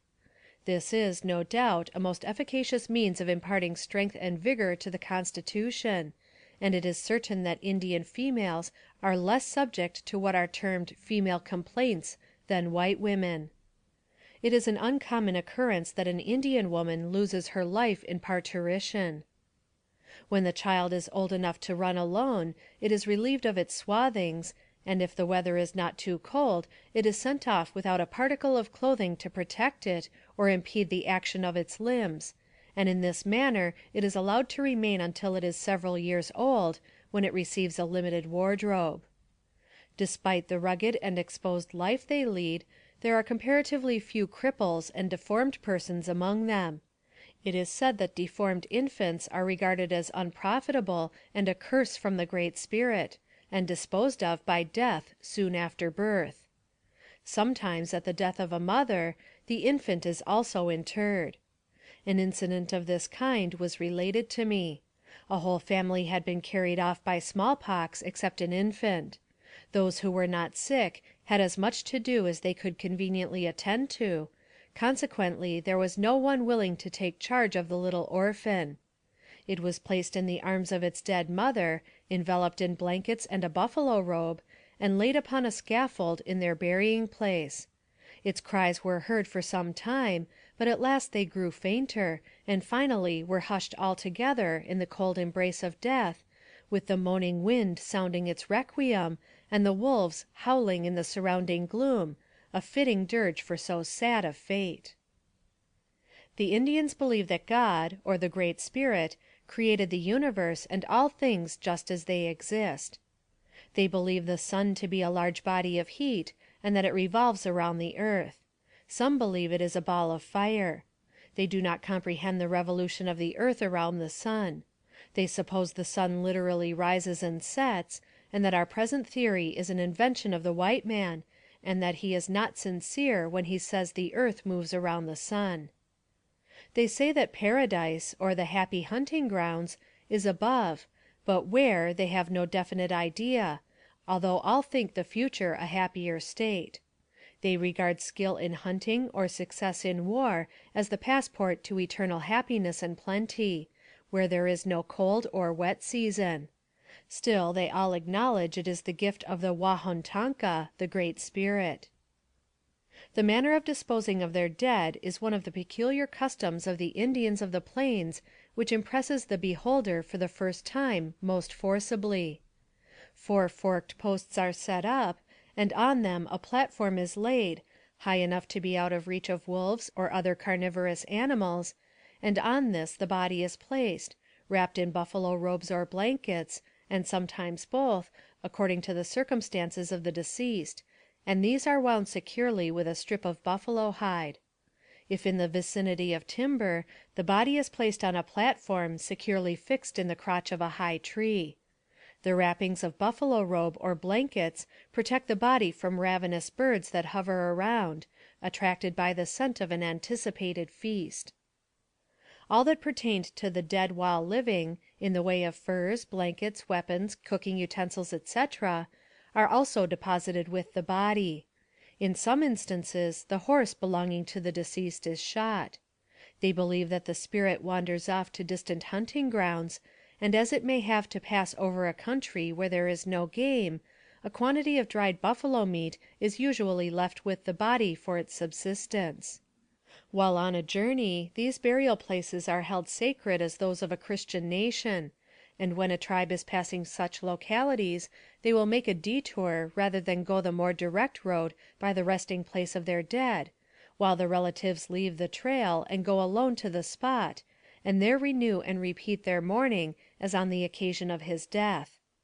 They also leave presents for the dead of such little trinkets as he most prized before he departed to his new hunting grounds. The boys are early taught the arts of war. A bow and arrows are among the first presents that an Indian youth receives from his parents, and he is soon instructed in their use. Indeed, the skill of a hunter seems to be a natural endowment, and, although some are more accurate and active than others, they all shoot with wonderful precision and surprising aptitude, seeming to inherit a passionate love for the sports of the chase.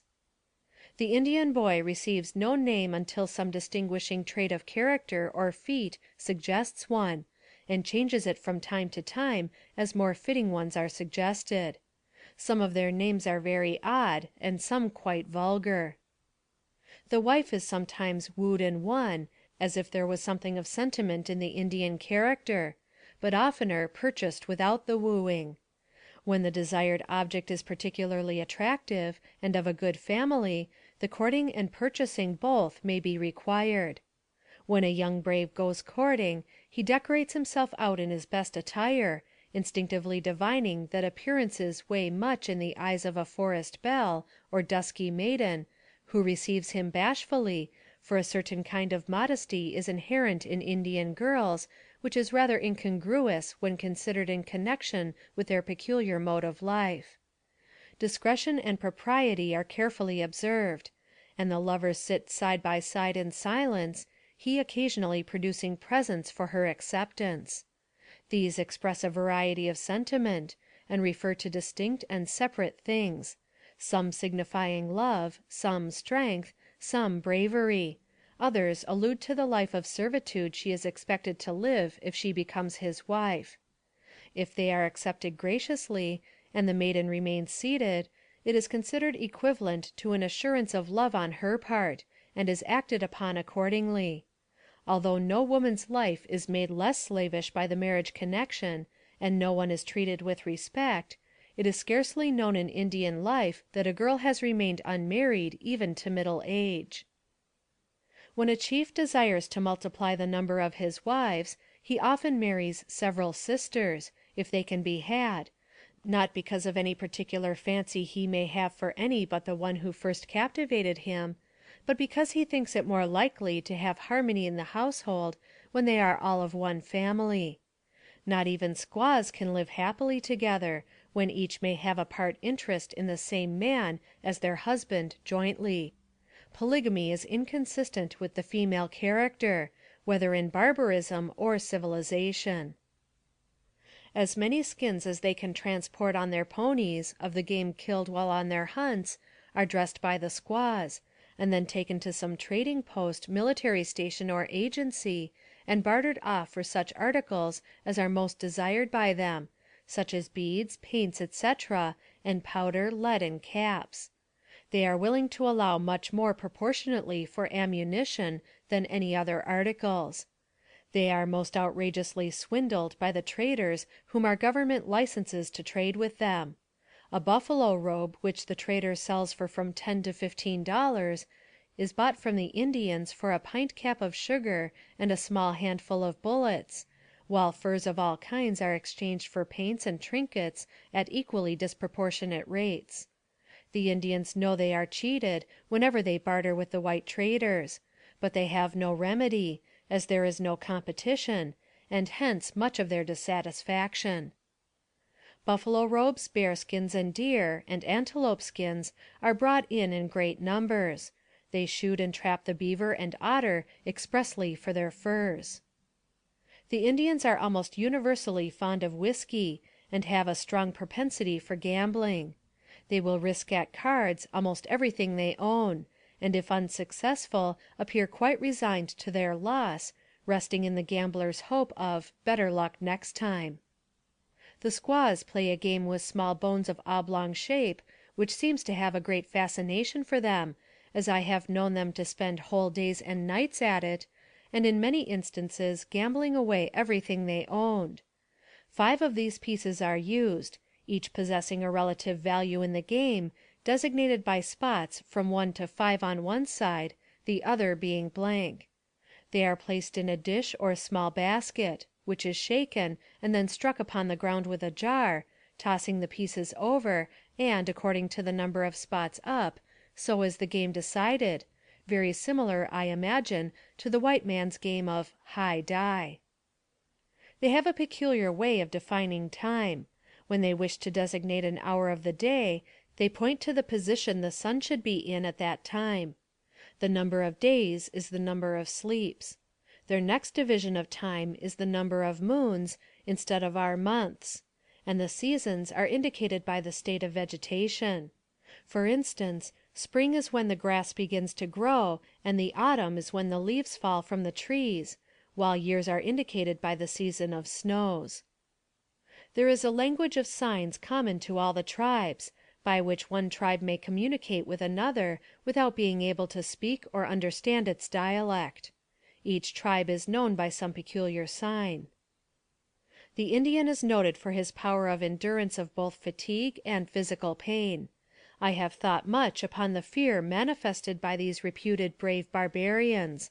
They seem to be borne down with the most tormenting fear for their personal safety at all times, at home or roaming for plunder, or when hunting, and yet courage is made a virtue among them, while cowardice is the unpardonable sin.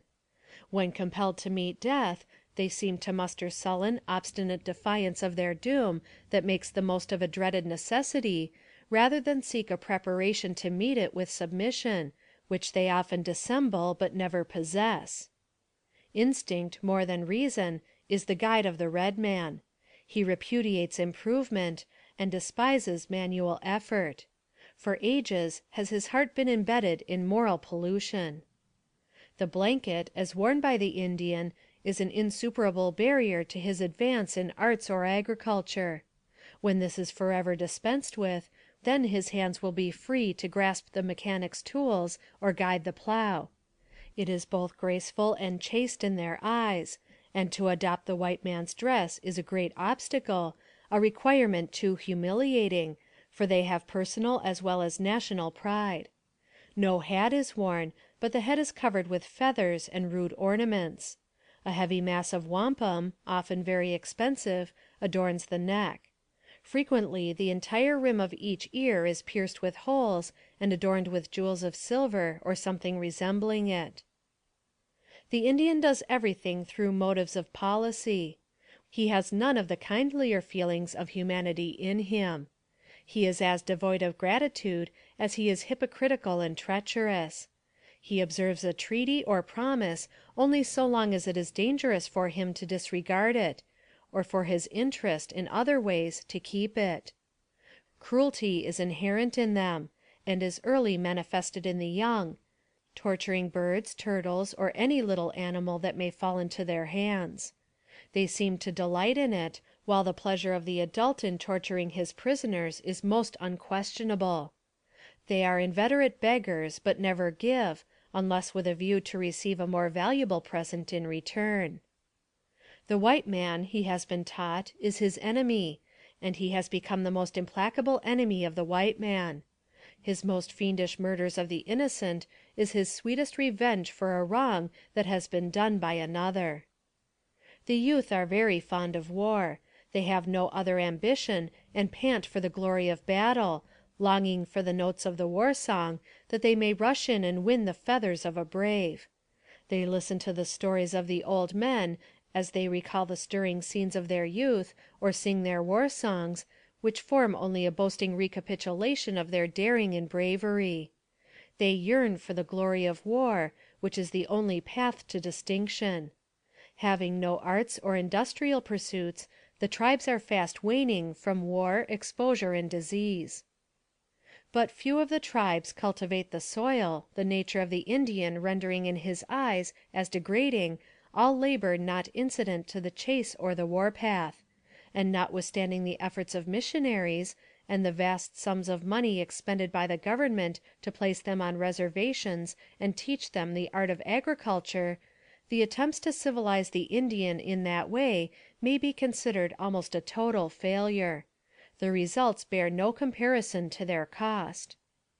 Their ideas of the extent and power of the white race are very limited, and after I had learned the language sufficiently to converse with them, I frequently tried to explain to them the superior advantages of the white man's mode of living. They would ask me many questions as to the number of the white men on this side of the big water, and how far that extended; and on being told of 2 big oceans, they would ask if the whites owned the big country on the other side, and if there were any Indians there. Many of my statements were received with incredulity, and I was often called a liar, especially when I told of the number and rapid increase of the white race. Sometimes the older ones would get angry. The younger ones were often eager listeners, and especially in times of scarcity and hunger would they gather around me to learn about the white man, and then would I endeavor to impress them with the advantages of a fixed home and tilling the soil over their wild, roaming life. End of chapter 19.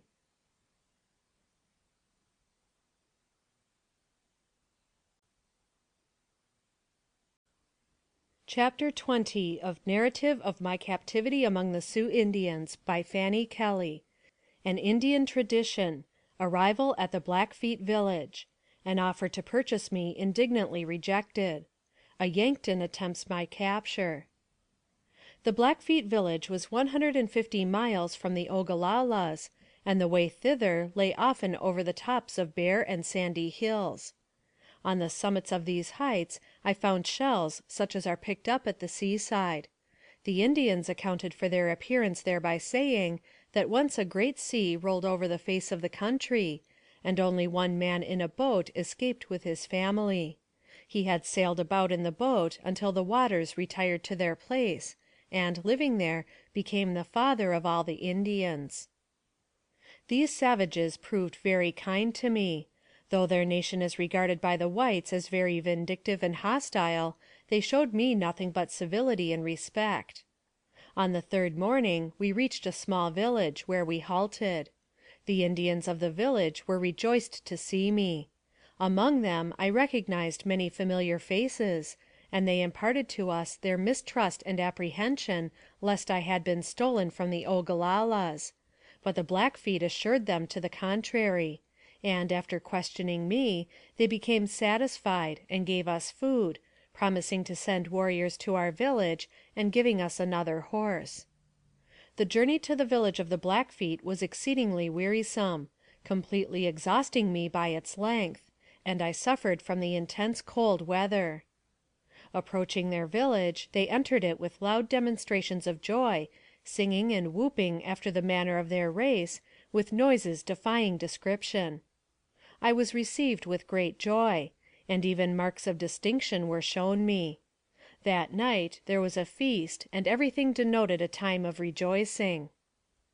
My life now changed. Instead of waiting upon others, they waited upon me. The day of my arrival in the Blackfeet village was a sad one, indeed, being the first anniversary of my wedding. The songs and shouts of exultation of the Indians seemed like a bitter mockery of my misery and helplessness. I met in the village many warriors whom I had seen during the summer, and knew that they had participated in the battles with General Sully. They saw that something had made me sad and thoughtful, and asked what it was. I told them it was my birthday. Soon after my arrival, Sagalanecha was sent to me, and inquired how I was treated, and particularly wished to know if they were respectful to me. She told me that she was sent to inquire for my safety and well-being, and that any remissness on the part of the Blackfeet would be visited with vengeance. She told me that her people mourned the captive's absence, and grieved for her presence. From others I learned the same. Next morning there was great commotion in the camp, caused by the arrival of a delegation from the Yanktons, with a handsome horse and saddle, as a present for me. The saddle was of exquisite workmanship, embroidered with beads, and richly decorated with fringe. The Yanktons desired to purchase me, offering 5 of their finest horses for me, which the Blackfeet were quite indignant at, replying that they also had fine horses, and, deeming it an insult, returned the horse and its saddle. Fearing my disappointment, they in council that night decided to present me with something as worthy as the Yanktons had sent. Accordingly, at the door of my tent next morning were 4 of their best animals. 8 beautiful robes were brought in by the young men, and given me also. The Yanktons were told to return to their tribe, and if such a message was again sent, the hatchet would be painted and given to them. This closed the negotiation, but not their efforts to obtain me. The large reward which had been offered for my recovery caused the Indians much trouble, as frequently large parties from other tribes would come in, offering to purchase me from those who held me captive. Several such instances occurred while I was with the Ogalallas, nor were the Blackfeet exempt from similar annoyances. One day, while in Tall Soldier's tepee, there was a large body of mounted warriors seen approaching the village. The women gathered around me, and told me I must stay in the tent concealed. All was excitement, and the women seemed frightened. Soon I knew that preparations were being made for a feast on a large scale. The strange warriors came into camp and held a council, at which Tall Soldier made a speech, which, from the distance, I could not understand. They then had a feast and departed. The Blackfeet gave me to understand that the visit of these Indians was on my account, as had been that of the Yanktons. Soon after, I noticed that parties of warriors would leave the camp daily, and return, bringing ammunition and goods of various kinds. I learned from the squaws and children that a party of traders from the Platte River had arrived in the neighborhood with 4 wagons, to trade with the Indians, and that they wanted to buy me, but that the Indians would not part with me. I pretended to the Indians that I did not desire to leave them, but pled that I might go with them to see the white men, which was refused, as was also a request that I might write a letter to them. Soon after, the traders were murdered, only one man escaping, which reached Fort Laramie nearly dead from hunger and exposure, having traveled the whole distance from the Missouri River on foot. I have since learned that the men were sent out by Mr. Bove, a trader, near Fort Laramie, with instructions to procure my release if it required all they possessed. Since learning these facts, I am more than ever convinced that the reluctance of the Indians to give me up grew out of their hope of capturing Fort Sully through my involuntary agency, and securing a greater booty than any ransom offered, as also of obtaining revenge for the losses inflicted upon their nation by the soldiers under General Sully. The Blackfeet appeared in every respect superior to the tribe I had left. The chief, tall soldier, displayed the manners and bearing of a natural gentleman. They kept up an air of friendliness, and communicated frequently with the whites, but in reality were ready to join any hostile expedition against them, and were with the Ogalalla Sioux when our train was attacked at Box Elder. The Blackfeet seemed to be stationary in their village, only sallying out in small parties for plunder and horses, and, during that time, keeping up a succession of entertainments at the tepee of the chief, where a constant arrival of warriors and many Indians from other tribes, who were warmly welcomed, added to the excitement of the days. I sympathized with the poor wife of the chief, who was the only woman beside myself in the tent, and to whose labor all the feasts were due. She was obliged to dress the meat, make fires, carry water, and wait upon strangers, besides setting the lodge in order. These unceasing toils she performed alone, the commands of the chief forbidding me to aid her. While with the Ogalallas, I never crossed their will or offered resistance to my tasks, however heavy, having learned that obedience and cheerful industry were greatly prized, and it was, doubtless, my conciliating policy that had at last won the Indians, and made them bewail my loss so deeply. The squaws are very rebellious, often displaying ungovernable and violent temper. They consider their life a servitude, and being beaten at times like animals, and receiving no sort of sympathy, it acts upon them accordingly. The contrast between them and my patient submission had its effect upon the Indians, and caused them to miss me when separated from them. During my sojourn in this village, I received invitations to every feast, and to the different lodges. One day, when visiting one of these lodges, a package of letters was given me to read. They had been taken from Captain Fisk's train, and were touchingly beautiful. Some of them were the correspondence of a Mr. Nichols with a young lady, to whom he seemed tenderly attached. I was asked to read these letters and explain them to the Indians. I was removed at different times to various lodges, as a sort of concealment, as I learned that the Yanktons had not given up the idea of securing me, and, one night, I awoke from my slumbers to behold an Indian bending over me, cutting through the robes which covered me, after making a great incision in the tent whereby he entered.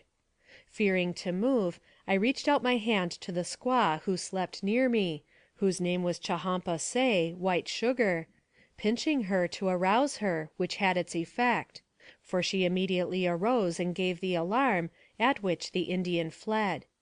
This caused great excitement in the camp, and many threats were made against the Yanktons.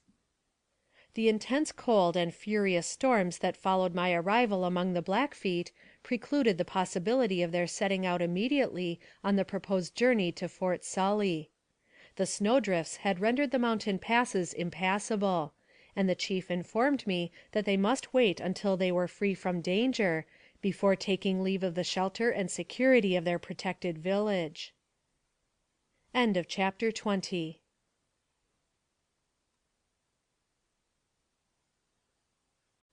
Chapter 21 of Narrative of My Captivity among the Sioux Indians by Fanny Kelly.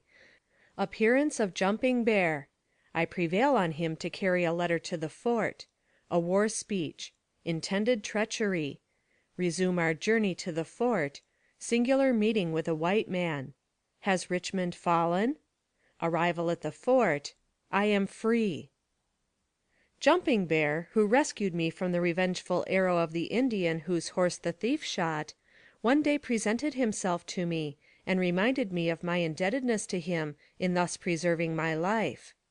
Trembling with fear, I listened to his avowal of more than ordinary feeling, during which he assured me that I had no cause to fear him, that he had always liked the white woman, and would be more than a friend to me. I replied that I did not fear him, that I felt grateful to him for his kindness and protection, but that unless he proved his friendship for me, no persuasion could induce me to listen. "Will you carry a letter to my people at the fort, delivering it into the hands of the great chief there? They will reward you for your kindness to their sister, they will give you many presents, and you will return rich." "I dare not go," he replied, "nor could I get back before the warriors came to our village." "My people will give you a fast horse," said I, "and you may return speedily. Now go and prove your friendship by taking the letter, and returning with your prizes." I assured him that the letter contained nothing that would harm him or his people, that I had written of him and his kindness, and of his good will toward them. After many and long interviews, the women of the lodge using their influence, I at last prevailed upon him to go, and invoking the bright moon as a witness to my pledge of honor and truth, he started on his journey, bearing the letter which I believed was to seal my fate for weal or woe. In the moonlight I watched his retreating form, imploring Heaven to grant the safe delivery of the little messenger upon which so much depended. Daring and venturesome deed! Should he prove false to me, and allow any one outside the fort to see the letter, my doom was inevitable. Many days of intense anxiety were passed after his departure. The squaws, fearing I had done wrong in sending him, were continually asking questions, and it was with difficulty I could allay their anxiety, and prevent them from disclosing the secret to the other women. The contents of the letter were a warning to the big chief and the soldiers of an intended attack on the fort and the massacre of the garrison, using me as a ruse to enable them to get inside the fort, and beseeching them to rescue me if possible. The messenger reached the fort, and was received by the officer of the day, Lieutenant Hesselberger, and conducted to the commander of the post, Major House, and Adjutant Pell, who had been left there to treat with the Indians on my account. [Footnote: A written statement from Lieutenant Hesselberger, setting forth the fact of my writing and sending the letter of warning, and that it undoubtedly was the means of saving the garrison at Fort Sully from massacre, is on file in the Treasury Department at Washington. A certified copy is published in connection with this narrative.] General Sully was absent at Washington, but every necessary precaution was taken to secure the fort. Jumping Bear received a suit of clothes and some presents, and was sent back with a letter for me, which I never received, as I never saw him again. These facts I learned after my arrival at Fort Sully. The night before our departure from the Blackfeet village, en route for the fort, I was lying awake, and heard the chief address his men seriously upon the subject of their wrongs at the hands of the whites. I now understood and spoke the Indian tongue readily, and so comprehended his speech, which, as near as I can recollect, was as follows: "Friends and sons, listen to my words. You are a great and powerful band of our people. The inferior race, who have encroached on our rights and territories, justly deserve hatred and destruction. These intruders came among us, and we took them by the hand. We believed them to be friends and true speakers. They have shown us how false and cruel they can be. They build forts to live in and shoot from with their big guns. Our people fall before them. Our game is chased from the hills. Our women are taken from us, or won to forsake our lodges, and wronged and deceived. It has only been 4 or 5 moons since they drove us to desperation, killed our brothers and burned our teepees. The Indian cries for vengeance. There is no truth nor friendship in the white man.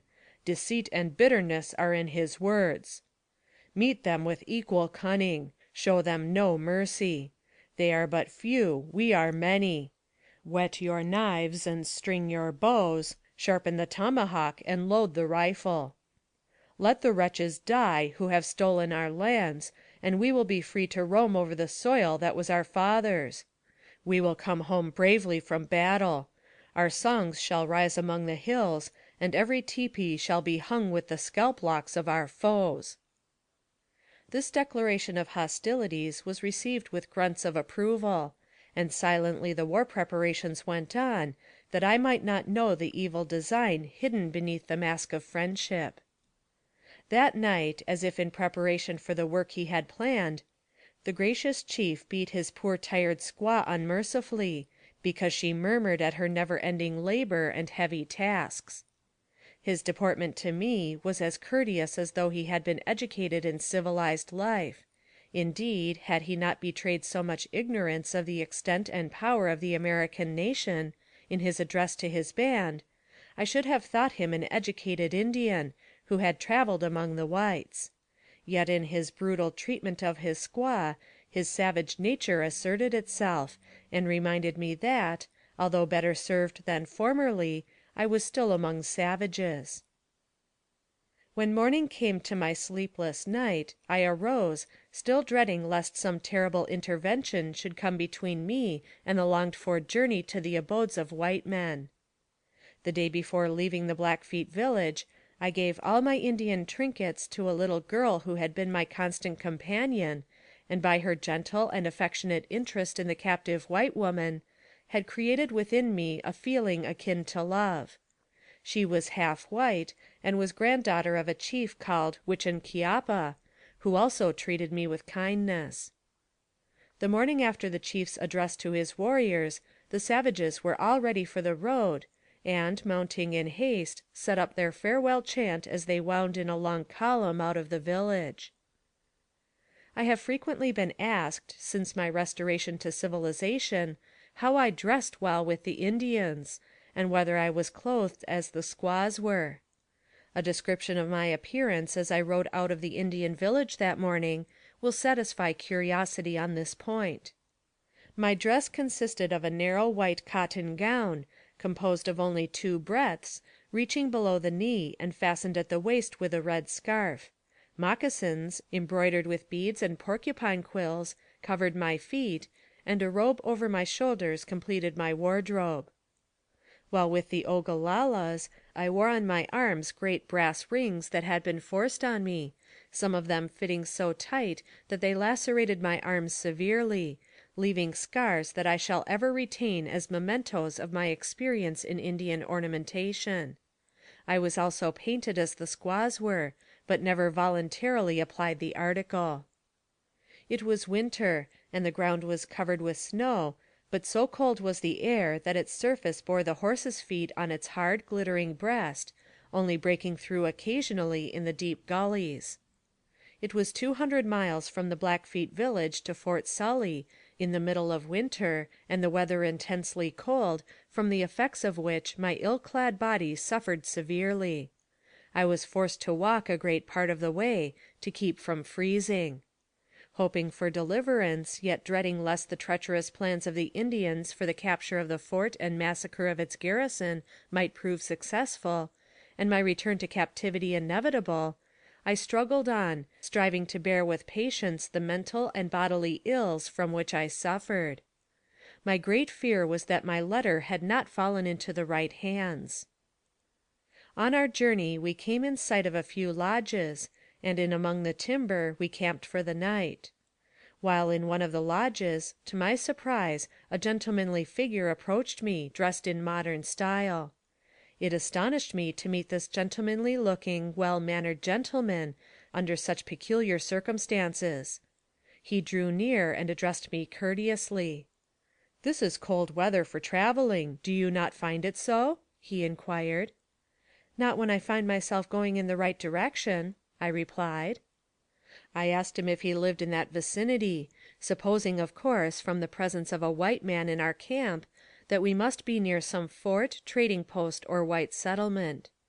He smiled and said, "I am a dweller in the hills, and confess that civilized life has no charms for me.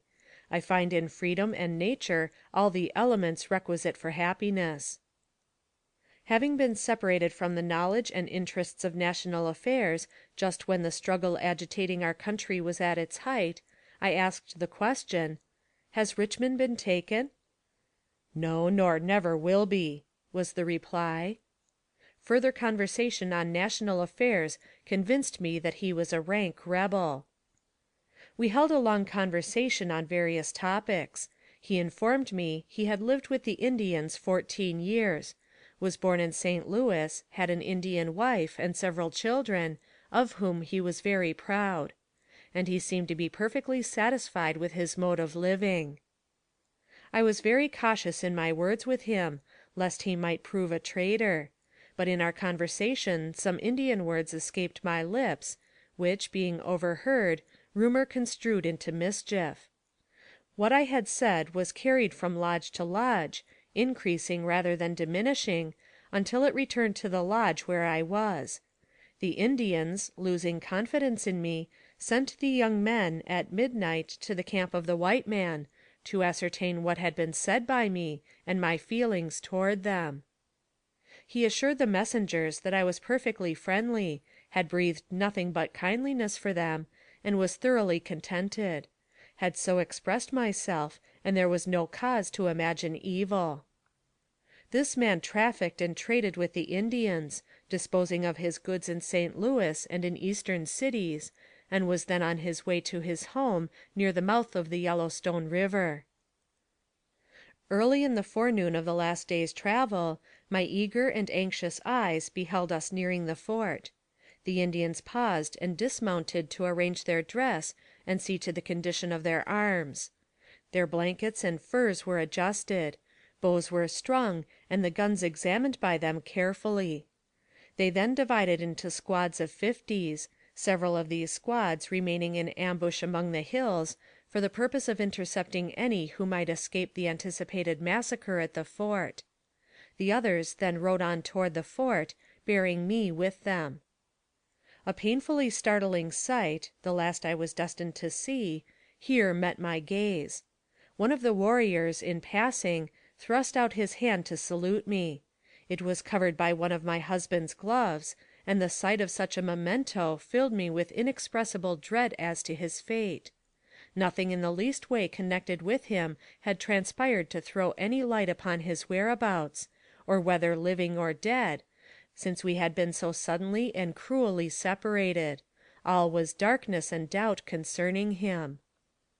Mr. Kelly had been a Union soldier, and happening to have his discharge papers with me at the time of my capture, I had been able to secrete them ever since, treasuring them merely because they had once belonged to him and contained his name. Now, as we approached the place where his fate would be revealed to me, and, if he lived, we would meet once more, the appearance of that glove, on the savage hand, was like a touch that awakened many chords, some to thrill with hope, some to jar painfully with fear. In appearance I had suffered from my long estrangement from home life. I had been obliged to paint daily, like the rest of my companions, and narrowly escaped tattooing by pretending to faint away every time the implements for the marring operation were applied. During the journey, whenever an opportunity offered, I would use a handful of snow to cleanse my cheeks from savage adornment; and now, as we drew nearer the fort, and I could see the chiefs arranging themselves for effect, my heart beat high, and anticipation became so intense as to be painful. 8 chiefs rode in advance, one leading my horse by the bridle, and the warriors rode in the rear. The cavalcade was imposing. As we neared the fort they raised the war song, loud and wild, on the still, wintry air, and, as if in answer to its notes, the glorious flag of our country was run up, and floated bravely forth on the breeze from the tall flagstaff within the fort. My eyes caught the glad sight, and my heart gave a wild bound of joy. Something seemed to rise in my throat and choke my breathing. Everything was changed. The torture of suspense, the agony of fear, the dread of evil to come, all seemed to melt away like mist before the morning sunshine, when I beheld the precious emblem of liberty. How insignificant and contemptible in comparison were the flaunting Indian flags that had so long been displayed to me, and how my heart thrilled with a sense of safety and protection as I saw the roofs of the buildings within the fort covered by the brave men who composed that little garrison. The precious emblem of liberty, whose beloved stripes and stars floated proudly out, seemed to beckon me to freedom and security, and as the fresh breeze stirred its folds, shining in the morning light, and caused them to wave lightly to and fro, they came like a smile of love and a voice of affection, all combined, to welcome me to home and happiness once more. An Indian hanger-on of the fort had sauntered carelessly forward a few minutes previous, as if actuated by curiosity, but in reality to convey intelligence to his fellow savages of the state of the fort and its defenses. Then the gate was opened, and Major House appeared, accompanied by several officers and an interpreter, and received the chiefs who rode in advance. Meanwhile, Captain Logan, the officer of the day, a man whose kind and sympathetic nature did honor to his years and rank, approached me.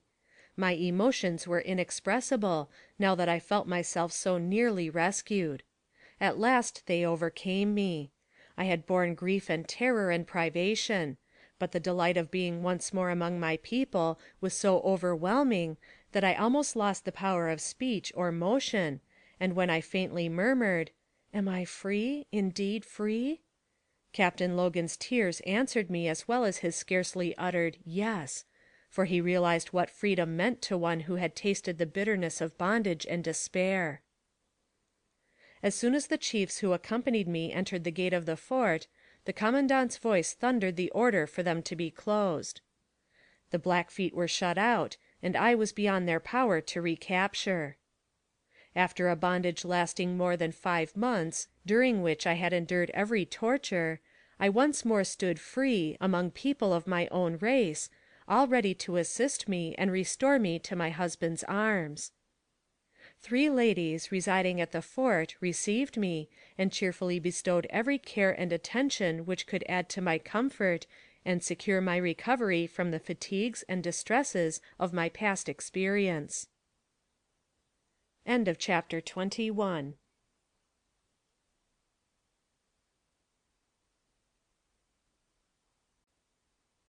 Chapter 22 of Narrative of My Captivity among the Sioux Indians by Fanny Kelly. Retrospection. A Border Trading Post. Garrison Hospitality. A Visit from the Commandant of Fort Rice. Arrival of my husband. Affecting Scene. At first, and some time afterward, at intervals, the effects of my life among the savages preyed upon my mind, so as to injure its quiet harmony. I was ill at ease among my new friends, and they told me that my eyes wore a strangely wild expression, like those of a person constantly in dread of some unknown alarm. Once more free and safe among civilized people, I looked back on the horrible past with feelings that defy description. The thought of leaving this mortal tenement on the desert plain for the wolves to devour and the bones to bleach under the summer sun and winter frosts had been painful indeed. Now I knew that if the weary spirit should leave its earthly home, the body would be cared for by kind Christian friends, and tenderly laid beneath the grass and flowers, and my heart rejoiced therein. Hunger and thirst, long days of privation and suffering, had been mine. No friendly voices cheered me on. All was silence and despair. But now the scene had changed, and the all-wise Being, who is cognizant of every thought, knew the joy and gratitude of my soul. True, during the last few weeks of my captivity, the Indians had done all in their power for me, all their circumstances and condition would allow, and the women were very kind, but their people were not my people, and I was detained a captive, far from home and friends and civilization. With Alexander Selkirk I could say, Better dwell in the midst of alarms than reign in this horrible place. Being young and possessed of great cheerfulness and elasticity of temper, I was enabled to bear trials which seemed almost impossible for human nature to endure and live. Soon after my arrival at the fort, Captain Pell came and invited me to go to a trader's store to obtain a dress for myself. I needed it very much, having no clothing of my own to wear. A kind lady, Mrs. Davis, accompanied me, and the sight that presented itself to my wondering eyes will never be erased from memory. By the doorsteps, on the porches, and everywhere, were groups of hungry Indians of all sizes, and both sexes, claiming to be friendly. Some of them were covered with every conceivable kind of superficial clothing and adornment, and critically wanting in cleanliness, a peculiar trait among the Indians of the Northwest. There was the papoose, half-breeds of any number, a few absolutely nude, others wrapped slightly in bits of calico, a piece of buckskin, or fur. Speculators, teamsters, and interpreters mingled with the soldiers of the garrison. Squaws, with their bright, flashing shawls, or red cloth, receiving in their looped-up blanket the various articles of border traffic, such as sugar, rice, flour, and other things, tall warriors bending over the same counter, purchasing tobacco, brass nails, knives, and glass beads, all giving words to thought, and a stranger might well wonder which was the better prototype of tongues. The Cheyennes supplement their words with active and expressive gestures, while the Sioux amply use their tongues as well as their arms and fingers. To all, whether half-breed, Indian, or white man, the gentlemanly trader gave kind and patient attention, while himself and clerks seemed ready and capable of talking Sioux, French, or English, just as the case came to hand. It was on the 12th of December when I reached the fort, and like heaven the place appeared after the trials of savage life.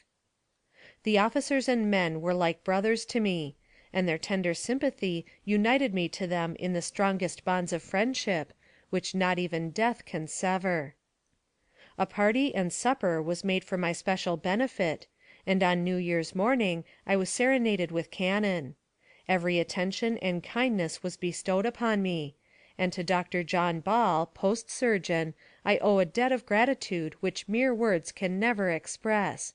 He was my attendant physician during my sojourn at the fort, and, as my physical system had undergone very severe changes, I needed great care.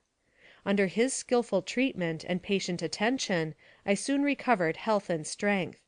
I had been severely frozen on the last days of my journey with the Indians toward the fort. Colonel Diamond, from Fort Rice, came to visit me ere I left Fort Sully. He was attended by an escort of 180 men. He told me of his efforts to obtain my release, and that he, with his men, had searched the Indian village for me, but found no warriors there, as they had already taken me to the fort. The Indian women had made him understand by signs that the white woman had gone with the chiefs. He said the Indians were so enraged about giving me up, that they killed 3 of his men, and scalped them, by orders of the chief Ottawa, who was unable to do any service himself, being a cripple. He bade them bring him the scalps of the white men. An Indian, who had killed one of the men, fell dead in his lodge the same day, which frightened the people not a little; for, in their superstition, they deemed it a visitation of the Great Spirit for a wrong done. Colonel Diamond did not forget me, neither did he cease in his efforts on my behalf. During all this time, no tidings had been received by me of my husband. But one day great commotion was occasioned in the fort by the announcement that the mail ambulance was on the way to the fort, and would reach it in a few moments. An instant after, a soldier approached me, saying, "Mrs. Kelly, I have news for you. Your husband is in the ambulance." No person can have even a faint idea of the uncontrollable emotions which swept over me like an avalanche at that important and startling news. But it was not outwardly displayed. The heartstrings were stirred to their utmost depths, but gave no sound. Trembling, quivering in their strong feeling, they told not of the deep grief and joy intermingled there.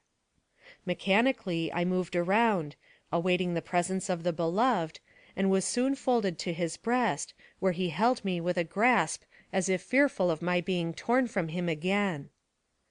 Not an eye present but was suffused with tears. Soldiers and men, the ladies who had been friends to me, all mingled their tears and prayers. Language fails to describe our meeting. For 7 long months we had not beheld each other, and the last time was on the terrible field of slaughter and death. His personal appearance, oh, how changed! His face was very pale, and his brown hair was sprinkled with gray. His voice was alone unchanged. He called me by name, and it never sounded so sweet before.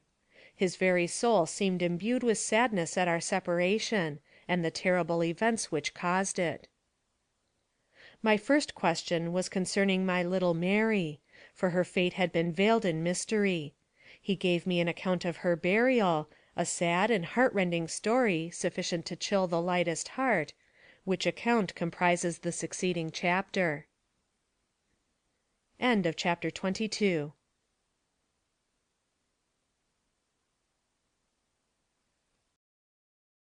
Chapter 23 of Narrative of My Captivity among the Sioux Indians by Fanny Kelly. Sad Fate of Little Mary. The reader will please go back with me to that fearful first night of my captivity, and to the moment when I put into execution the plan for dear little Mary's escape, which I prayed might result in her restoration to our friends. It must have been something more than a vague hope of liberty to be lost or won that guided the feeble steps of the child back on the trail to a bluff overlooking the road, where, weary from the fatigue and terror of a night passed alone on the prairie, she sat, anxious but hopeful, awaiting the coming of friends. Rescue was seemingly near, now that she had reached the great road, and she knew that there would be a passing train of emigrants ere long. It was in this situation she was seen by some passing soldiers, holding out her little trembling hands with eager joy and hope, imploring them to save her. It was a party of but 3 or 4 soldiers returning from Fort Laramie, where they had been to meet the paymaster. They had been pursued by Indians the day before, had also passed the scene of the destruction of our train, and believed the country swarming with Indians. Their apprehensions were, therefore, fully aroused, and, fearing the little figure upon the distant bluff might be a decoy to lead them into ambush, hesitated to approach. There was a large ravine between, and it is not strange that their imagination should people it with lurking savages. However, they were about crossing to the relief of the little girl, when a party of Indians came in sight, and they became convinced it was a decoy, and turned and fled. They returned to Deer Creek Station, and related the circumstance. Mr. Kelly, arriving soon after, heard it, and his heart sank within him at the description of the child, for he thought he recognized in it the form of our little Mary. He applied to the officer in command for a detail of soldiers to go with him to search for her, but all entreaty and argument were in vain. The agony that poor child endured as the soldiers turned away and the war whoop of the savage rang upon her terrified soul is known only to God. Instead of the rescue and friends, which in her trusting heart and innocent faith she had expected to find, fierce Indians stood before her, stringing their bows to take her life, thus to win another trophy, marking the Indian murder. The whizzing arrows were sent into the body of the helpless child, and with the twang of the bowstrings, the delicate form of the heroic child lay stretched upon the ground, and the bright angel spirit went home to rest in the bosom of its Father. On the morning of the 14th, 2 days after Mary was seen, Mr. Kelly succeeded in obtaining a squad of soldiers at the station, and went out to search for the child, and after a short march of 8 miles, they discovered the mutilated remains of the murdered girl. Mr. Kelly's grief and anguish knew no bounds.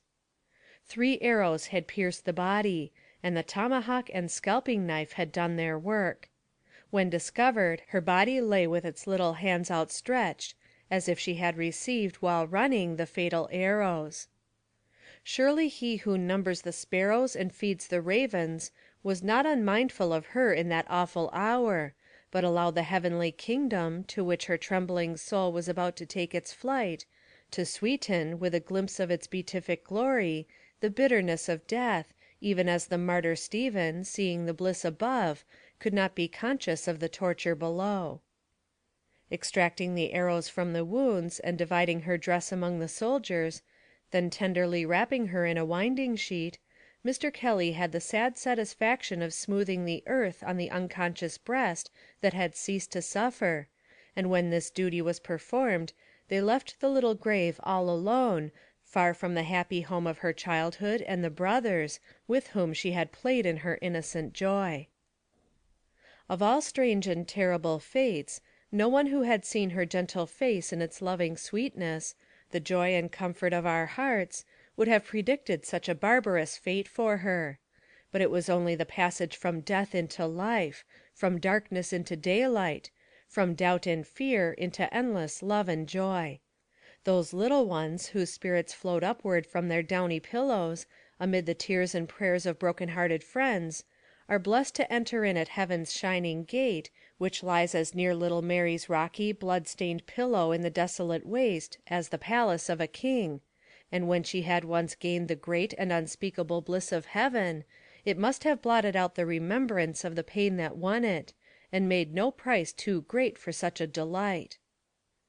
In the far-off land of Indian homes, where western winds fan hills of black, mid lovely flowers and golden scenes, they laid our loved one down to rest. Where brightest birds, with silvery wings, sing their sweet songs upon her grave, and the moonbeams soft and pearly beams with prairie grasses o'er it wave. No simple stone e'er marks the spot where Mary sleeps in dreamless sleep, but the moaning wind, with mournful sound, doth nightly o'er it vigils keep. The careless tread of savage feet and the weary travelers pass it by, nor heed they her, who came so far, in her youth and innocence to die.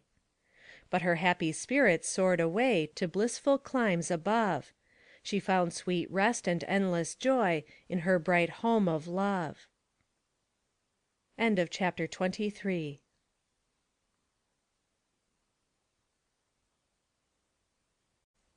Chapter 24 of Narrative of My Captivity among the Sioux Indians, by Fanny Kelly. What occurred at Fort Laramie after my capture. Efforts to rescue. Lieutenant Brown killed. Reward offered. It is the means of restoring another white woman and child. Her rescuers hung for former murders. A letter announcing my safe arrival at Fort Sully.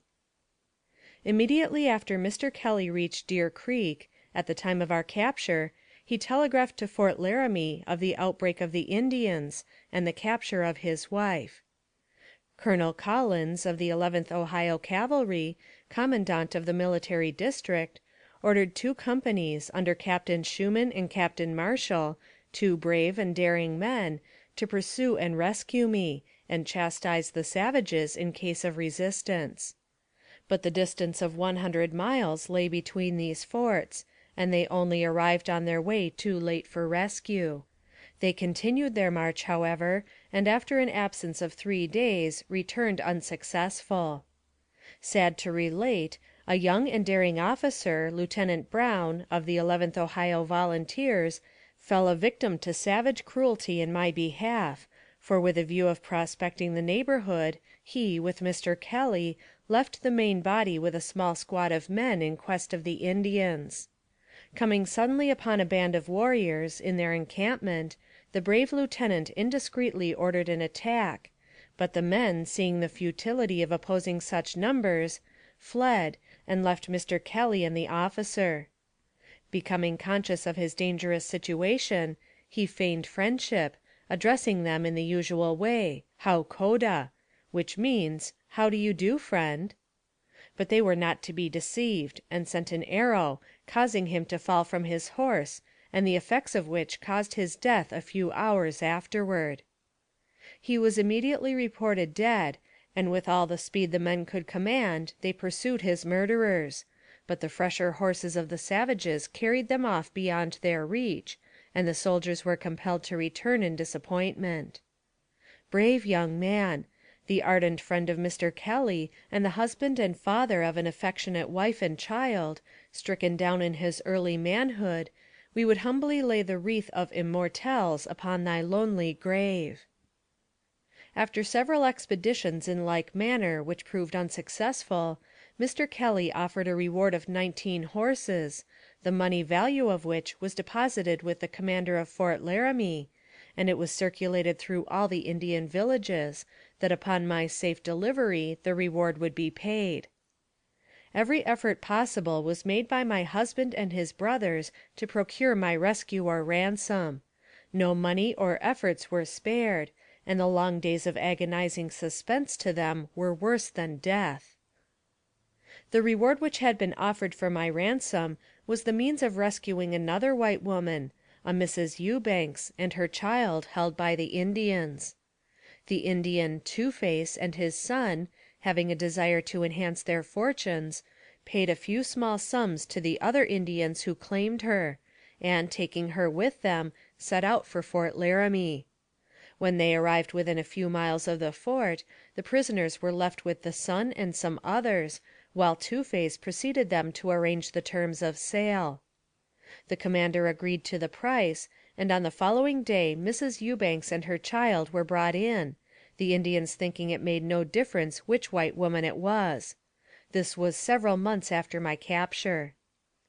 Instead of paying the price, the commandant seized and confined them in the guardhouse, to await trial for the murder of the ranchmen and the stealing of women and children. The testimony of Mrs. Eubanks was proof sufficient. They confessed their crimes, and were executed in May following. In crossing the North Platte River, 5 miles below the fort, Mrs. Eubanks had suffered intensely, her child being bound to her back, and she holding on to a log bound by a rope fastened to the saddle of the Indian's horse. The chief passed over easily, but mother and child were nearly frozen to death by clinging and struggling among masses of broken ice, and protected only by a thin, light garment. Mr. Kelly sent deputations of Indians with horses to the Indian villages, with letters to me, which were never delivered. They were not true to their trust, but would come to see me without giving me the messages, then return with the declaration that I could not be found. He would furnish a complete outfit for an Indian, costing about $400, and send him to find me, but the Indian cared only for the money. He would never return. Having despaired of accomplishing anything further toward my rescue at Fort Laramie, he left for Leavenworth, to obtain help from citizens there, to get permission of the commander of the division to raise an independent company for my release. There he met with his brother, General Kelly, who had just returned from the South, and had received a letter from me acquainting him with my freedom. Mr. Kelly would not at first be convinced, but, after being shown the letter, he said, "Yes, I know that is Fanny's writing, but it cannot be possible," and by daylight he was on his way to Dakota. Who can tell his varied emotions during that long and wearisome journey, when, at the end, hope held out to him the cup of joy which, after the long suffering of months, he was about to drink? Let only those judge who have been separated from the dearest on earth, and whose fate was involved in mysterious silence more painful than if the pallid face rested beneath the coffin lid. End of chapter 24.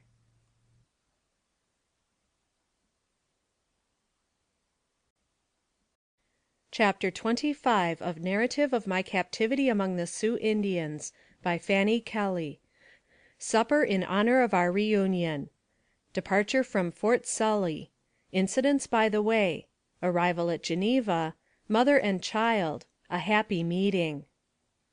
Fort Sully was garrisoned by 3 companies of the 6th Iowa Cavalry, and I should be recreant to every sense of justice did I not more particularly express my gratitude to them all, officers and men, for the delicate, more than brotherly, kindness shown me during my stay of 2 months among them.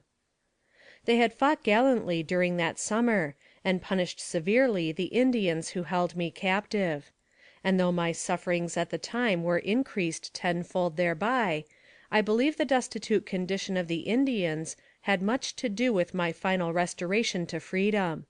Had there been plenty of food in the Indian villages, none would have gone to Fort Sully to make a treaty. On each of the 2 evenings we remained at the fort after my husband's arrival, we were honored with a feast, in marked contrast with those I had attended while with the savages. Stewed oysters relished better than stewed dog, and the abundance of other good things, with the happy looking, kind, sympathetic faces of my own people around the board, filled me with a feeling of almost heavenly content. Mr. Harry Chatterton presided at the first, and in a feeling manner expressed the delight and satisfaction of his comrades and himself experienced in this hour of our reunion. "Sweet is this dream, divinely sweet, no dream, no fancy, that you meet. Though silent grief has shadowed o'er to crush your love, it had no power; though long divided, you've met once more to tell your toils and troubles o'er. Renew the pledge of other days, and walk in sweet and pleasant ways. May the good Father of mercies ever protect and bless you. May the sun of happiness to brightly shine upon you, and may it never again be dimmed by stern misfortune, is the earnest and heartfelt wish of every person in this fort today." With deep emotion these words were spoken, and we felt convinced they were from the innermost depths of the heart. How many affectionate, generous natures are among us, whom we can never appreciate until some heavy cloud drops down upon us, and they, with their cheerful words and kind acts, assist us to rise, and in hours of joy they are ready to grasp us by the hand, and welcome us to happiness. Anxious for a reunion with our friends, and to be once more with my dear mother, we bade farewell to those who had shown us so much kindness and attention, and commenced our journey at daylight, to prevent the Indians, many of whom remained about the fort, knowing of my departure, as I was in constant dread of recapture. Fort Sully is on the Missouri River, 300 miles from Sioux City, by land, which distance we traveled in an ambulance. At all the military posts, stations, and towns through which we passed, all, military and civilians, seemed to vie with each other in kindness and attention. Those living in frontier towns know what the nature of the Indian is, and could most heartily sympathize with one who had suffered from captivity among them. At Yankton I received particularly kind attention from Mrs. Ashe, of the Ashe Hotel, who also gave me the information, elsewhere written, of the fate of Mrs. Dooley and Mrs. Wright. Here also I met a number of the 6th Iowa Cavalry, to which gallant regiment I was under so great obligation. Dr. Bardwell, a surgeon of that regiment, who was at Fort Sully at the time the Blackfeet came in to make a treaty, and were sent off after me, and who, I had previously been informed, was active in measures tending to my release, was stationed at Yankton, and manifested the kindness of his heart in many ways. At Sioux City, Council Bluffs, and St. Joe, crowds of visitors flocked to see the white woman who had been a captive with the Indians, and I was compelled to answer many questions. From St. Joe we made all haste for Leavenworth, Kansas, where I was received by friends and relatives as one risen from the dead. At last we reached our old home in Geneva. The home from which we had departed but a few months before, lured to new fields by the brightest hopes of future prosperity. Alas, what disappointments had fallen to our lot! But soon I was clasped in my dear mother's arms, and all my sorrows were swallowed up in the joy of that reunion. On the morning of our departure for the plains, she said, while tears of sorrow filled her eyes, that she felt as though it was our final farewell. Her fears were agonizing on my behalf. She seemed to have a presentiment of evil. A dark, portentous cloud hung over my head, she felt, and would burst upon me and scatter dismay and grief, which too well was realized in the days that followed. I endeavored to cheer her with hope, and smilingly assured her that, as soon as the Pacific Railroad was completed, I should visit my home and her, and, though many miles might separate us, we still would be one in heart; and the facilities for traveling were becoming so easy and rapid, we could not be separated for any great length of time. But her sad heart refused to be comforted. A mother's unchanging love, stronger than death, faithful under every circumstance, and clinging with tenacity to the child of her affection, could not part with me without a pang of anguish, which was increased tenfold when the news of my capture reached her. Gradually she sank under this heavy affliction. Health rapidly gave way, and for 3 long months she lay helpless, moaning and bewailing the loss of her children; for, scarcely had she aroused from the terrible stupor and grief which the news of my brother's death from poison, while a soldier in the Union army, had plunged her, when this new and awful sorrow came like a whirlwind upon her fainting spirit. But God is good. In his great mercy he spared us both to meet once more, and a letter from my hand, telling her of my safety, reached her in due time, and in each other's fond embrace we were once more folded. Oh, happy hour! Methinks the angels smiled in their celestial abodes when they witnessed that dear mother's joy. The reader naturally supposes that here my narrative ought to end; that, restored to husband, mother, and friends, my season of sorrow must be over. But not so. Other trials were in store for me, and, even fortified as I was by past tribulation, I sank almost despairingly under their affliction.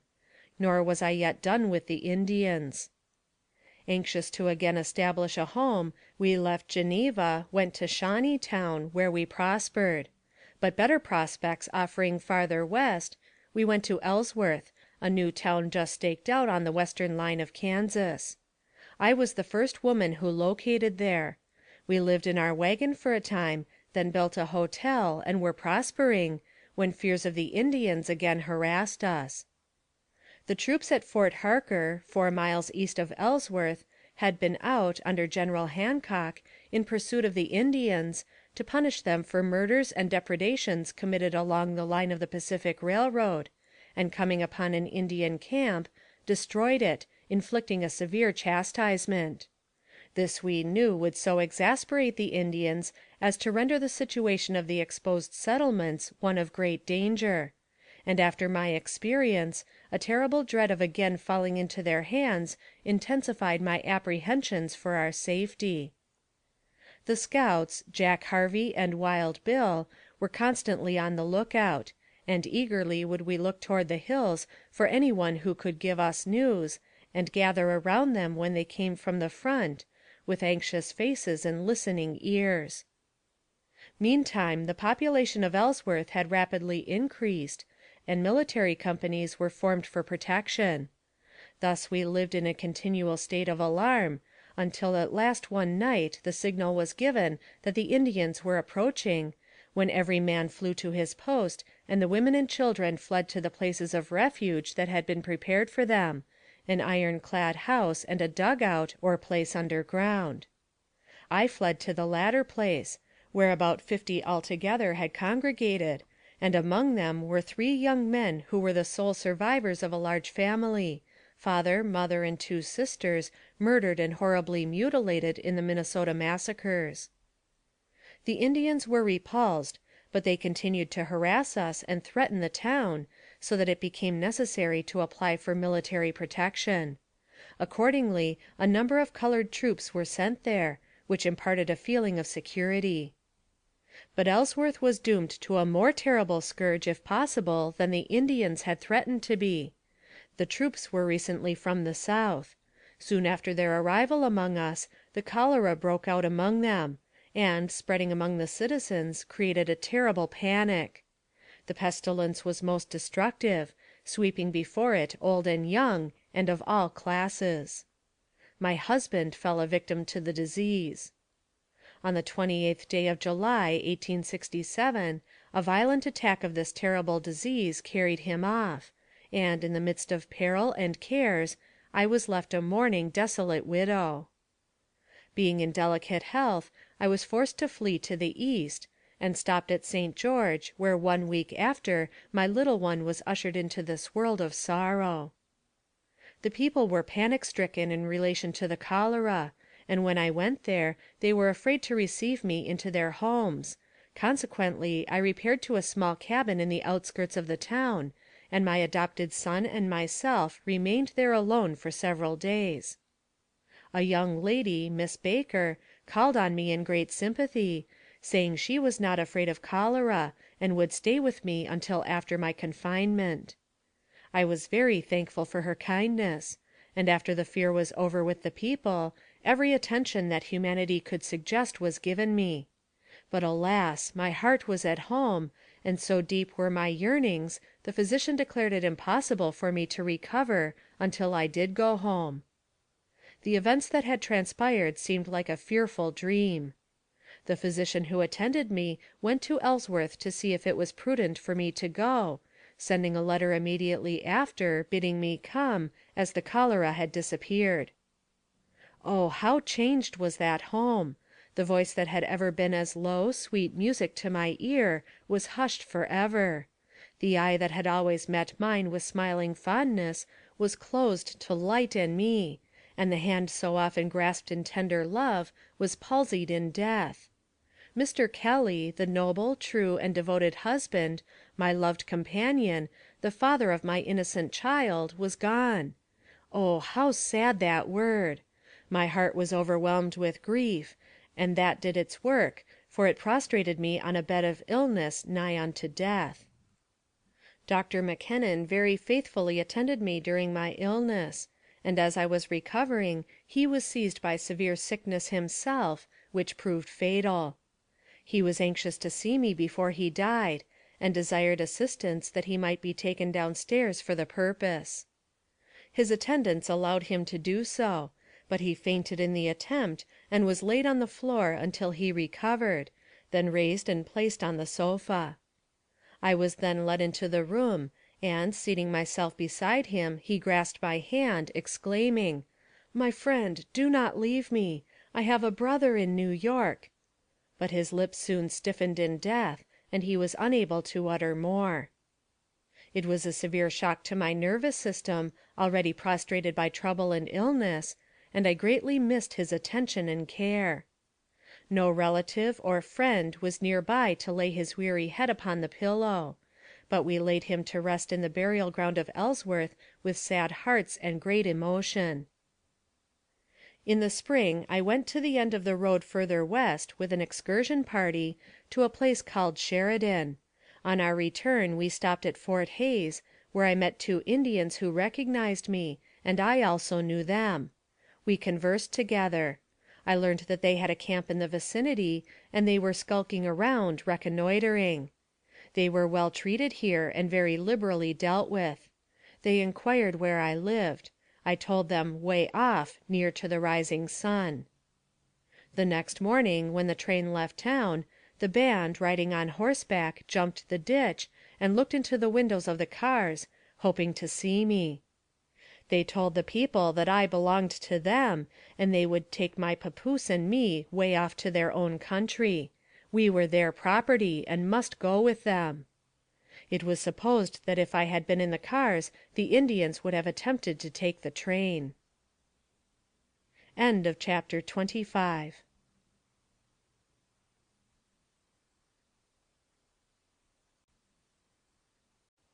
Chapter 26 of Narrative of My Captivity among the Sioux Indians, by Fanny Kelly.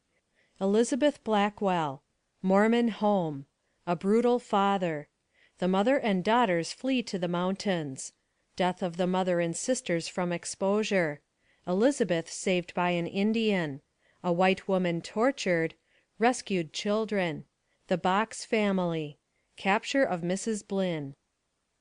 Some few weeks after the events just related, I received a note from a stranger, requesting me to call on her at the dwelling of a hunter, where she was stopping.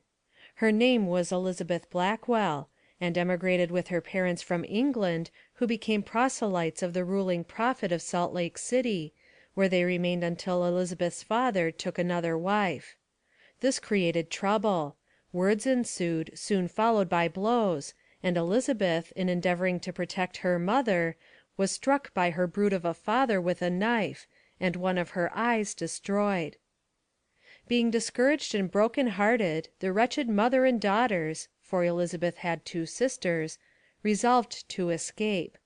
They wandered away among the mountains, and, having no place of shelter, all perished with the cold, except Elizabeth, who was found by the Indians nearly frozen to death. They lifted her up and carried her to camp, where they gave her every attention requisite for restoration. She remained with the Indians until she was able to go east, where she underwent the severe operation of having both legs amputated above the knee. The treatment received from the Indians so attached her to them that she prefers to live a forest life, and when she gave me her narrative, she was on her way from the States to her Indian home. Her father soon wearied of his Mormon wife, and escaped to the Rocky Mountains, where he became a noted highwayman. Hearing of Elizabeth's residence among the Indians, he visited her and gave her a large sum of money. The fate of his family had great effect on him, and remorse drove him to desperation. The husband of Elizabeth took his second wife and Elizabeth's child from Salt Lake to Cincinnati, where they now live.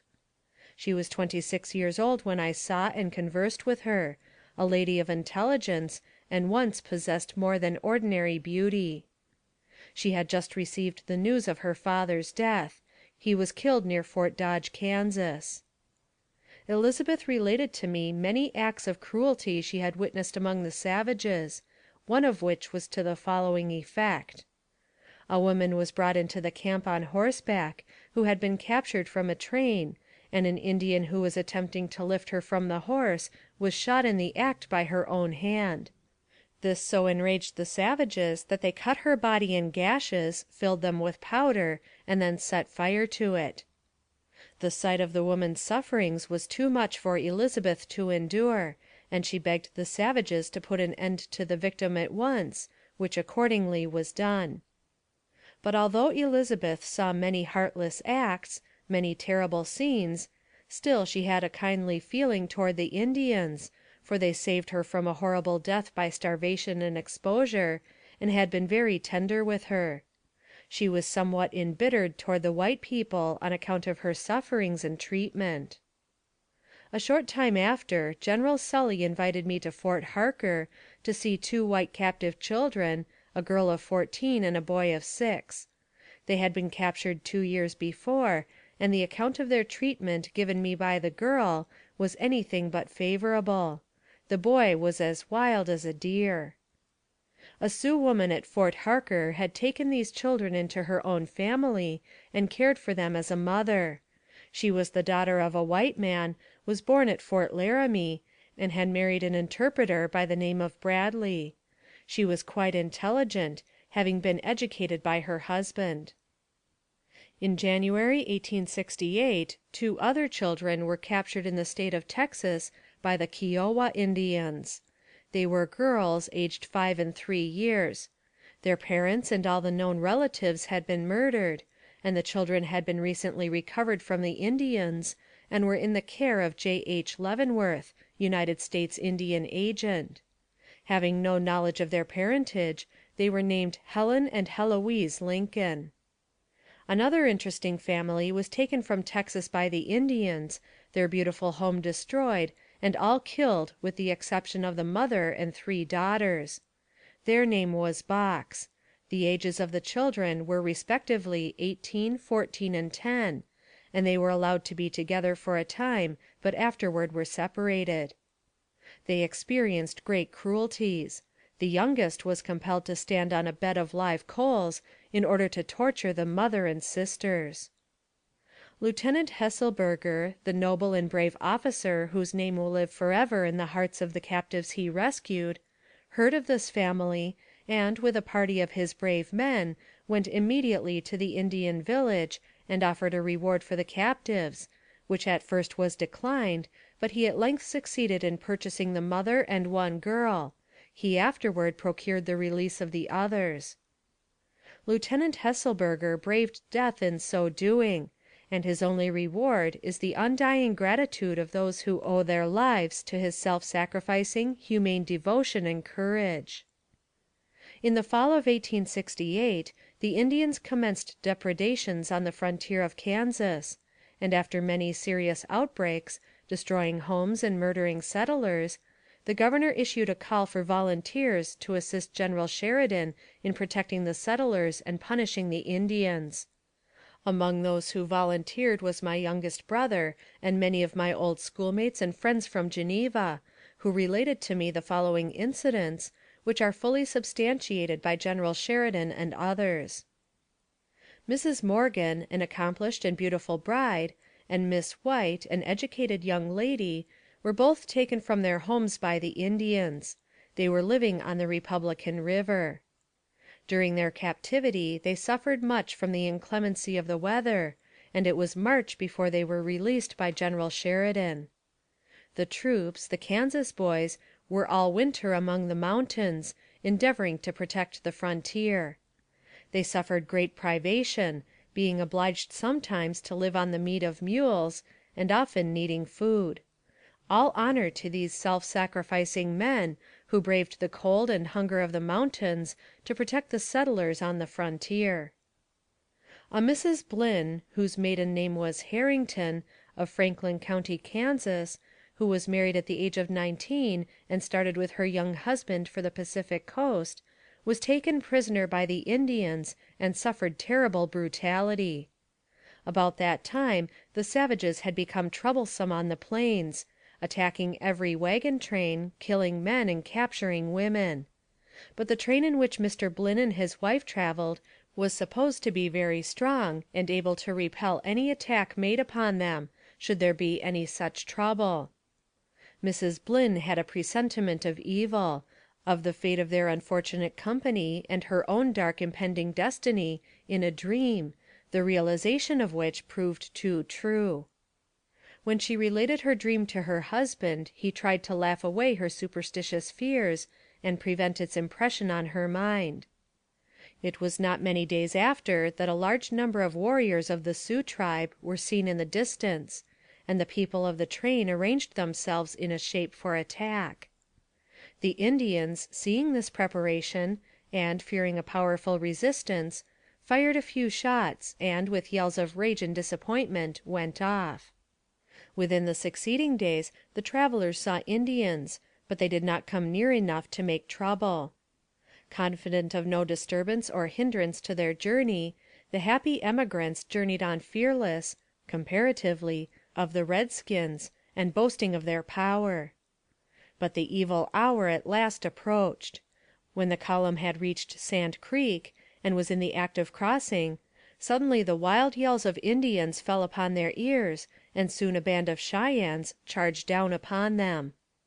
2 wagons had already got into the stream, and instead of hastening the others across, and thus putting the creek between themselves and their pursuers, the whites drove the 2 back out of the water, and, entangled in the others, threw everything in confusion. This confusion is just what the Indians like, and they began whooping, shouting, and firing furiously, in order to cause a stampede of the livestock. In 5 minutes all was accomplished. All the animals, except those well fastened to the wagons, were dashing over the prairie. The Indians then circled around and fired a volley of bullets and arrows. Mr. Blynn was killed at the second fire, while standing before the wagon in which were his wife and child. "God help them," was all he said, as, firing his rifle at the Indians for the last time, he sank down dead. The men returned the fire for a while, then fled, leaving their wounded, all their wagons, and the women and children in the hands of the relentless victors. Santana, who led the band, sprang in first, followed by his braves, whom he ordered to let the cowardly palefaces run away without pursuit. The dead and wounded were scalped, and the women and children taken captive.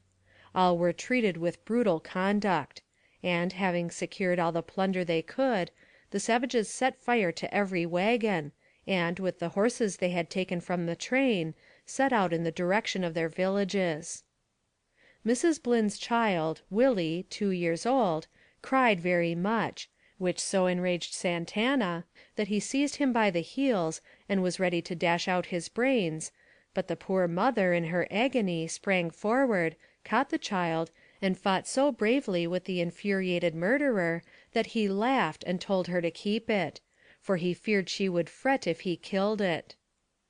Mounted on a pony, her child in her arms, she endeavored to please her savage captor by appearing satisfied, dwelling on the hope that some event would occur whereby she might be rescued and restored to her friends. It was for her darling child that she endeavored to keep up her heart and resolve to live. When they arrived at Santana's village, Mrs. Blynn was left alone of all the 7 who were taken. Group after group dropped away from the main body, taking with them the women whom they had prisoners. Her hardships soon commenced. For a day or 2 she was fed sufficiently, but afterward all that she had to eat she got from the squaws in the same lodge with her, and, as they were jealous of her, they often refused to give her anything, either for herself or Willie. An Indian girl, in revenge for an injury done her by Santana, the murderer of her best friend, became a spy for General Sheridan, and endeavored by every means in her power to rescue Mrs. Blynn from the grasp of these savages. But her efforts were unsuccessful. She was a true friend to the unfortunate lady, giving her food and endeavoring to cheer her with the promise of rescue and safe deliverance. The squaws abused her shamefully in the absence of Santana, burning her with sharp sticks and splinters of resinous wood, and inflicting the most excruciating tortures upon her. Her face, breasts, and limbs were one mass of wounds. Her precious little one was taken by the hair of the head and punished with a stick before her helpless gaze. Mrs. Blynn, the captive, previous to this torture, had written a letter to the general commanding the department, whoever he might be, and sent it by the Indian girl. We insert a copy of this letter, which is sufficient to draw tears from the eye of any one who may read it. Kiowa Village, on the Washita River, Saturday, November 7, 1868. Kind friend: Whoever you may be, if you will only buy us from the Indians with ponies or anything, and let me come and stay with you until I can get word to my friends, they will pay you well, and I will work for you also, and do all I can for you. If it is not too far to this village, and you are not afraid to come, I pray you will try.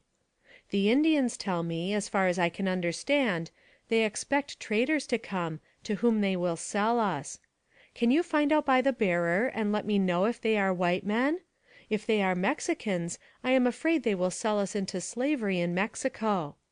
If you can do nothing for me, write, for God's sake, to W. T. Harrington, Ottawa, Franklin County, Kansas, my father.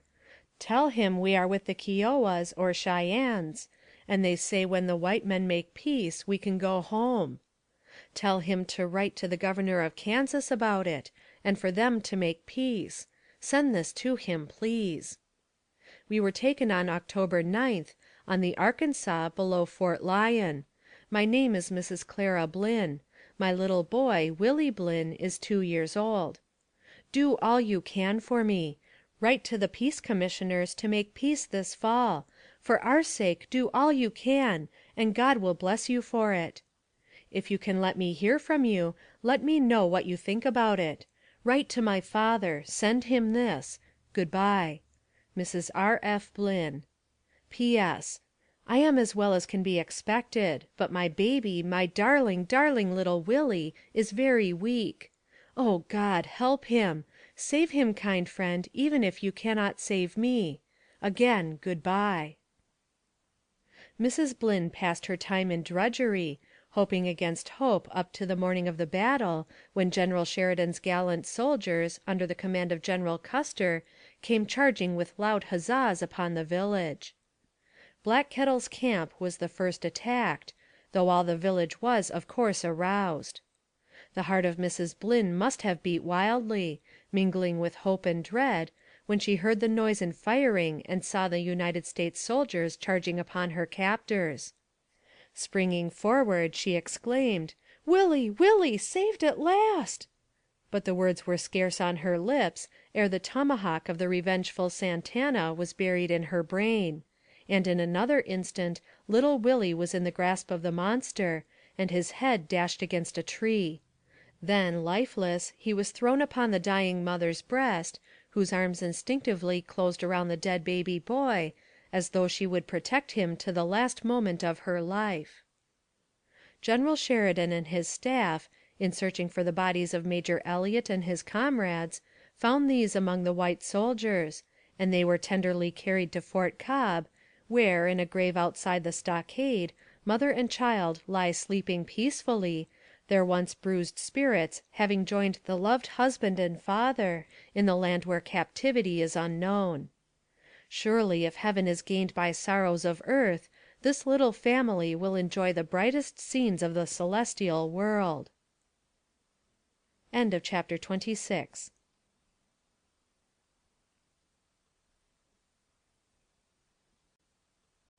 Chapter 27 of Narrative of My Captivity among the Sioux Indians, by Fanny Kelly. Move to Wyoming. False friends. The manuscript of my narrative taken by another party and published. I go to Washington. Mr. Kelly's sudden death, my own sickness, and the scourge of cholera all coming at one time, proved disastrous to me in a pecuniary way. I was defrauded in every way, even to the robbing of my husband's body of the sum of $500 the day of his death. However, I finally disposed of the remnant of property left, and started for Wyoming, where lived the only persons beside myself who survived the attack on our train. They had prospered, and in a spirit of kindness, as I then thought, invited and prevailed upon me to share their home. It proved a most disastrous move for me. My leisure hours, since my release from captivity, had been devoted to preparing for publication, in book form, a narrative of my experience and adventures among the Indians, and it was completed. The manuscript was surreptitiously taken, and a garbled, imperfect account of my captivity issued as the experience of my false friend, who, by the aid of an Indian, escaped after a durance of only 1 day and night. I remained in Wyoming 1 year, then started for Washington, resolved to present a claim to the government for losses sustained at the hands of the Indians. I knew what difficulties beset my path, but duty to my child urged me on, and I was not without some hope of success. After learning of my captivity through Captain Fisk, President Lincoln had issued orders to the different military commanders that my freedom from the Indians must be purchased at any price, and my sad story was well known to the then existing authorities when I arrived in Washington. President Grant, learning through a friend from Colorado of my presence, sent for me and assured me of his warmest sympathy. He was cognizant of what had already transpired relative to me, and told me the papers were on file in the War Department, in charge of General Sherman. In presenting my claim, many difficulties had to be encountered, but members of Congress, realizing that some compensation was due me, and understanding the delay that would result from a direct application to the Indian Bureau, introduced a bill appropriating to me $5,000 for valuable services rendered the government in saving Captain Fisk's train from destruction, and by timely warning saving Fort Sully from pillage, and its garrison from being massacred. This was done without my having any knowledge of it until after the bill had passed both houses of Congress and become a law. During my stay in Washington, Red Cloud and a delegation of chiefs and head warriors from the different tribes of the Dakota or Sioux nation arrived. They all recognized me as once having been with their people, and seemed quite rejoiced at the meeting. Some of the good Christian people of the city extended to the Indians, through me, an invitation to attend church one Sabbath, which I made known to Red Cloud, telling him of the great organ, the fine music they would hear, and of the desire the good people had to benefit their souls. Red Cloud replied with dignity that he did not have to go to the big house to talk to the Great Spirit. He could sit in his tepee or room, and the Great Spirit would listen. The Great Spirit was not where the big music was. No, he would not go. None of the Indians accepted the invitation, but some of the squaws went, escorted to the church in elegant carriages. But they soon left in disgust. The dazzling display of fine dresses, the beautiful church, and the big music, none of these had interest for them if unaccompanied by a feast. I attended several of the councils held with the Indians. At one of them, Red Cloud addressed Secretary Cox and Commissioner Parker in a lengthy speech on the subject of his grievances, in which he referred to me as follows. Pointing me out to the Secretary and Commissioner, he said: "Look at that woman. She was captured by Silverhorn's party. I wish you to pay her what her captors owe her. I am a man true to what I say, and want to keep my promise. I speak for all my nation. The Indians robbed that lady there, and through your influence I want her to be paid out of the first money due us." Placing his finger first upon the breast of the Secretary and then of the Commissioner, as if to add emphasis to what he was about to say, he added, "Pay her out of our money. Do not give the money into any but her own hands. Then the right one will get it." In one of my interviews with the chiefs, Red Cloud, Spotted Tail, and others desired me to get up a paper setting forth my claims against their people, and they would sign it.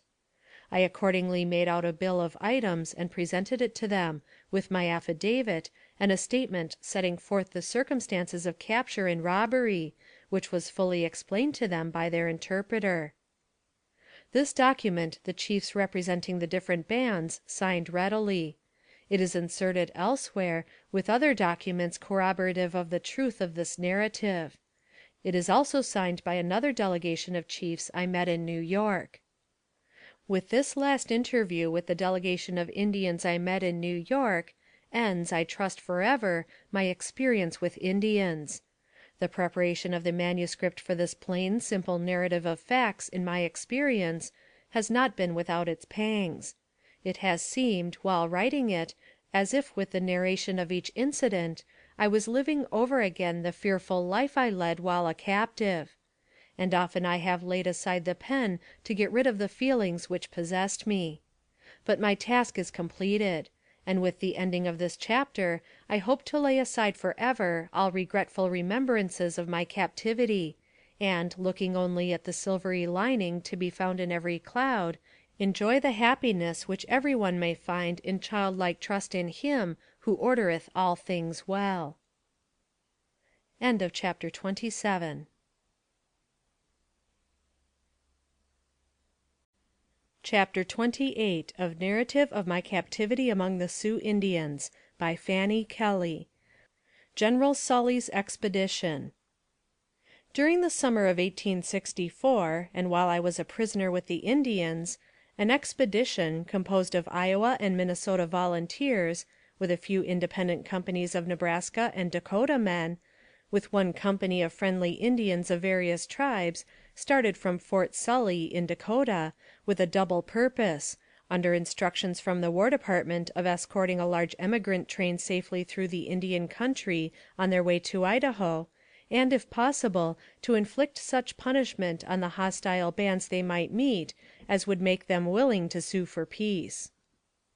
The expedition was commanded by General Alfred Sully, of the United States Army, a brave, skillful officer, and veteran Indian fighter, having spent the best part of 25 years' service on the frontier. He was a captain of infantry under General Harney in his memorable campaign of 1857, and was present at the battle of Ash Hollow, where Harney surprised a large band of Indians, with their families, who were slaughtered indiscriminately, inflicting such punishment as made the name of General Harney a terror to the Indians, and at the same time brought upon his head the execration of thin-skinned philanthropists, who thought savages, the noble red men of their imagination, should be conquered only by the sugar plum and rose water policy. For many interesting particulars of this expedition and its bearing upon some of the incidents of my captivity and final ransom, I am indebted to the correspondence of one who was a member of the expedition, written to his family during its progress. The first day's march carries the command to the Cheyenne River, where the topographical engineer, to whom I have referred, was killed. His fate was sad indeed. An officer in the regular army, he served with distinction in the South during the rebellion, participating in over 50 battles, and passing through all without a wound. He was captured by the rebels, paroled, and sent to join General Sully's expedition to make a topographical survey of the country. Having faced danger on many a well-contested field, he held the Indian in utter contempt, and roamed the country along the line of march with reckless indifference to danger.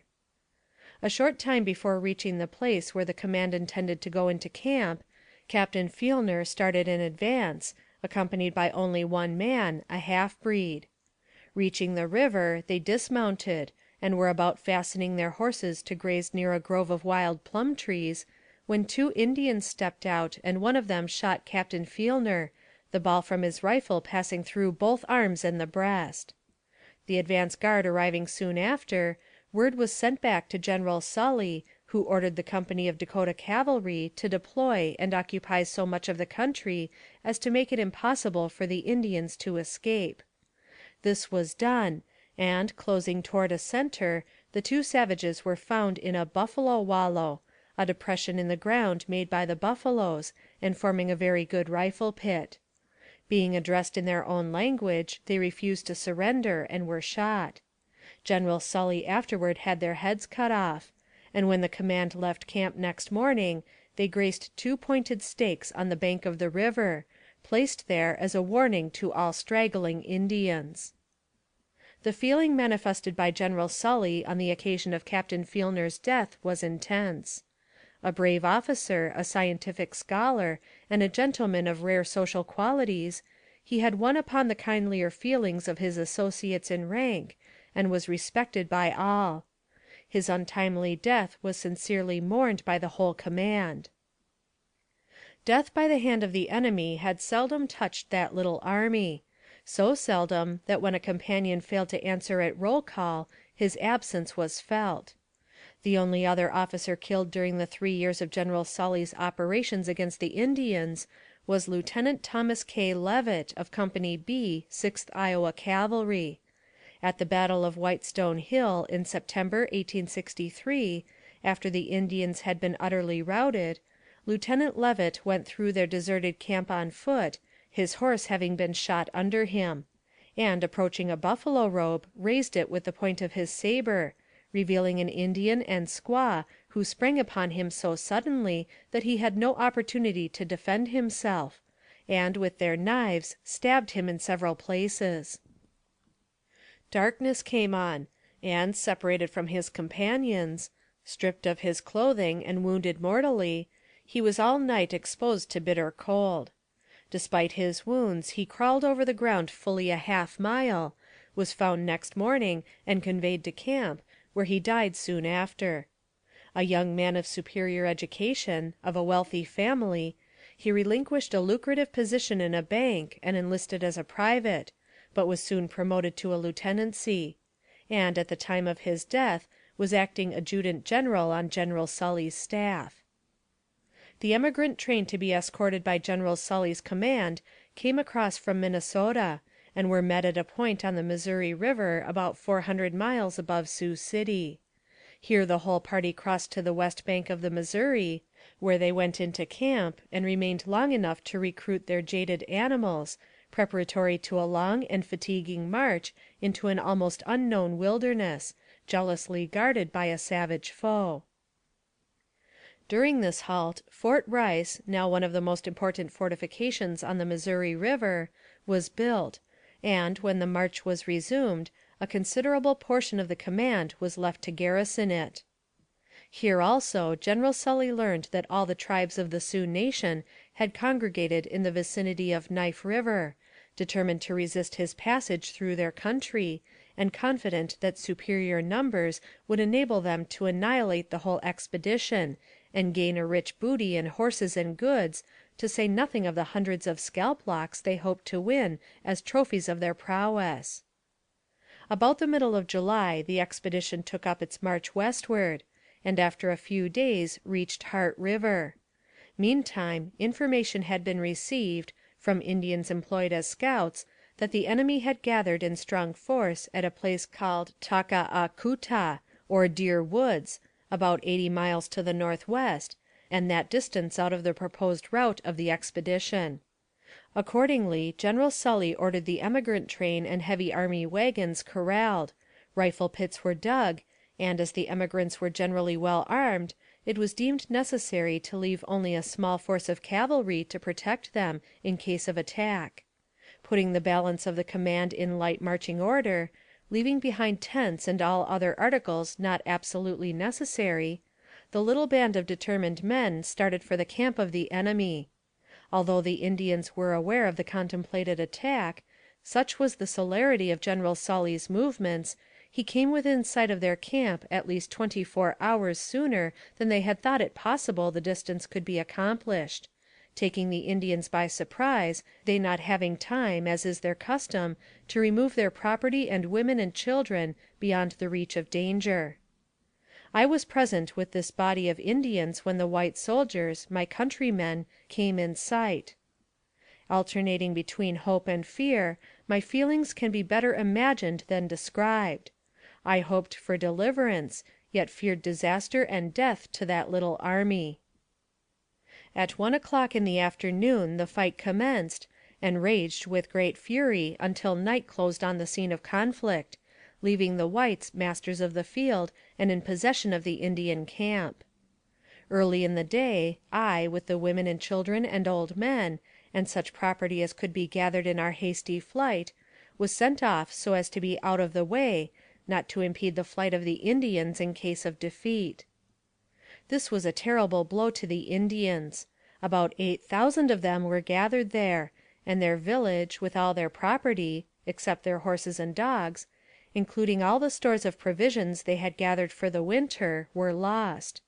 Without shelter, without food, driven into a barren, desolate region, devoid of game, death from starvation seemed inevitable.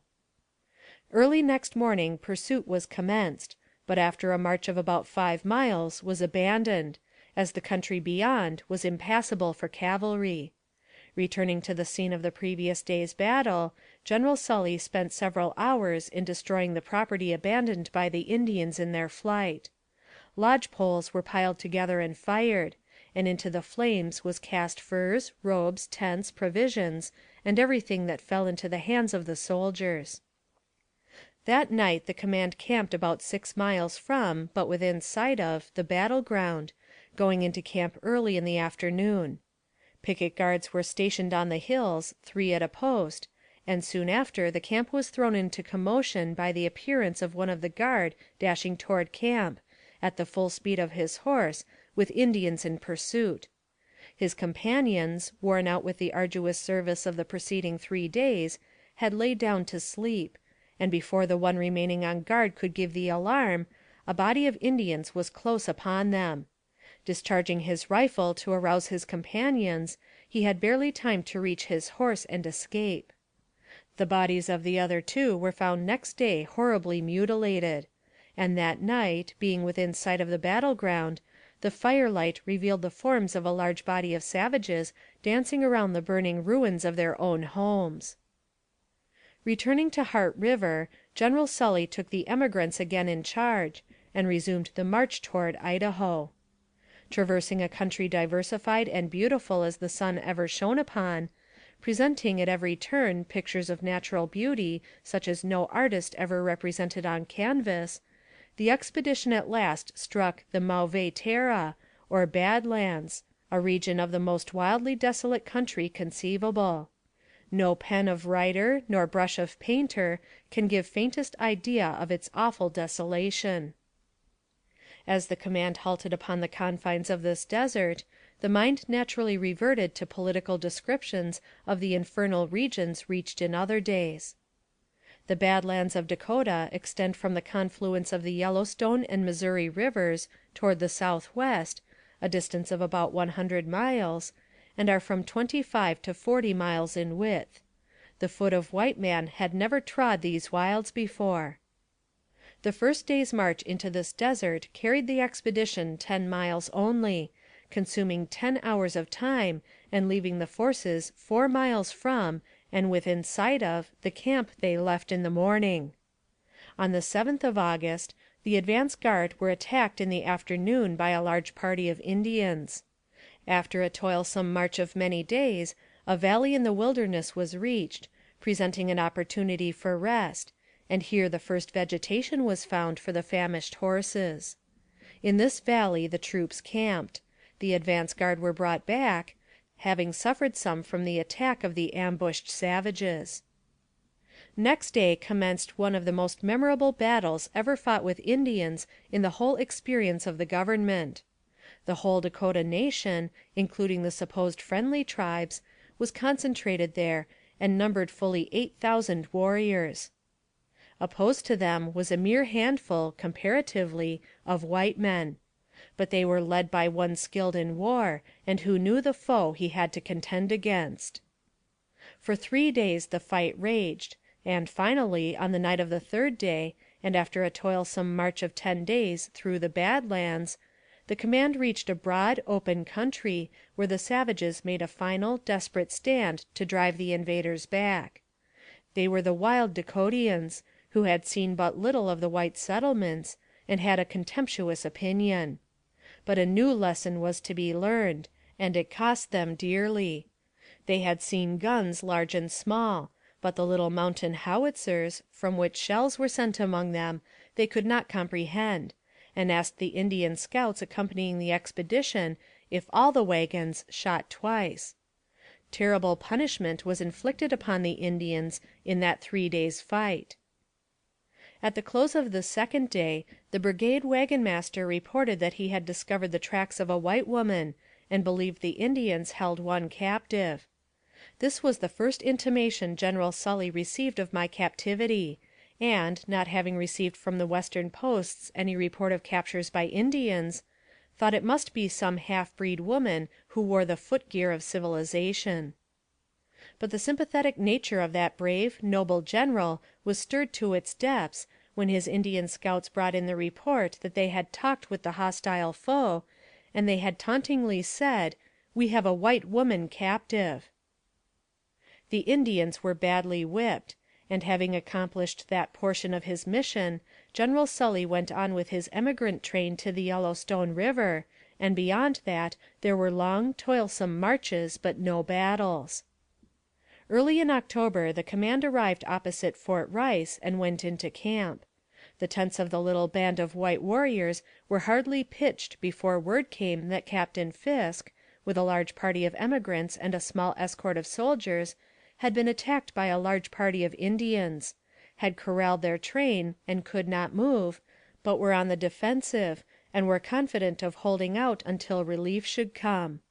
They were distant about 180 miles, and the sympathetic nature of the veteran, while it condemned the action of his junior officer, thrilled with an earnest desire to save the women and children of that apparently doomed train. A detail of men from each company of the command was made, and Captain Fisk and his train of emigrants rescued from their perilous situation. Here was received proof positive of the fact that a white woman was held captive by the Indians, and while every man would have been willing to risk his life for her rescue, and many applications were made to the general for permission to go out on expedition for that purpose, he had already adopted such measures as must secure her release. Friendly Indians who had accompanied the expedition were sent out to visit the various tribes, to assure them of an earnest desire on the part of the whites for peace, and invite them to meet at Fort Sully to make a treaty. The result was that about the latter part of October the vicinity of the fort presented an unusual appearance of animation. Several bands had come in anticipation of the big feast that had hitherto preceded all talks. Their disappointment may be imagined when they were told that no talk would be had, nor any feast given, until they brought in the white woman. Their protestations that she was not their captive, and that they could not get her from the band who held her, were of no avail, and at length Tall Soldier, who was thought to be friendly, called for volunteers to go with him for the white woman. About 100 Indians responded, and the assurance was given that they would get the captive, if even at the expense of a fight with those they went to take her from. Weeks of painful suspense passed, and then came a letter from the captive woman brought by an Indian, in which warning was given of an intent to capture the fort and murder the garrison. The warning was acted upon, and when on the 12th day of December a large body of Indians appeared on the bluffs overlooking the fort, that little band of not more than 200 men was prepared to give them a warm reception should they come with hostile intent. Not only were arms in prime condition, but every heart beat with high resolve. When the cavalcade drew up in front of the fort, and the captive woman, with about 12 of her immediate savage attendants, had passed through the gates, they were ordered closed, shutting out the main body, and leaving them exposed to a raking fire from the guns in the bastions. But no attack was made. The Indians seemed to know that the little band of soldiers were prepared, and went quietly into camp on an island opposite the fort. Next day a council was held, and the terms of the captives' surrender agreed upon. 3 unserviceable horses, to replace ponies left with the Ogalallas by the Blackfeet, as a pledge for the captives' return, also $50 worth of presents, some provisions, and a promise of a treaty when General Sully should return. The Indians remained about the fort nearly 2 weeks, and during that time efforts were made to induce the captive woman to leave the fort and visit them at their lodges, doubtless with the design of recapturing her. After making the captive some presents, they bade adieu. 2 months later they returned, apparently very much disappointed when they found the captive had left for her home. They were soon again upon the war path. End of chapter 28.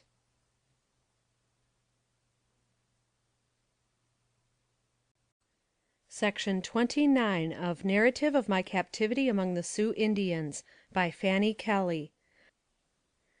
Dedicated to Mrs. Fanny Kelly, by a soldier. In early youth, far in the distant west, With gentle steps the fragrant fields you pressed. Then joy rebounded in thy youthful heart, Nor thought of care or trouble bore no part. The morn of life, whose sky seems ever bright, And distant hills are tinged with crimson light, When hope, bright hope, by flowing fancies driven, Filled thy young heart with raptured thoughts of heaven. 'Twas there, 'neath yonder glorious western sky, Where noble forests wave their heads on high, And gentle zephyrs, filled with rich perfume, Swept o'er vast prairies in undying bloom, And there, where silvery lakes and rippling streams Go murmuring through the hills and valleys green, And birds sing gaily, as they soar along, In gentle notes their ever welcome song.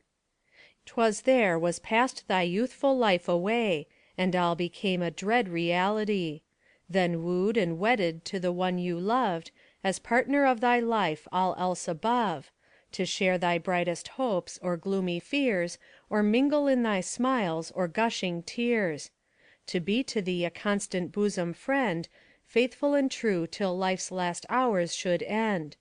Those days and years so pleasantly passed by, No tears of grief, thy bosom knew no sigh. But ah, those days, those halcyon days are past, Those sunny hours, they were too sweet to last. For far out o'er the broadest prairie plain, Onward you pressed a distant home to gain. Days, even weeks, so pleasantly passed o'er, That memory brought back those sweet days of yore, Those days of thy youth, for which you did sigh, But ne'er did ye think that some soon should die. For days of sadness, those days that come to all, From the humblest cot to the palace hall, When gathering darkness cloud the clear blue sky, Our brightest prospects all in ruin lie. While gathering round the camp at close of day, As the sun shed forth her last but lingering ray, The war whoop of the Sioux Indian band Was heard, "They come!" and all surrounded stand. A moment more, and then around thee lay, As the dark smoke had cleared itself away, The lifeless forms of those in horror slain, And thou, alas! the only one remain. No bosom friend, no counsellor is near, To soothe thy troubled breast, or quell thy fear. Those dearest by all earthly ties are fled, And you, a captive, stood among the dead. For months in bondage to this savage band, With none to rescue from his cruel hand, To rove with them o'er prairies far and wild, Far from thy husband and thy murdered child. No star of hope, nor sun's resplendent light, Sends down one gleam upon this fearful night. No power to pierce the dark and hidden gloom That veils the heart while in this earthly tomb. But lo, a change, a wondrous change to thee! Once held a captive, but now from bondage free. The great Jehovah reigns, his arm is strong, He sets the captive free, though waiteth long, And turns the darkest hours of midnight gloom Into the effulgent brightness of noon. W.S.V.H. Certificate of Indian Chiefs. Personally appeared before me, a notary public for the District of Columbia, Mrs. Fanny Kelly, who is at this time a citizen of the State of Kansas, and being duly sworn, deposes and says, that in the year 1864 she started from Geneva, Allen County, Kansas, for the purpose of settling with her husband and family in Montana, and for this purpose she with her husband took all the goods and chattels they had, which are enumerated below, with amount and value. She further says she is now a widow and has a family to support. But she was for many months a prisoner, and taken captive by a band of the Sioux Indians, at the time at war with the white people and with the United States, as follows. On the 12th day of July, 1864, while on the usually traveled road across the plains, and west of Fort Laramie, she, with her husband and family, with several other persons, were attacked by these Indians, and 5 of the party were killed, while she was taken captive. That the Indians took or destroyed all they had. She was a captive for 5 months, suffered hardships and taunts, and was finally delivered to the military authorities of the United States in Dakota, at Fort Sully. That the following is a statement of their goods and effects, including stock, as near as she can remember.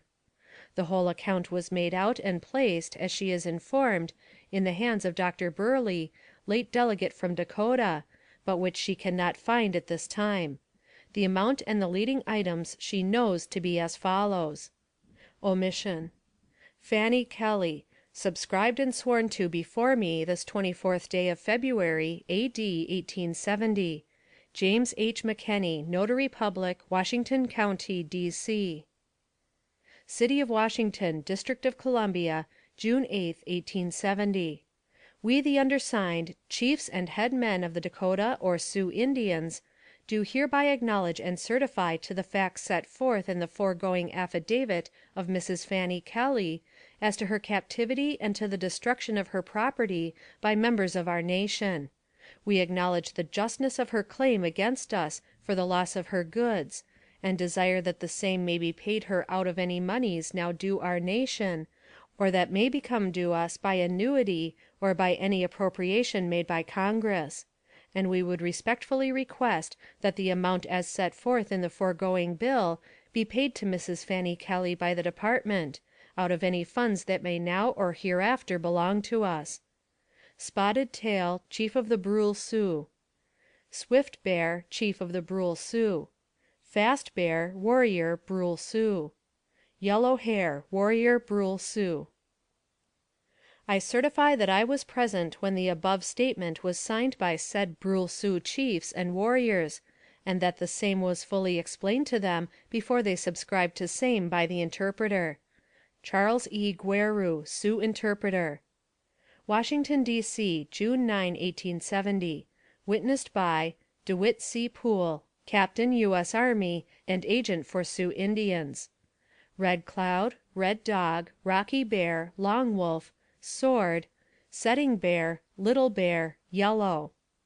I certify that I was present when the above statement was signed by the Ogalalla chiefs and warriors, and that the same was fully explained to them before they subscribed to the same by the interpreter. John Richard. Witness, Jules Coffey. Washington, D.C., June 11, 1870. Little Swan, Pretty Bear, Black Tomahawk, Red Feather. I certify on honor that I was present when the above statement was signed by the said chiefs and warriors of the Minniconyon and Souse Arcs bands of Sioux Indians, and that the same was fully explained to them by Basil Clemens, Interpreter. Witness, F.D. Curtis. George M. Randall, Captain and Brevet Major, U.S.A., Indian Agent. New York, July 14, 1870. Certified copies of my correspondence with Captain Fisk. Washington, D.C., January 13, 1865. L. Thomas, Adjutant General, U.S.A., Washington, D.C. General: We made our start from Fort Ridgely, where I had received the kindest attentions and important favors from the officers in charge, on the afternoon of the 15th of July. The Truce, a Captive White Woman. Soon there was a gathering of what appeared to be all the Indians about, on an eminence of prairie 1 mile away, and in full sight of the camp. There came from the crowd 3 unarmed warriors toward the train, holding up a white flag which they planted in the ground about 700 yards off, and then retired. This was an unexpected phase to the affair. While we were making extra preparations for war, there came a truce. I sent Mitchell, my brave and efficient officer of the guard, with 2 Sioux half-bred interpreters, to ascertain the meaning of this overture. They found, on reaching the ground, a letter stuck in a stick, and directed to me. Without pausing to converse with the Indians, who were a few rods distant, my assistant returned to camp with the letter. That letter appeared to have been written by a white woman, a captive in the hands of the Indians, and read as follows: Macatunke says he will not fight wagons, for they have been fighting 2 days. They had many killed by the goods they brought into camp. They tell me what to write. I do not understand them. I was taken by them July 12. They say for the soldiers to give 40 head of cattle. Hehuta Lunca says he fights not, but they have been fighting. Be kind to them, and try to free me, for mercy's sake. I was taken by them July 12. Signed, Mrs. Kelly. Buy me if you can, and you will be satisfied. They have killed many whites. Help me if you can. Uncapapas, they put words in, and I have to obey. They say for the wagons they are fighting for them to go on. But I fear the result of this battle. The Lord have mercy on you. Do not move. I replied to this letter as follows: Mrs. Kelly, if you are really a white woman captive in the hands of these Indians, I shall be glad to buy you and restore you to your friends, and if a few unarmed Indians will deliver you at the place where your letter was received, I will send there for them 3 good American horses, and take you to our camp. I cannot allow any party of Indians, few or many, to come to my train or camp while in this country. Tell them I shall move when I get ready, and halt as long as I think proper. I want no advice or favor from the Indians who attacked, but am prepared to fight them as long as they choose to make war. I do not, in the least, fear the result of this battle. Hoping that you may be handed to us at once for the offer I have made, I am truly, (Signed) James L. Fisk, Captain Commanding. The above letter was sent back by the Indian messenger, and we awaited the result. In the afternoon we received the following reply: I am truly a white woman, and now in sight of your camp, but they will not let me go. They say they will not fight, but don't trust them. They say, how d'ye do? They say they want you to give them sugar, coffee, flour, gunpowder, but give them nothing till you can see me for yourself, but induce them, taking me first. They want 4 wagons, and they will stop fighting. They want 40 cattle to eat. I have to write what they tell me. They want you to come here, you know better than that. His name Chatvanco, and the other's name Porcupine. Read to yourself. Some of them speak English. They say this is their ground. They say, go home and come back no more. The Fort Laramie soldiers have been after me, but they, the Indians, run so. And they say they want knives and axes and arrow iron to shoot buffalo. Tell them to wait and go to town, and they can get them. I would give them anything for liberty. Induce them to show me before you give anything. They are very anxious for you to move now. Do not, I implore you, for your life's sake. Fanny Kelly. My residence formerly Geneva, Allen County, Kansas. I returned by the Indian the following reply.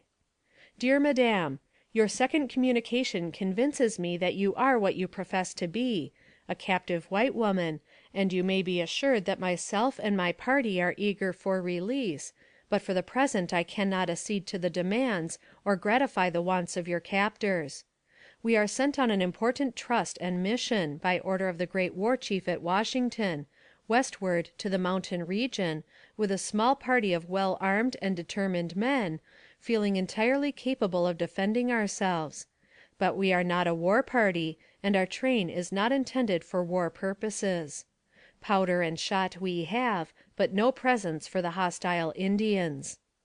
I am an officer of the government, but am not authorized, by my instructions, to give anything but destruction to Indians who try to stop me on my march. However, I will, for your release, give 3 of my own horses, some flour, sugar, and coffee, or a load of supplies. Tell the Indians to go back for the night, and tomorrow at noon, if they will send you with 5 men to deliver you to my soldiers on the mound we occupied today, their main body not to advance beyond their present position, I will hand over to them the horses and provisions, which they will be permitted to take away to their headquarters. Should there be occasion, the same opportunity for communicating will be granted tomorrow. The Great Spirit tells me that you will yet be safely returned to your friends, and that all wrongs that have been committed on the defenseless and innocent shall be avenged. In warmest sympathy, I am, Madame, James L. Fisk, Captain and A.Q.M., U.S.A. With high regard, I have the honor to be, yours very truly, James L. Fisk, Captain and A.Q.M., Commanding Expedition. Adjutant General's Office, Washington, March 17, 1870. Official Extract. William Beach, Assistant Adjutant General. Statement of Lieutenant G.A. Hesselberger. Washington, D.C., February 16, 1870. To the Honorable James Harlan, Chairman, Committee of Indian Affairs, U.S. Senate. Sir: I have the honor to make the following statement in relation to the captivity and release of Mrs. Fanny Kelly.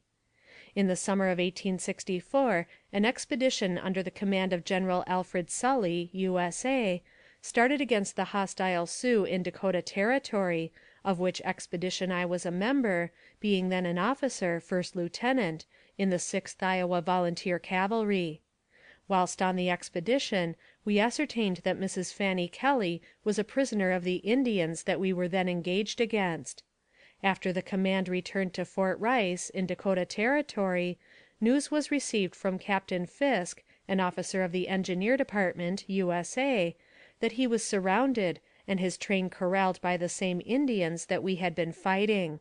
I, with others, saw Fisk, and was personally told by him that he had received notes and letters of warning from Mrs. Kelly, telling him that he must not break his train, and that the Indians intended to fall upon the 2 portions if he did, and to massacre his guard and the emigrants and children with him.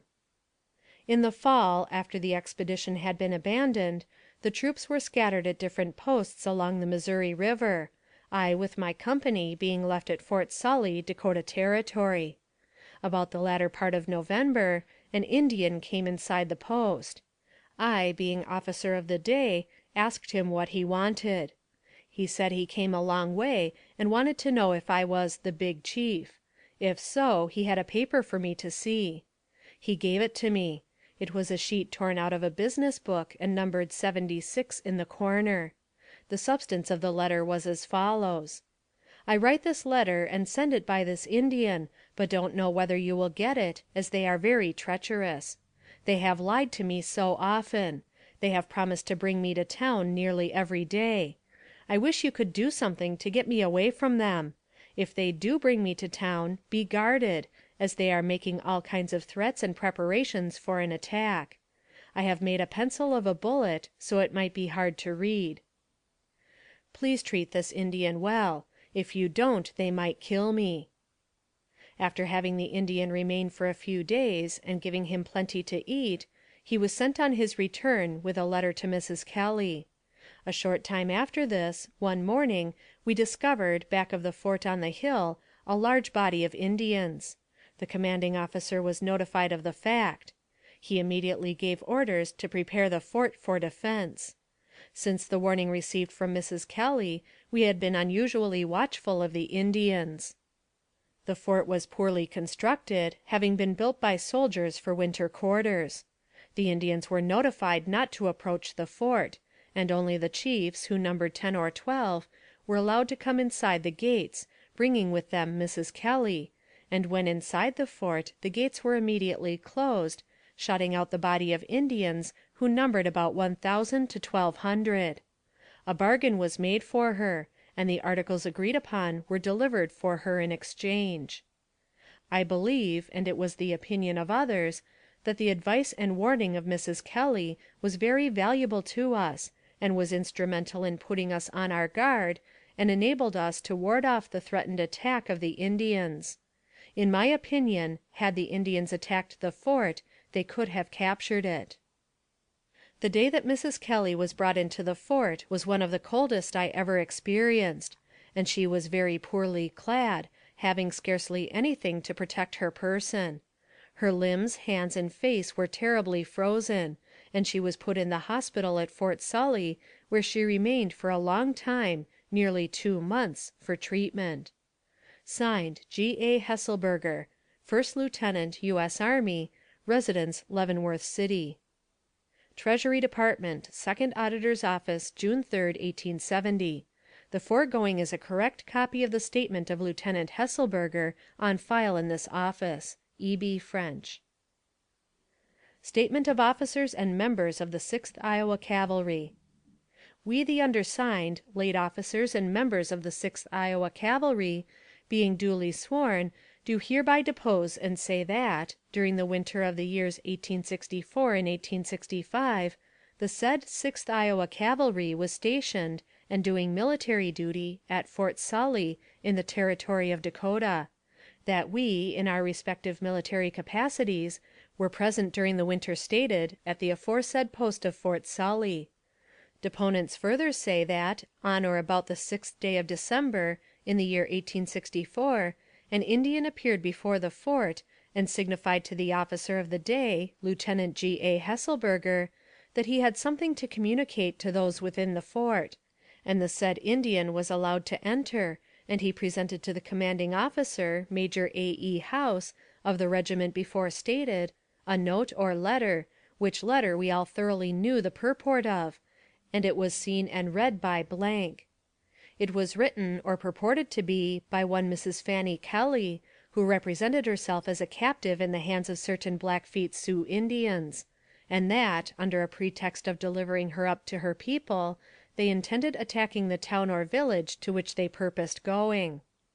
Deponents further say that, at the time of the receipt of this letter, the said Fort Sully was not in such a state of defense as would have enabled the garrison to hold it against the attack of any considerable body of men; that, in consequence of the receipt of said letter, Major House brought the cannon in position to bear on all sides of the fort, and otherwise ordered and disposed of the garrison to withstand any attempt to capture or destroy the fort.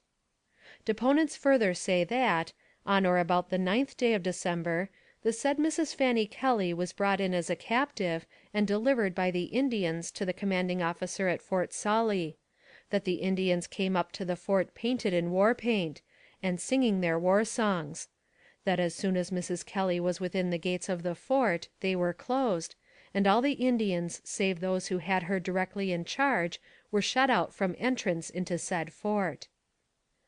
Deponents further say that they verily believe, from information then gained, and from that which they afterward learned, it was the intention of the Indians to attack the fort, and they were only prevented from doing so by the preparations which the letter of warning from the said Mrs. Fanny Kelly had induced the commanding officer to make; and they verily believe that, had the attack been made without such preparations, it would have resulted in the capture of the fort and the massacre of its inmates; and such was the expressed opinion of nearly all the members of the said 6th Iowa Cavalry then stationed therein, and further deponents say not.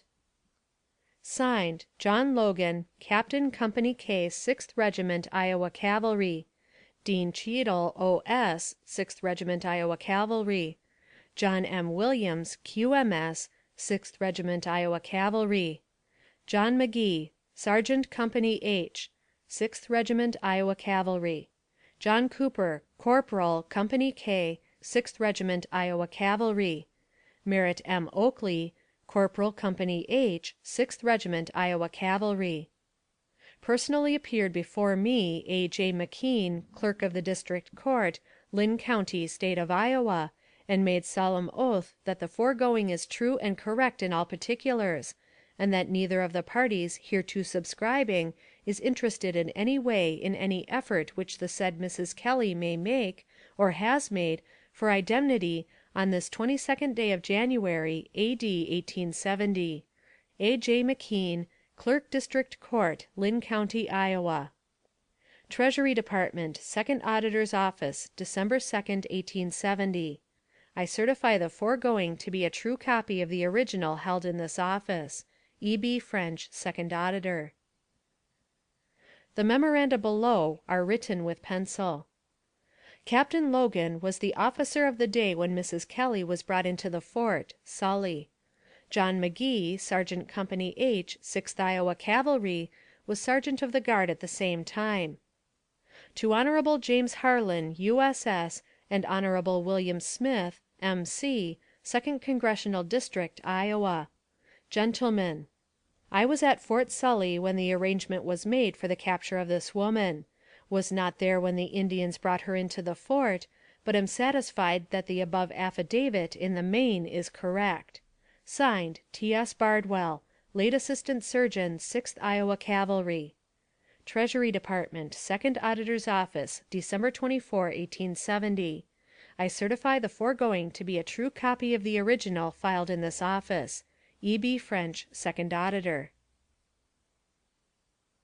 End of Section 29.